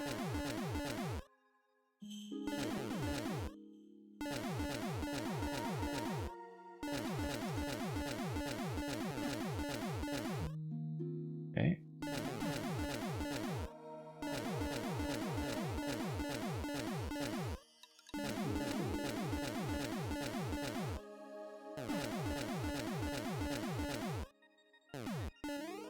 There we go. Now, if you were really serious about speedrunning this, you would try to activate the track before all of these had been lowered, and you would try to kind of lower them to the left while the track is still going.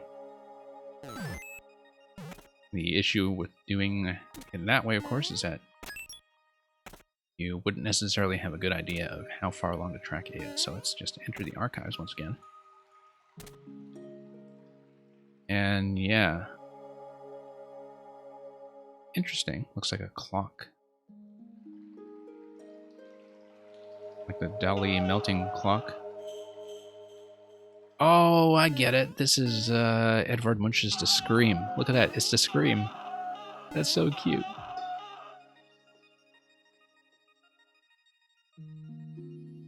This has to be Van Gogh's Starry Night, which I actually just acquired in my Animal Crossing town a few days ago. In Animal Crossing, it is the Twinkling painting. This is definitely Picasso. I think that has got to be Picasso. Look at that. It even has rectangles all over the place because it's cubist. Get it? And yeah, lower this. And then Toad has been framed. Like a little hamster in a wheel. Okay, wonderful level. That's definitely one to remember, I think, aesthetically. Just a very simple concept, too. Like, I can see why it has this 30% clear rate on it. Yeah, very nice level.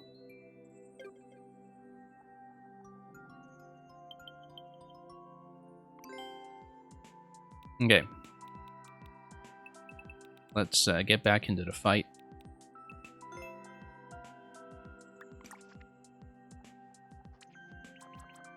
Haven't really done anything this technical all day, so like might take some attempts to warm up and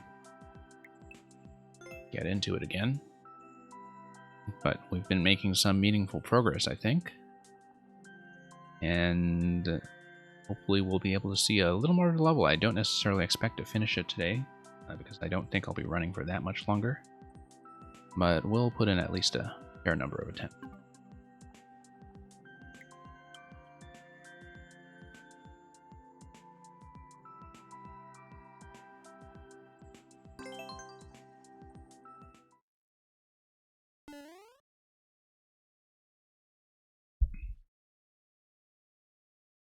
I feel like I played this on at least 4 or 5 different streams by now, but we have been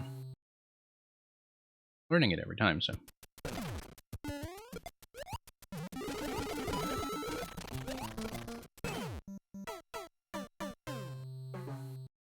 Hey, you don't mind if I quit early? Yeah. I mean, you know, it is a learning experience. I don't really expect to do it all in one sitting. It's just that every time I take a break from it, I do need to spend a little bit of time relearning some of the early timings. It's probably most efficient if I just spend hours grinding this out, but I don't know if I'd ever really find the opportunity to really concentrate on this one level on stream. There are very few levels that I would do it for, but I think the complexity of this one has been very satisfying, so you need to hold jump there. And so is a kind of, you know, Kaizo level that feels just outside my reach now, but is learnable with practice. It's been a satisfying experience to work through.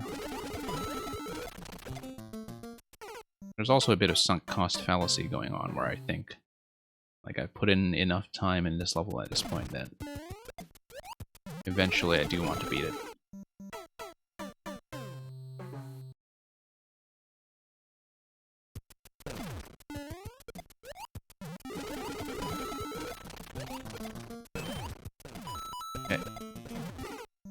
And, you know, serves me right for clearing almost everything else you sent me already. So, this means I'll have to revisit this one pretty often.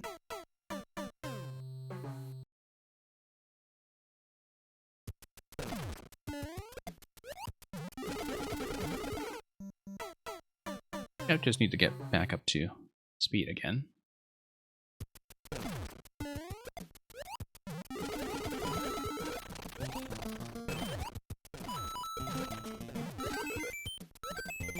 So yeah, we'll see how the streaming schedule goes this week. As you know, last week I had been kind of playing around with moving the midweek daytime stream from Wednesday to Thursday. I might do the same this week, but it hasn't been sort of confirmed yet. Yeah. We'll have to check a few things. Ah, missed. Oh no, it doesn't matter if I miss as long as I land accurately. Don't need to hit that block unlike some of the other blocks in this level.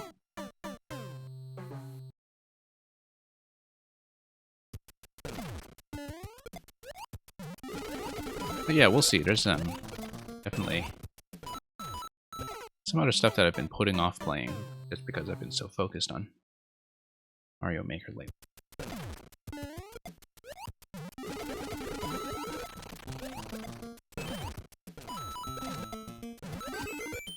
Yeah, Merlin, sometimes, you know, if you're stuck on something, sometimes you just need to take a moment away from the level or, you know, just be able to come back to it and playtest it to get a sense of whether it feels like it already should be over or whether it needs to be longer. Sometimes if you're out of ideas, then it's okay to start wrapping things up. But I say that as somebody who actually does prefer to build like really long levels. I think I've run into the entity limit in everything I've ever built. Like, I've completely filled it up every single time.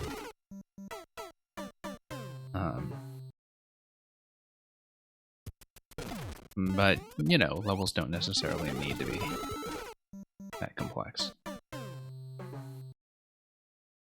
Unless you're looking at it right now and thinking that it's really, really short.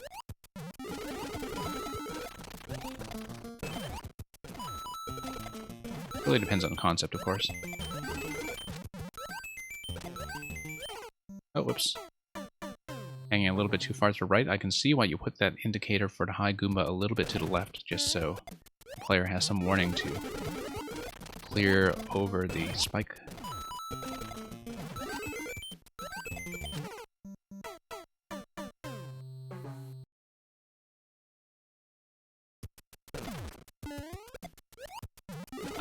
There's a limit on slopes. I think slopes might share a budget with... like, there are a couple of different budgets in the editor. Like, vines and one-way panels, for instance, are on the same budget. Slopes, I'm not sure about. In terms of, like, which budget they share. They're definitely not on the same budget as ground, where you get to place, like, thousands of things. But that is not something I remember precisely, like in terms of how many slopes you can use. Kind of impressive that you are using that many slopes, that you would fill things up.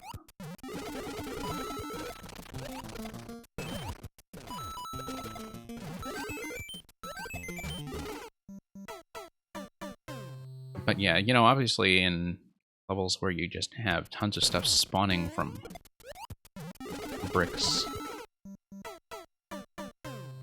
you can kind of cheat the entity limit a bit just by having things spawn on screen. And I was thinking that might be the case with the last thing I was building, which has not been published yet, but which some of you will see fairly soon. Or I thought, I've got all these setups that spawn things from invisible blocks, I'll never have any trouble with the entity limit again, and then... what do you know? I filled up the entity limit. Again. Okay, a little bit inaccurate on the throw there for me. It did hit the block, but my landing was not right.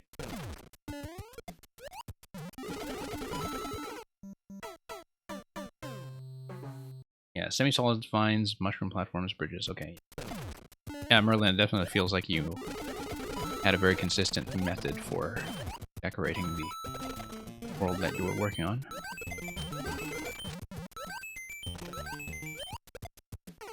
Okay, a little too far to the left that time.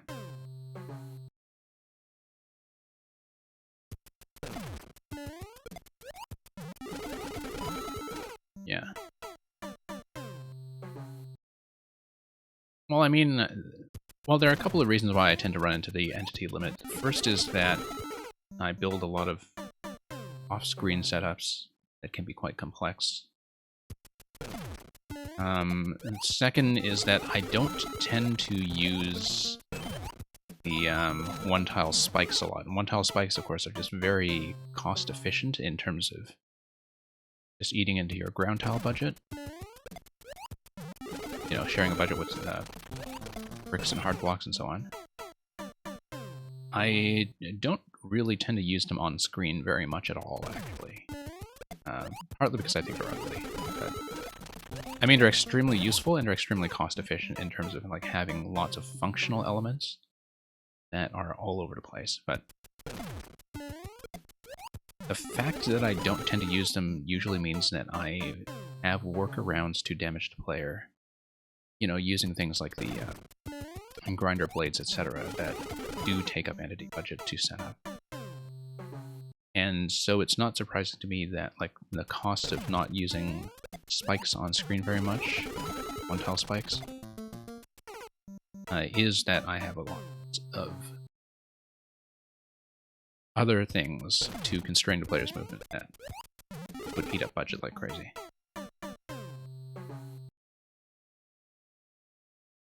Yeah, I need to actually finish more levels. I just have too much unfinished stuff in the editor. And a lot of elements that I still want to play with as maker.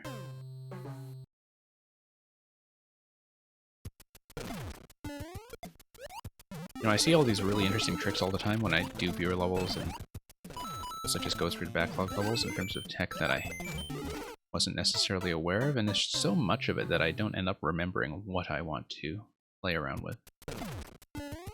But feels like it's definitely been a learning experience, though, in terms of picking up a lot of things that are specific about what I like or don't like about level design, and so I feel like streaming levels has definitely had a big impact on how I think about this game. And a big impact in a way that's very different from just playing a lot of levels or just watching a lot of other streamers. Like, there is something a little bit different about, you know, playing levels that may not necessarily be in my comfort zone, but being able to really study the design closely, particularly, you know, when I'm looking at makers that I'm not previously familiar with and understanding the peculiarities of their style.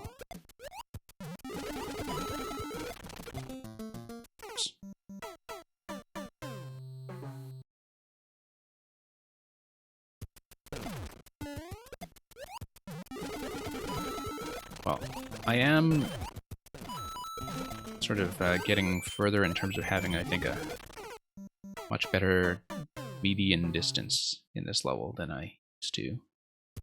I think I guess it would be more of a mean distance. My average progression per attempt seems to have gone up considerably, which is nice. Still missing that one, though.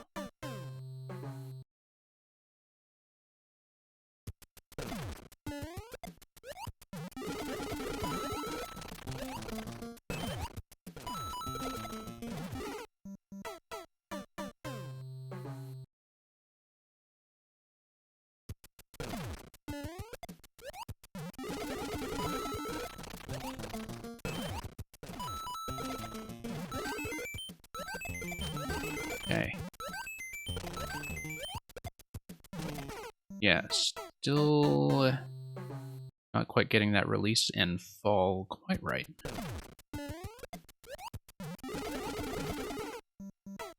I mean, part of it is that it is a fairly quick descent, and so the shell is getting a little bit faster to my camera scroll there, so when I land on it, I do kind of need to trust that I'm aiming for the right position. I know I should just be following indicators for that, but when I'm a little bit off in the shell release, I can't quite see what my landing zone is going to be. I did manage that on a few previous attempts, not today, but in the other sessions, so I'll just need to figure out how I made that particular shell throw and landing work. It's clearly the main obstacle for me in this sitting.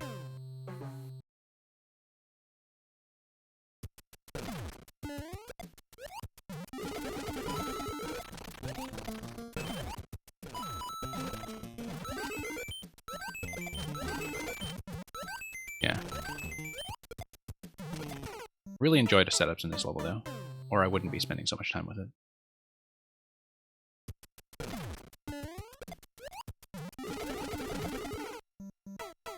I've definitely been able to feel a certain curve of improvement with the timings that are involved. So, this takes practice.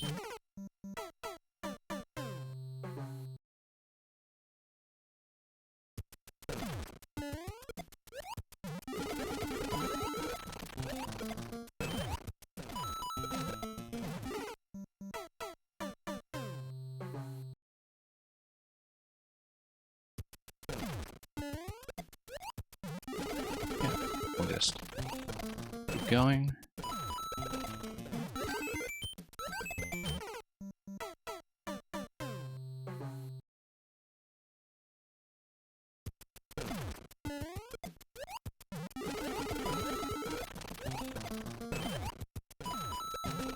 Yeah, a lot of this early stuff is beginning to feel quite a lot more comfortable. Obviously, that release was a bit high.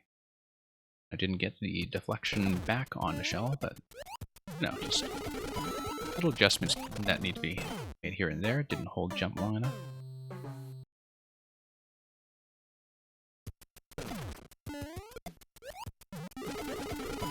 Whoops.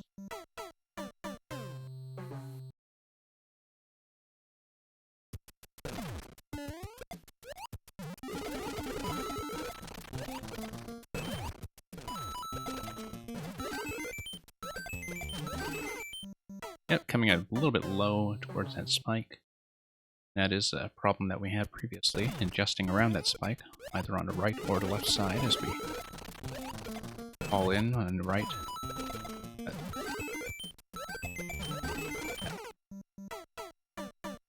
Really just have to get as much height as I can and press against the blaster.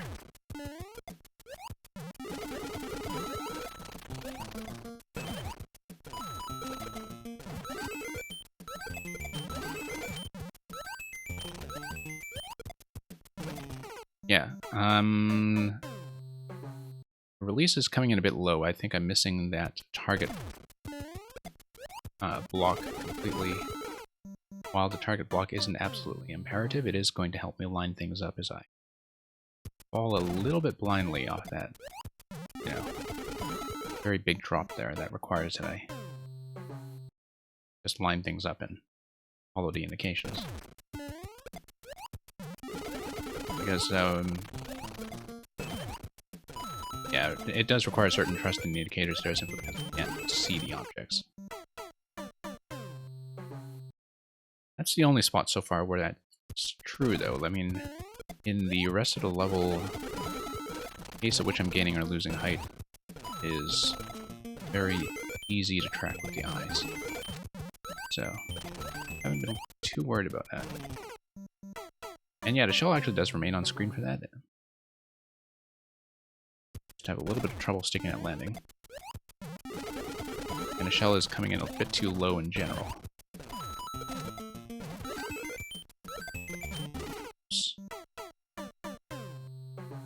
Hard to shell jump in the level? Yeah.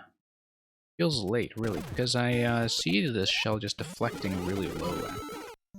It's deflecting way under the target block. And so I was reading it as early, but particularly because the shell is to my left when I actually make the landing. Like, I'm landing when the shell is already past the point where I needed it to be. So that's why I'm kind of thinking that my current release is just too early.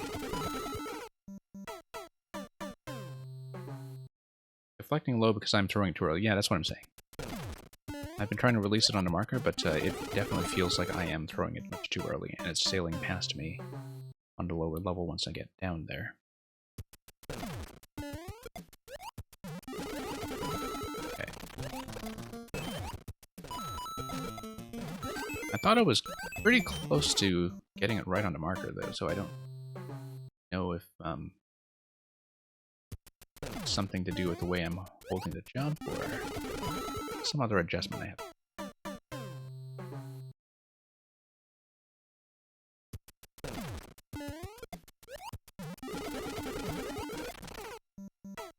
But yeah, it's definitely feels like, you know, say 6 months ago, if I looked at this footage, I would find it unbelievable that I'm doing as much of this level as I am. Like, it's very easy to forget just, you know, how much practice I've had in the meantime after a couple months of streaming Mario Maker and really getting back into this game so heavily.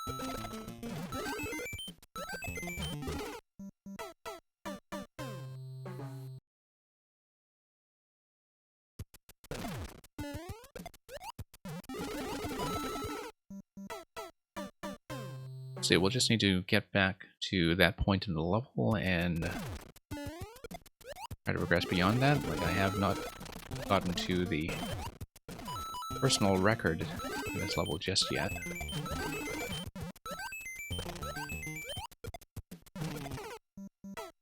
Yeah, too early. I feel like I had been releasing on a marker, but maybe I'm wrong. Whoops.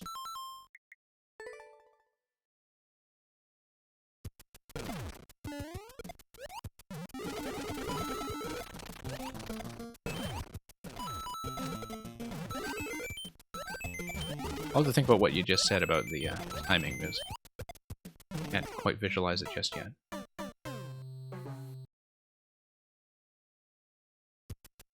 Okay, yeah, I don't really have a deep enough knowledge of the game physics to say, but I have been leaving myself a lot more room on the earliest shell jump in the level, and that's part of why it has been working much better, is because I realized I don't actually need to be as tight on the spacing as I thought I did initially. Leaving myself a little bit more room, and the timing feels much more gentle. Particularly because you aren't too strict about enforcing the height that I need to clear. On this jump as well, like even with the spike there, the height has felt decently comfortable. What do I even do after that point? Like, I feel like I not seen where to go next after the shell bounce. The thwomp comes over.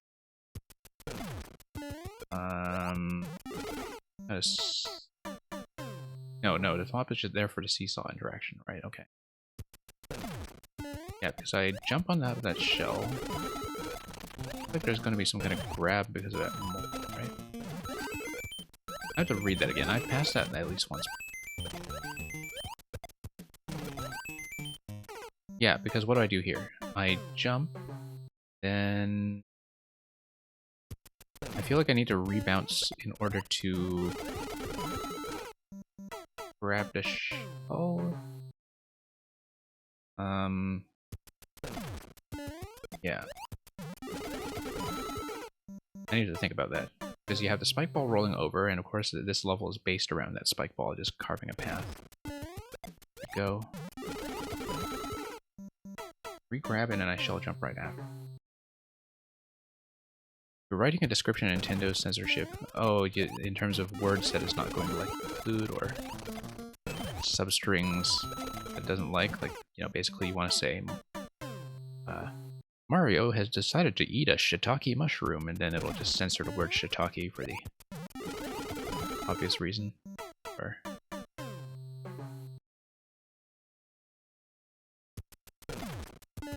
what is wrong with like this? Interesting, I didn't know that would run into trouble.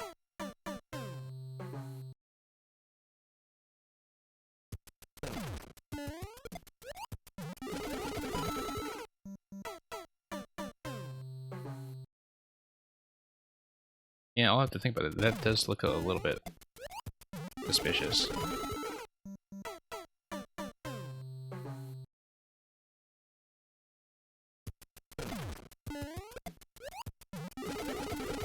I mean, I haven't run into trouble with that, but I have not written very many descriptions, so I don't really have a sample size to say.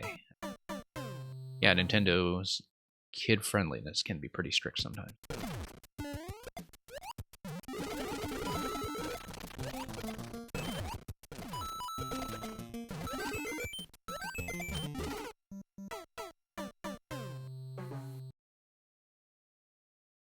So yeah, we'll see. To a certain extent, a lot of stuff with Nintendo games and their communities will always have to be self-managed. Are probably best off when they are self-managed. Don't need to conform so tightly to their sense of a house style.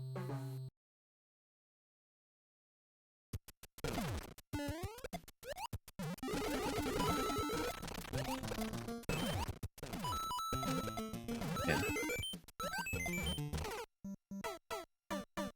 This is probably the most that I've been, the most closely I've ever been sort of involved in a Nintendo game community, though. Like, I've been playing Nintendo games for most of my life, but often alone or often just, you know, kind of discussing them with very individual friends.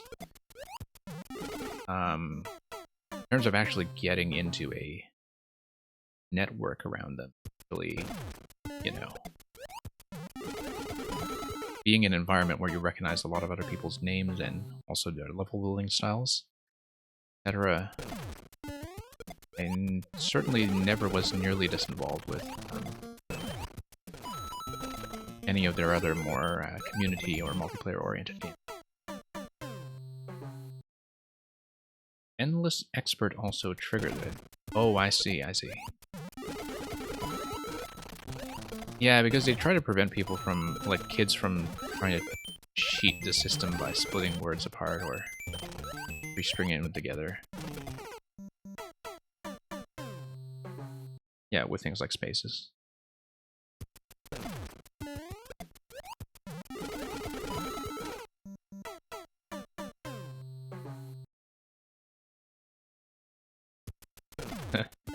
Yeah, Endless Expert.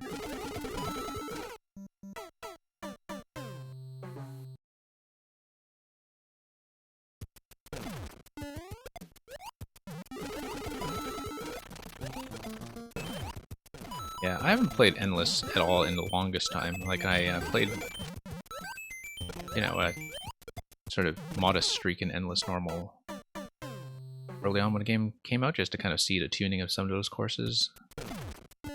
Some of which were much more interesting than they otherwise would be in normal difficulty, I think. For the same reason that we see them shine in Worlds now, which is that the difficulty tuning takes on a very different dimension when lives are involved. I did play a little bit of Endless Expert, but I think Endless Expert, at least early on in the game, was a bit hit and miss, because that's where you get into territory where, you know, sometimes the difficulty is not really about fairness, but more about just things being built badly.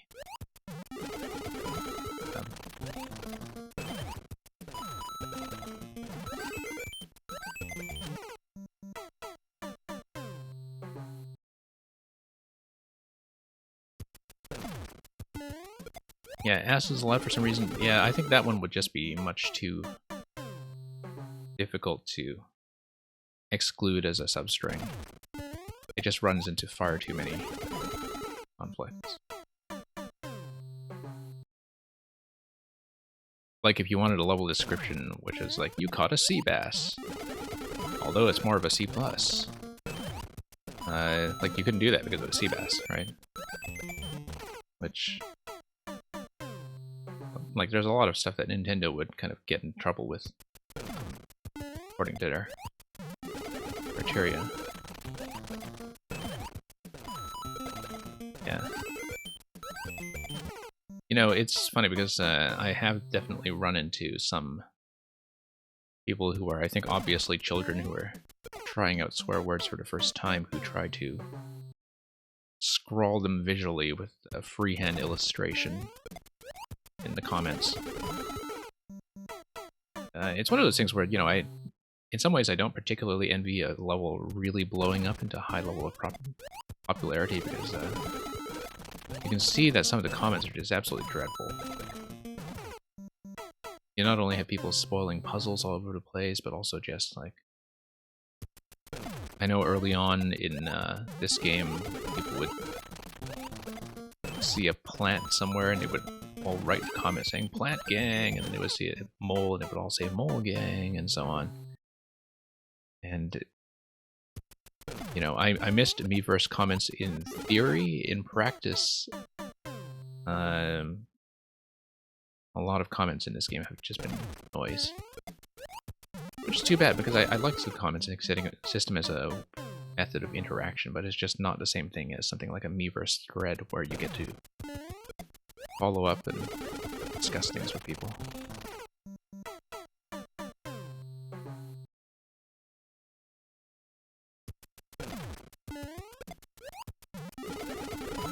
But yeah, I mean, I haven't really pushed the boundaries of the censored word list yet, so...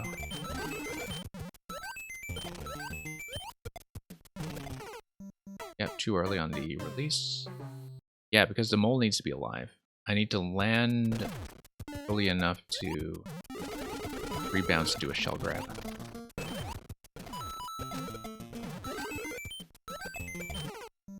Okay.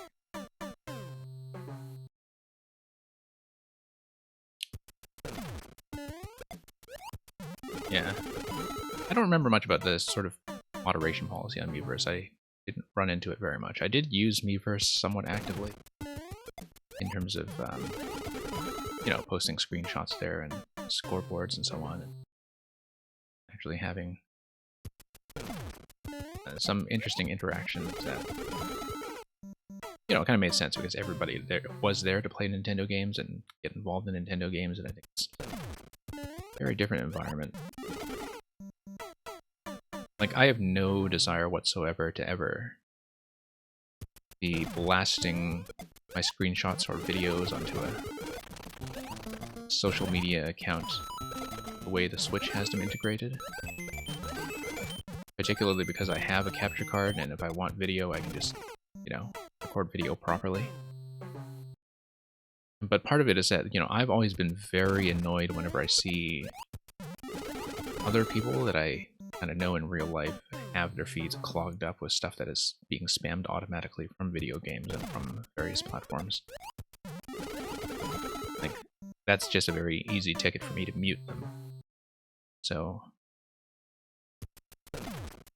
never liked the idea of doing that to other people, and it's kind of too bad that Splatoon is implemented sort of with a way that is dependent on Twitter, because I've always felt like I was never able to really participate in the Splatfest illustrations because I just did not want to link a Twitter account.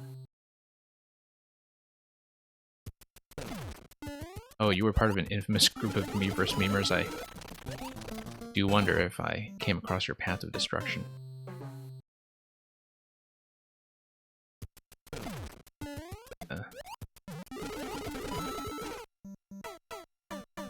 Yeah.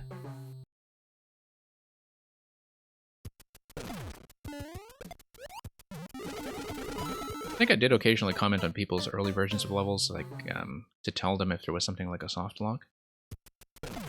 But I know that it's been an issue for some people who, like, they would have levels where people leave comments saying soft lock, or whatever in places that were clearly not a soft lock. They were just stuck because they couldn't solve the puzzle, right? And so it's really annoying, I think, to the makers, because they would think that, oh my goodness, you're giving everybody an impression that I didn't test this thing when the commenter just did not solve the puzzle, right? So, I mean, that's a fair point where, like, maybe it's not a good idea to just be labeling soft locks everywhere, even with comments on. Sometimes the players are just wrong.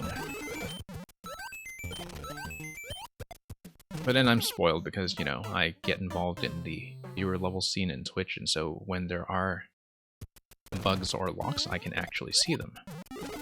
And it's the same for people who submit to me, right? Like, if you see me actually show you something that is broken to the level, like, it means a whole lot more than just seeing a comment that just says soft lock, soft lock.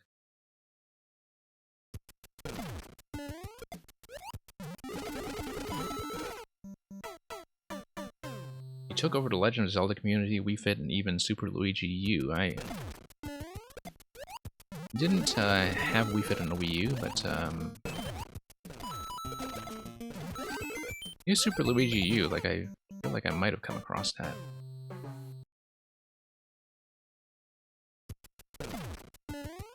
Because I did play the whole game and I did have Uverse on for the kind of post-stage comments. Which I always got a kick out of, actually. I actually really enjoyed playing the Nintendo platformers and also games like NES Remix and so on, where, like, you can beat a level and then at the end laugh at all the people who were commenting, "This is so hard," and "Oh my god, Nintendo!" Just kind of complaining about things in perfectly bog-standard Nintendo difficulty levels. And yeah, these peeps just need to get good. That's true, but at the same time, you can kind of say that for all levels of play, right? Like, I'm pretty sure that somebody who's actually an experienced Kaizo player would look at how I'm doing this level now and think, like, what is this person complaining about? Well, not that I'm complaining, but, you know, they would say, like, what is this complaining about? They can't play. But to a certain extent, yeah, you do just kind of need to get good. Like, I think people are a little bit defensive sometimes when it comes to perceived elitism in games, where they say, "Oh, but I've got, you know,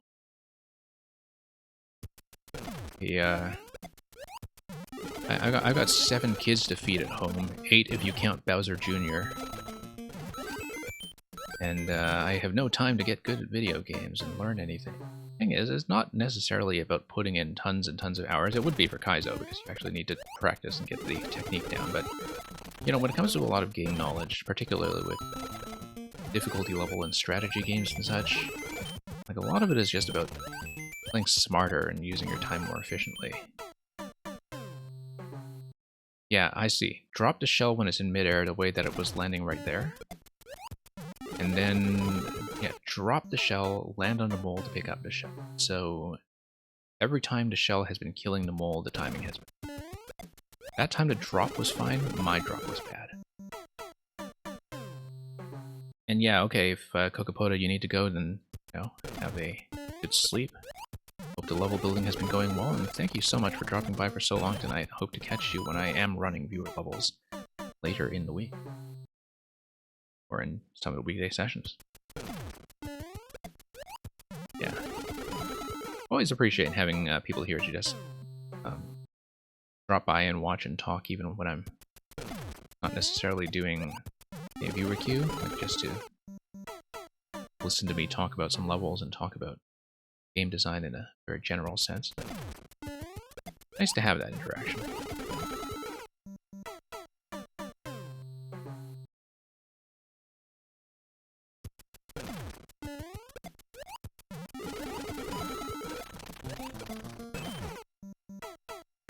But yeah, you can definitely tell sometimes that, you know, especially when people are just playtesting stuff, and like, sometimes there are complaints about difficulty where you just need to say, like, no, I like it the way it is. I don't mind if it's too hard for you. And, you know, I say that as somebody who does occasionally, like, tell people that I don't think the difficulty tuning of a particular part is very good. Like, I'll tell them that, okay, this feels a little bit blind, or maybe you need an extra power up here just as a buffer, or whatever. And, you know, if they look at that advice and say, no, I think you're wrong. Okay, well, sometimes that's just a matter of matching up to the right audience, right? So, yeah, I'm glad, Merlin, that you find the streams comfortable.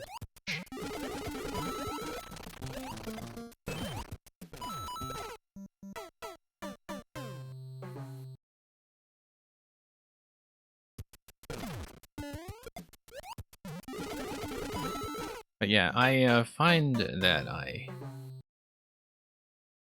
when I stream, you know, really more challenging content, that is actually a more relaxed experience for me as well. I've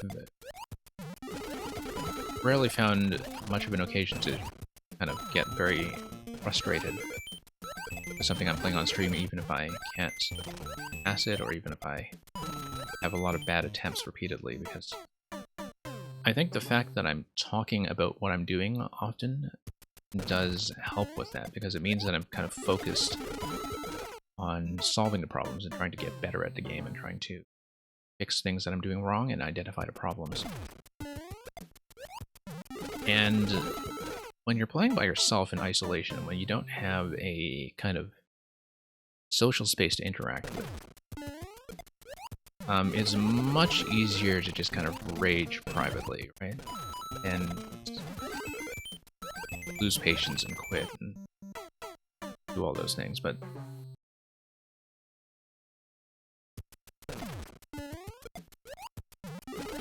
yeah. I mean, I've definitely had some people come by and say that they think I'm a really patient player, but I think that's truer when I'm playing on stream than when I'm off stream.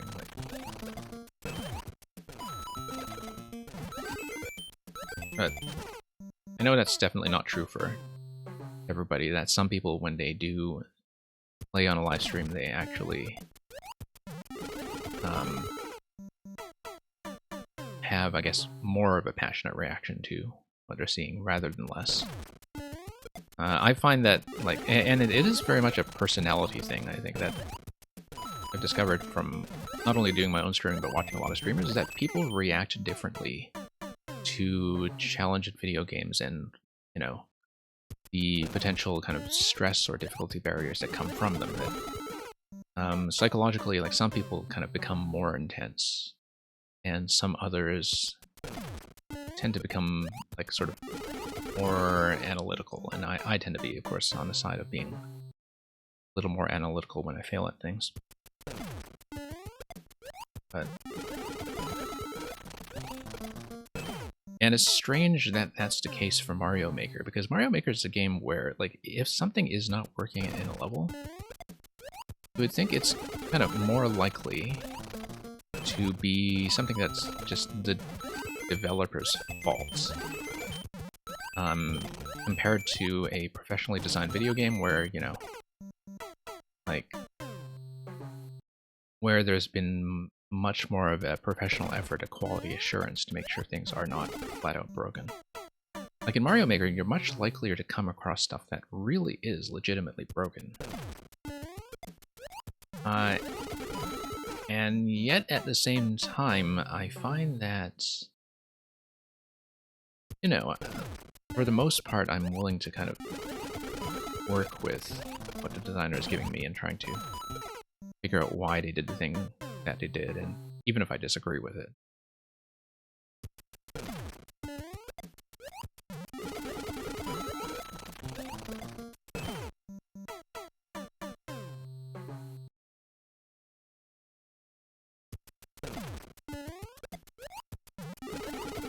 Yeah.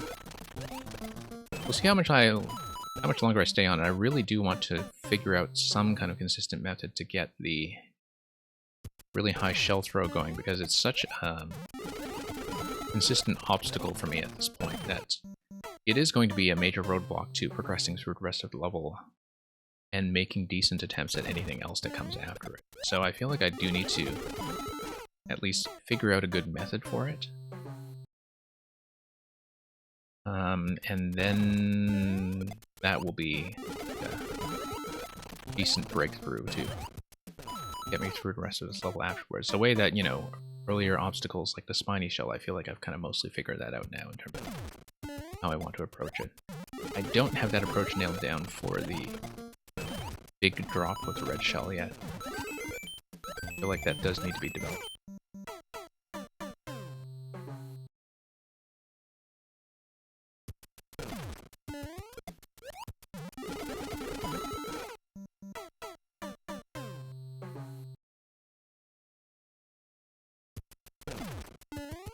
I could look at the rest of the level to mix it up, yeah.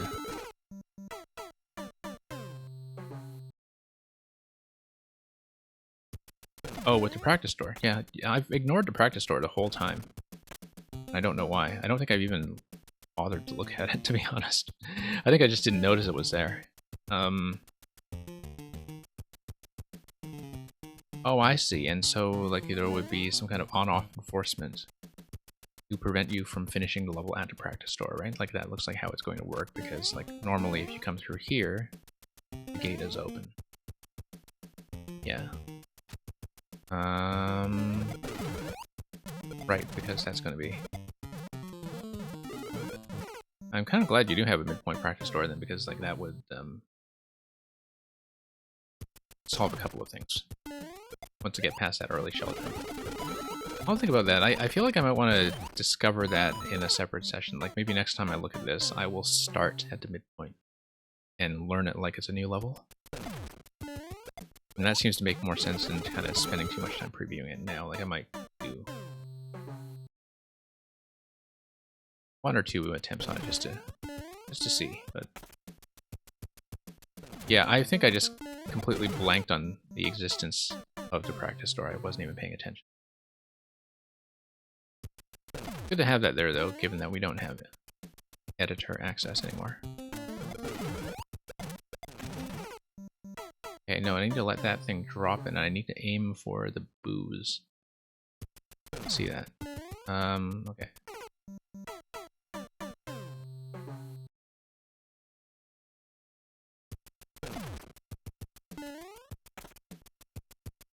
Okay, let's get in here.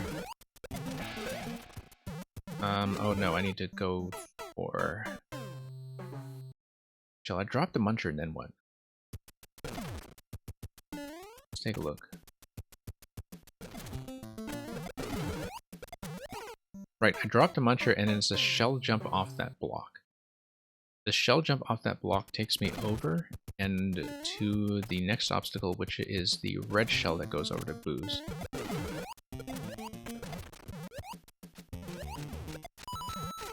Okay, that's a bit of a late release, but I see what's going on. Okay. Yeah, it is a good idea to just kind of read this briefly to understand what I'm doing. Oops, too far. Shell jump, bounce, shell jump. Release. Okay. Yeah, I do understand what's going on.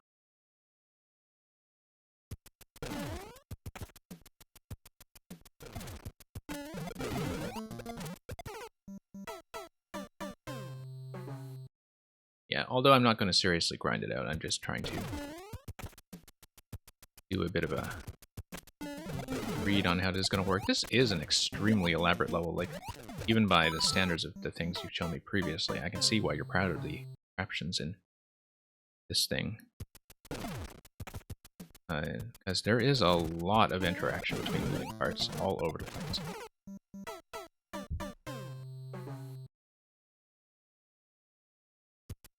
Like, from a maker perspective, this is something that, you know, feels like it took quite the effort to put together.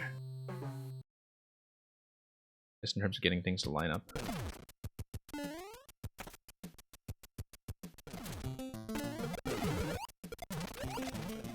And not so much in terms of lining up, but just to get things to interact properly and be tested to feel decently comfortable.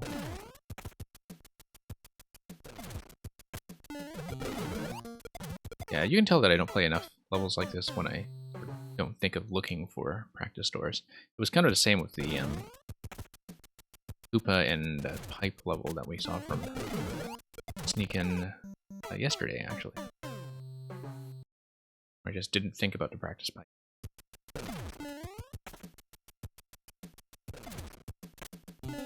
Third rendition already, yeah.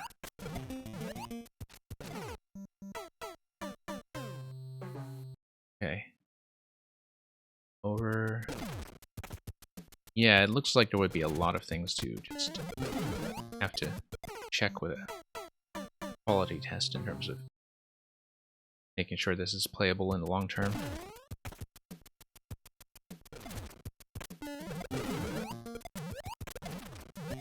No, I keep overshooting that. Okay, it'll be bounce, bounce, and then over to pokey. And it's a long level. Like, I actually think that the kind of 0.2 to 0.3 range that you have in this level feels high. In some ways. This actually feels harder than that. But yeah, when you get down to that scale of difficulty, though, I think my personal estimates start to fall off a little bit. And it is partly affected by the length of the level as well. Like, it's more that, like, I would have expected the length of this level to just suppress the clear rate quite a bit. Okay, no, I just needed to react to the shell grab there. I was reading it for the first time, and so I didn't quite see it. I also didn't quite understand what was going to lower the pokey for me in order to get across time. Yeah, rated way too low in Team Shell, I can definitely see that. Right, because you were saying it was like a 2.5 or something? Right? I don't really know what the ratings are, but I feel like I've definitely beaten other stuff that is sort of in the 2.5 or 3 range.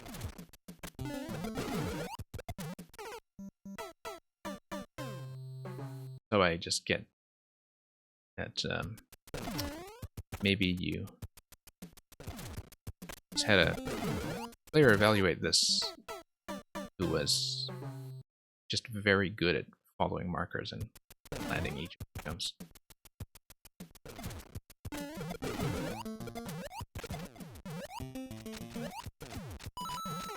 Yeah. Okay, I'm going to look at the main zone once more. Oh, I see. Spike ball is going to be the thing that lowers the center column there.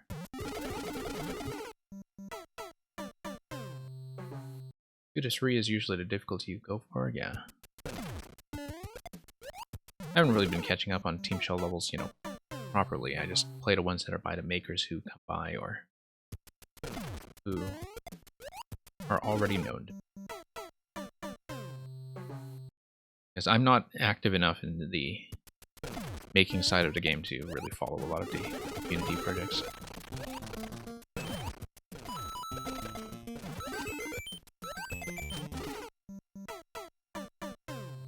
Most of them are quite a bit easier than this, yeah. Well, in the 2 to 3 range, yeah. From what I've played, and I don't really know a lot of the Team Shell ratings for sure, but like from other levels that I've played that are rated for Team Shell, this feels definitely on the tough side for me, but I mean, a big part of it is length, and also just the fact that, you know, I kind of have to be alert over a very constant period of motion. And I like long levels. Like, I really do appreciate, you know, large-scale setups like this. Like, I think again, from a maker perspective, in terms of thinking about how you put this together in the editor, is very satisfying to just to look at and think about, right? In terms of how the setups are built and how the spike ball is going to carve that path. Oh, hey, Progan. Yeah, Progan, we had a couple of their levels kind of marked out as potential backlog material, but honestly, today I'm just running way too late to do them. I will have to do them either as submissions from you or in the backlog next week. Because this will be the last thing I do today. But thank you for dropping by anyway. It's always good to see you here. Still have a pretty big pile of puzzles to get through in their profile.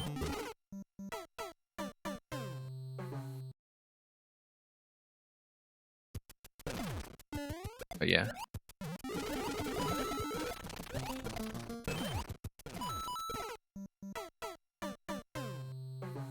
Yeah, it's alright. It's I always appreciate it when people just come by to watch for a bit. It's nice to know that the stream has some value to people other than just waiting to be played, right? That there is actually something to the player to commentary that is worthwhile. I mean, you've probably seen me play this level tons of times because I've been grinding at it almost every stream. But yeah, didn't really make new progress with it today, but the sort of average attempt has improved. And so that's important. But yeah, we actually mostly had a puzzle-oriented stream today. Like, I played a decent amount of puzzle levels. Including some by makers that I either hadn't looked at for a long time or just hadn't really explored much of it at all. And so I got to see a couple of different puzzle styles. A lot of interactions that were interesting.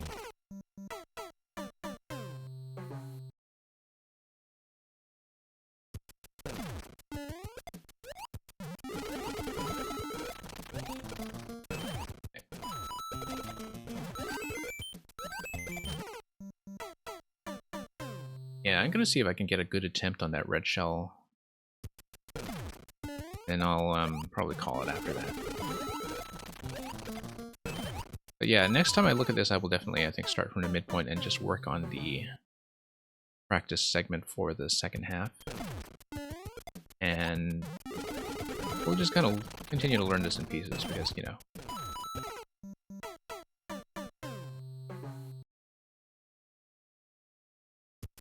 Yeah, Merlin, definitely appreciate the company on our end as well.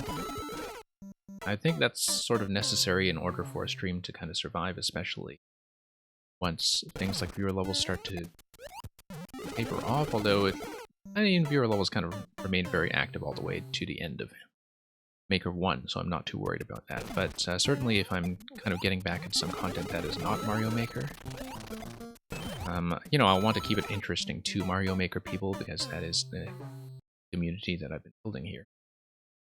But, I definitely want to go back and do some like research trips to other platformers and other indie games in a way that will probably be interesting from a Mario Maker perspective. Like, before the patch dropped in April, I was very early into Tokitori 2, which is basically one giant puzzle level. Like, the whole game is pretty much a big puzzle level. Like a side-scroller puzzle level. And I was going to kind of wrap that up because it's not, you know, really gigantic or anything. It is still kind of an indie scale adventure, but I feel like I'll have to go back to it and just relearn the mechanics because I was so distracted by just doing Mario Maker 100% of the time. But basically, at this point, I have enough puzzle people who come to the stream that I think going back to Tokitori might actually be interesting. Just from a, you know, puzzle level perspective. And yeah, you kind of have a coding day and you're bug fixing, yeah. I'm kind of not surprised to see like so many people from a coding background here. And it may just be because this is such a sort of design-oriented stream at times that, you know, we're constantly talking about like editor stuff and bug fixing and finding soft locks and so on. That it sort of makes sense that that's the kind of maker that would stick around, that we have a lot of programmers. But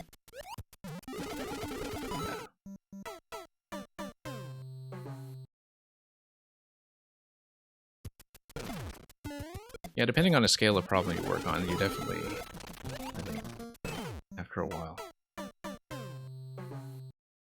develop a bit of PTSD from, you know, segmentation faults and other bugs that don't seem to tell you anything and just take forever to track down in terms of what kind of memory management error you committed this time.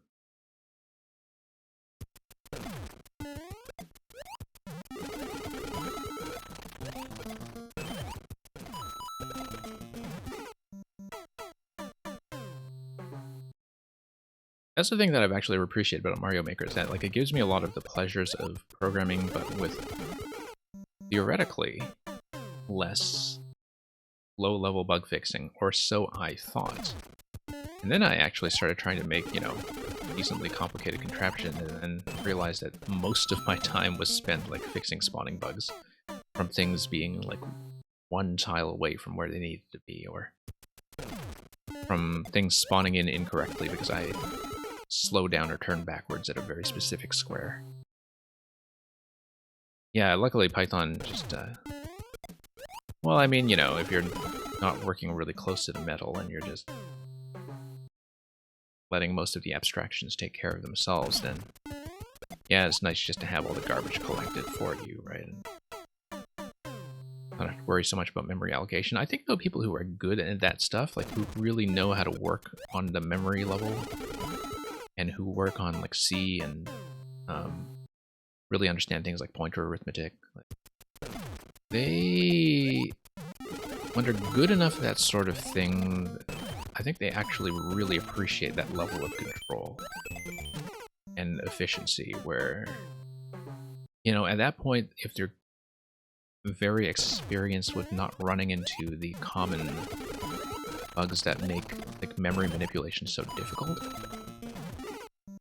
then it's kind of like running Linux on a desktop instead of Windows, on a different scale, of course, where like the hard stuff pays off for certain people, because learning how to do the hard stuff gives them a much more granular sense of power over what is going on.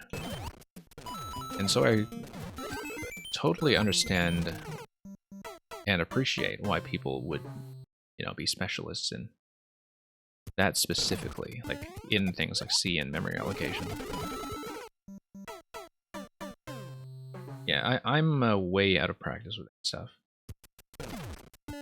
So I honestly don't remember a lot of the problems I had with doing that, except that it was very difficult because it's been such a long time since I did any serious work in C.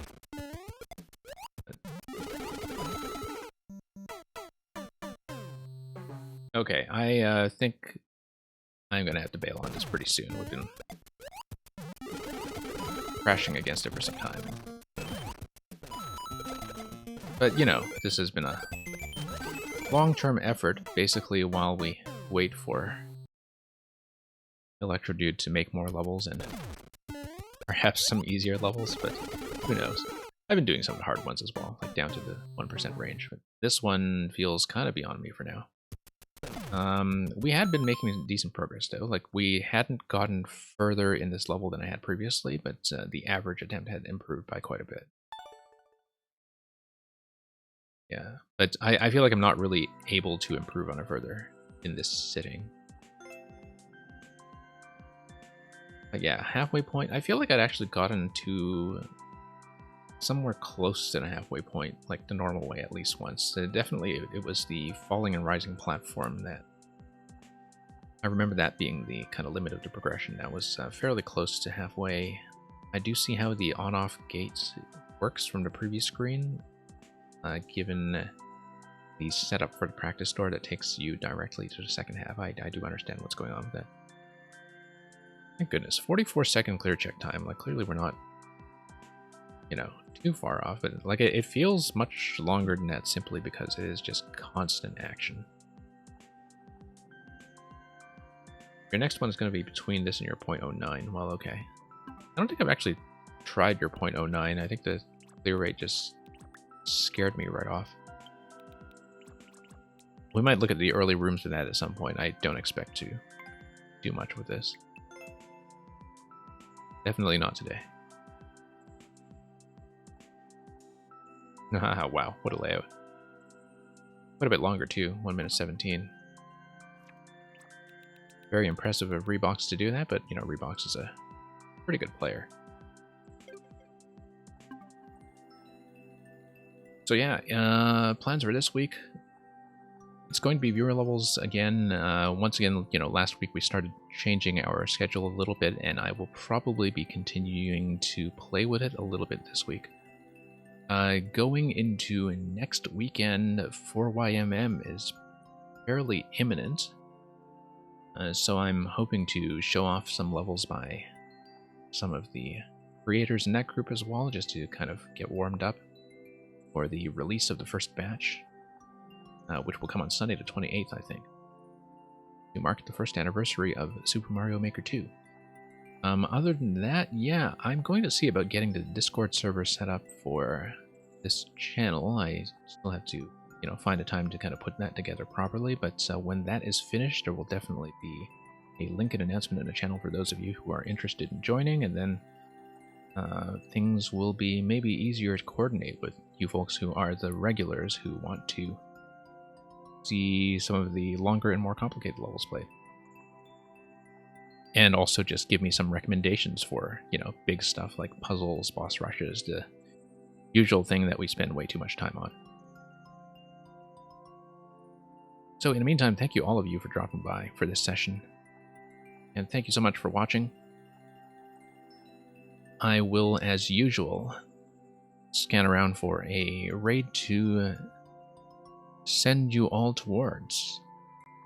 And yeah, I'll just take a minute to look at that list, but in the meantime, that is all from me. All of you have a very good Sunday.